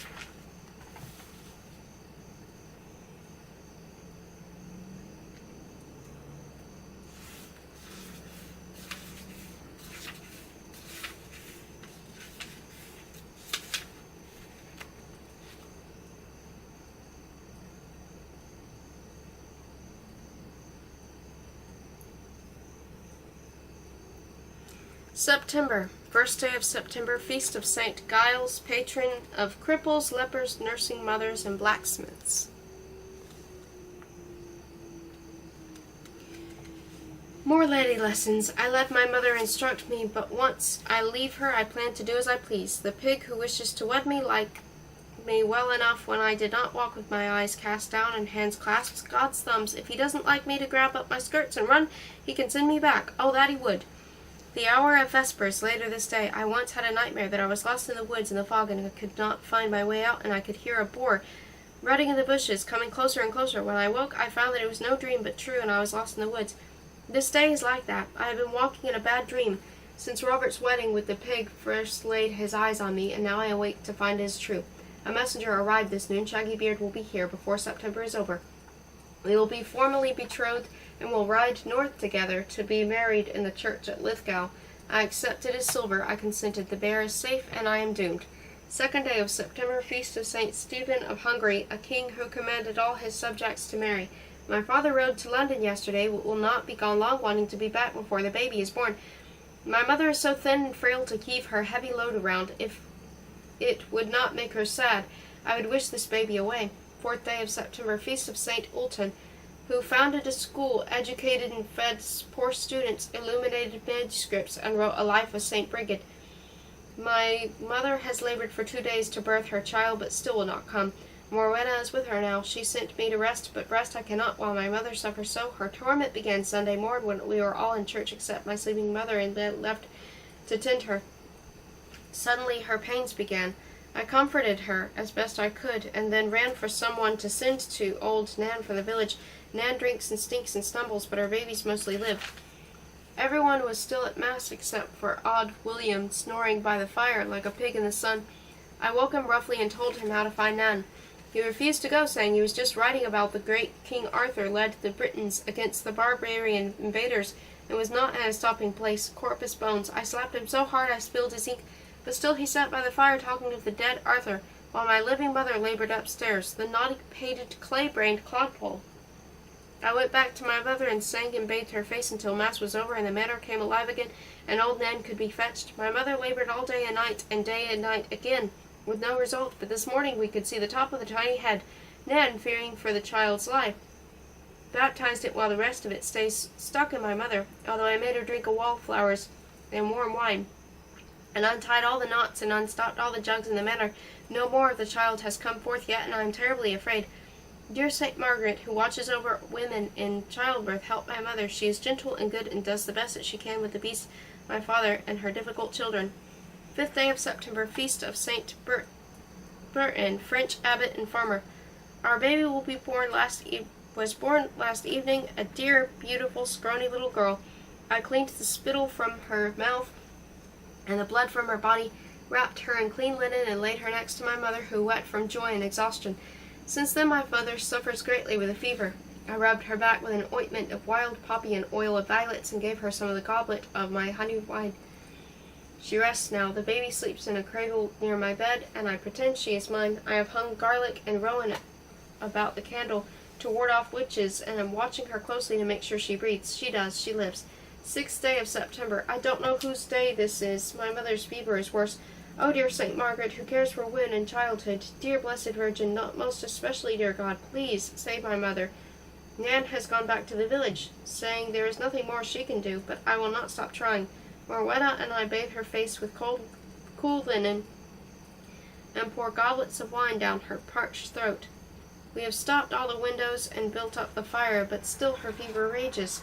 7th day of September. I do not know how she can be so hot and not consume herself in the bed linen, and the whole men are in flames. I have not slept nor Morwetta since the baby was born. Best from the kitchen has taken her and feeds her with the same milk and the same love she feeds her own babe.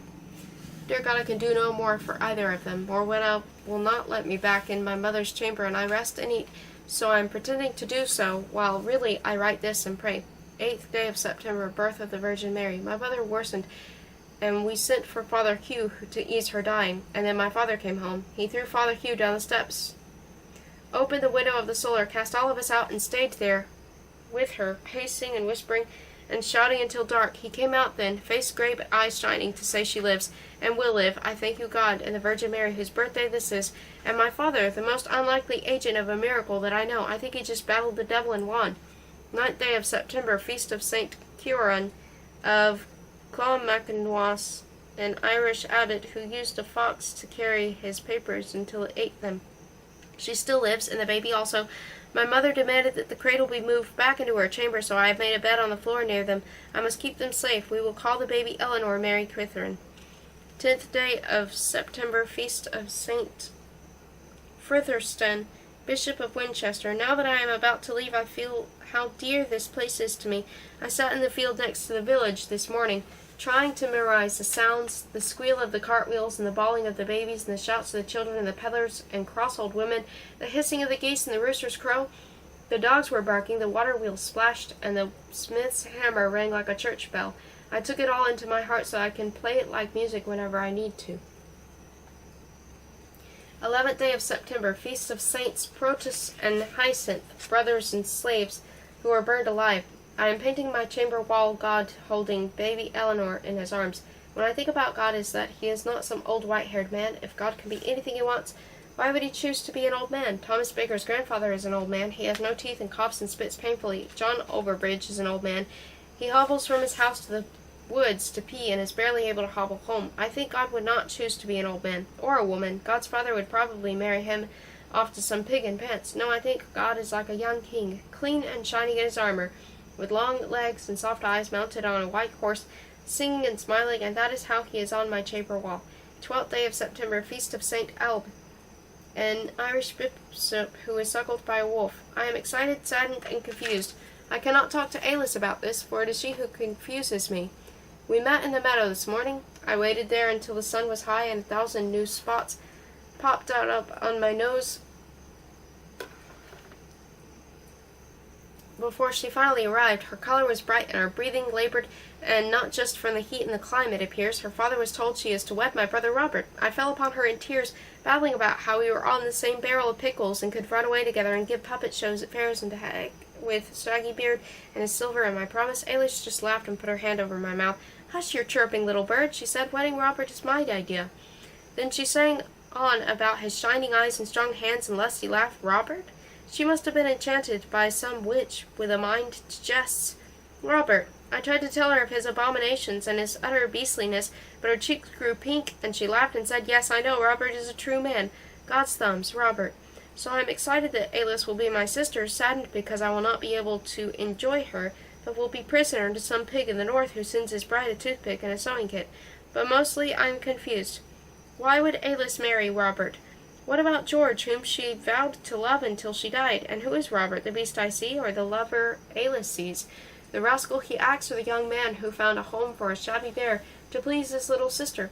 I think sometimes that people are like onions, on the outside smooth and whole and simple, but inside ring upon ring, complex and deep. 13th day of September. Feast of St. John Chrysostom, Archbishop of Constantinople, killed by an enforced travel in bad weather.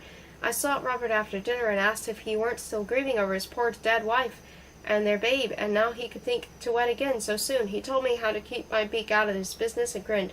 He has lost his front tooth. Good. Today I finished painting baby Eleanor's face on the mural in my chamber. Mayhap when she grows older it will be her chamber, and she will think on the sister who loved and slept and painted here. Only 5 days to Shaggy Beard.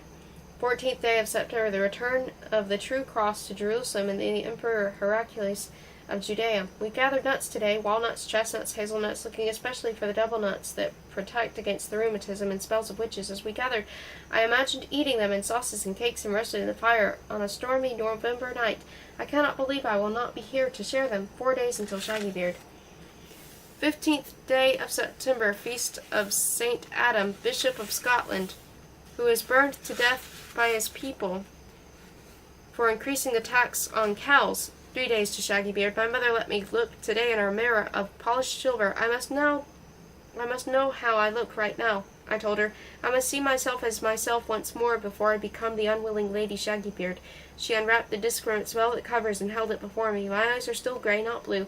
My hair brown, not gold. The sunspots are still there, dotting my nose and cheeks like speckles in an egg, though my mother says I look none so bad when I am not squinting or sulking. 16th day of September, Feast of St. Edith, Virgin, whose thumb remained uncorrupted after death. I have the opinion that longing to be blue-eyed and golden-haired like the maidens in songs profits me nothing. Easier, I think, to change the songs in my face, so I begun a new song. Her eyes were gray and brown her hair, as she went down to Bartlemas Fair. With her rumpled clothes and spotted nose, no blue-eyed beauty could compare. I will finish it some other day. 17th day of September, Feast of St. Francis of Assisi, receiving the 5 wounds of Christ. Morwenna and I have packed my gowns and robes this day. I have wandered the manor since, saying goodbye to the barn cats and the chickens, to Perkins goats and Seams pigs, to Maggie the dairy and Gerd at the mill and Riss in the stables. When I reached the dovecote, the doves put me a mind of myself, raised only to breed and to die. So I let them out and shoot them away. I've no doubt they will come back. Doves are none too bright, but for now they are free. And I let my chamber birds go as well, taking each to the window and wishing it Godspeed as I open the cage door. Goodbye to Dittany and club moss and wormwood, saffron, sage, and all the others. I, who must be caged and could leave them no longer in cages, so I set them free, all but the popinjay, who could not survive on his own. I gave him to Perkin as well as the other half of my pouch of silver, so he can buy his way free from his obligation to my father and find a way to become a scholar. I have no doubt he will do it. Perkin is still the cleverest person I know. 1 day to Shaggy Beard. 21st day of September, Feast of St. Matthew, Apostle and Evangelist, martyred in Ethiopia or Persia. The day after I last wrote, riders from Shaggy Beard appeared at our hall. While they were closed away with my father, I ran to the high meadow to say goodbye to Perkin. When I reached the road, however, instead of crossing over, I turned north. I was fairly crazed with fear, like a beast pursued by dogs, thinking only to get away. Then I saw a picture in my mind of an Aunt Ethelfreda, winking and telling me to run to her next time. By cock and pie, I thought, I will do it. Uncle George I am not sure of, but Aunt Ethelfreda will help me I tucked a sprig of mugwort in my shoe so I should not tire on the journey and set off for York. It was 2 days on that road, and mugwort or no mugwort, I arrived looking like a dying duck in a thunderstorm. I had taken not a penny nor a crust, and I was afraid to be seen, so I dared not ask for food. My stomach worm-gnawed all the way to York. I slept outside in haystacks, and thanks be had no rain until the last afternoon. By the time I arrived yesterday, just after supper, I was so hungry and weary and footsore I could not walk an ace further. My Uncle George was from home for the night, but there was my dear Aunt Ethelfreda, a little more broad across the narrow, but merry and warm. She put me in mind of Morwenna, for she made me wash and comb my hair before she could let me eat. If she had said, "Have some cheese, it will keep your bowels open," I would have sworn it was Morwenna. Finally, she fed me with herring pie left from supper, and a parsnip pudding, while I told her of my troubles. We huddled in her great bed until very late, making plans for my deliverance. "Ireland," she said first. "Across the water to Ireland, where sure there are no relatives of your lady mother will hide and protect you." Ireland seemed no easy escape to me, so I proposed London, where I might make my way by what? Embroidering, hemming sheets, brewing remedies for alehead and swollen legs? No Ireland, no London. We fell asleep still unsettled. Before dawn I was awakened by a screech and a face full of chin whiskers next to mine. Ethelfreda. "Of course," my voice bellowed.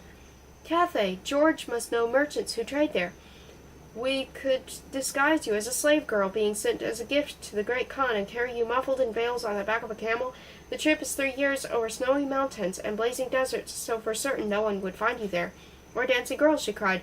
"We are slim and supple dancing girls from some Sacrian court where we bewitch the Sultan with our beauty, or I will ask my sons, the King, the Pope, and St. Peter to help us." And she was off somewhere on her own, no longer Ethelfreda, but some personage of her own making. God's thumbs, my Aunt Ethelfreda is as mad as the moon. She had forgotten herself again, just when I needed her. I could see she would be no help. I was alone in my troubles, and I alone had to conceive of a plan before George came home, so I could convince him it would be worth the trouble to help me.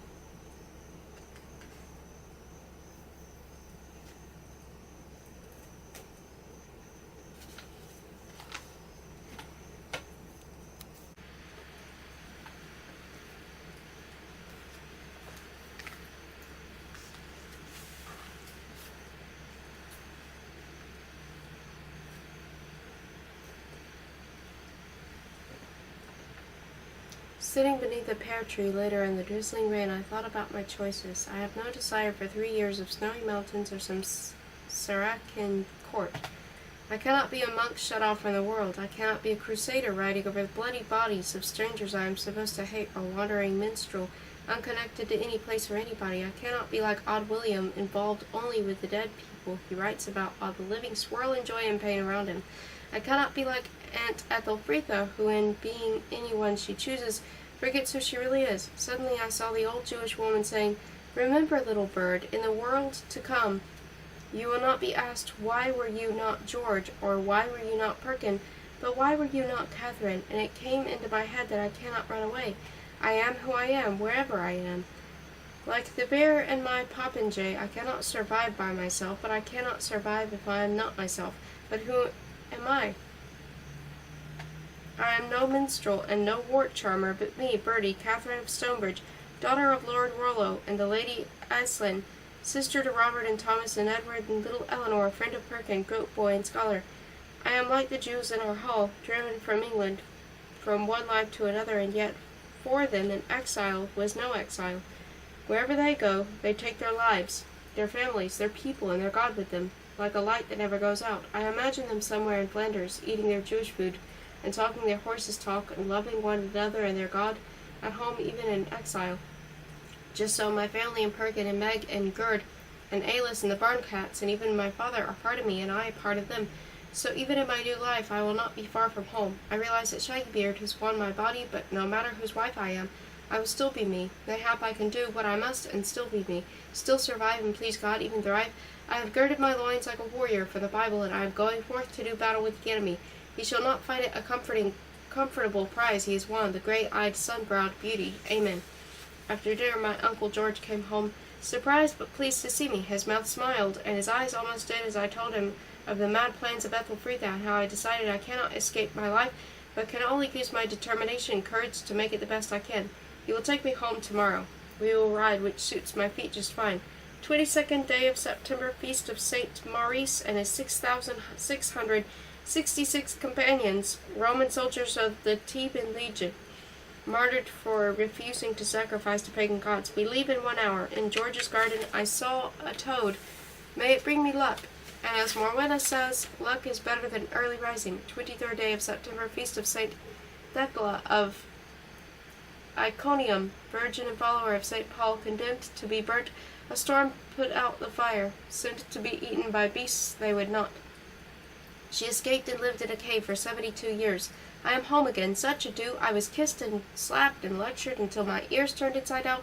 I told my tale and then sat to listen to theirs. It seems God is indeed watching over me, or else toads really are lucky. How else I know this is, the riders from the north did not say that Shaggy Beard comes for his wife, but that he is dead, killed in a brawl over a tavern maid.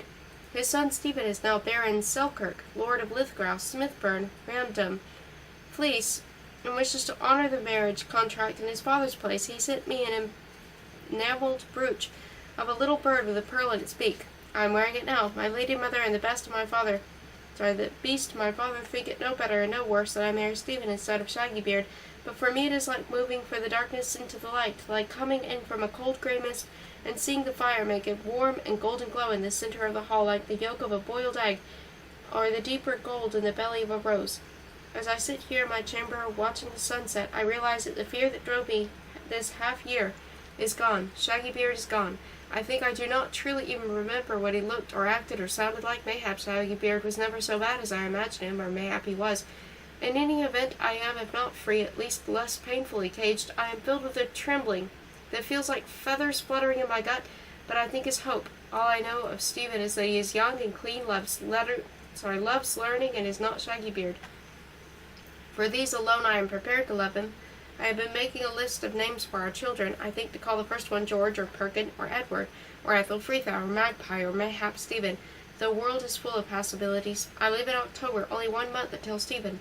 Here ends the book of Catherine, called Little Bird, or Birdy, of the manor of Stonebridge, in the Shire of London, in the country of England, in the hands of God. Now I leave it to you, Edward, to judge whether this exercise of yours has indeed left me more observant, thoughtful, and learned. God's thumbs. Thank you for listening to Catherine called Birdy by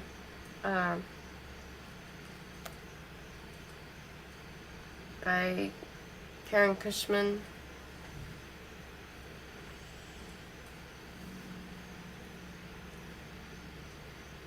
Let me know if any parts of it were your favorite or anything. It's kind of funny that it's like whenever I read the book,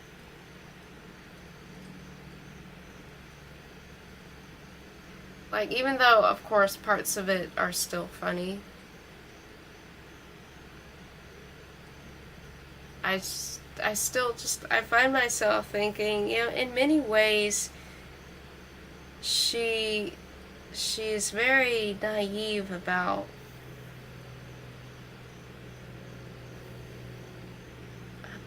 how well taken care of she really is in a way. But I think the point of that is to really sort of get the point across that she is, even though she's like only 14, that she's still very much a child. Anyway, I think it's still a great book though. Even though the character is very immature at the beginning.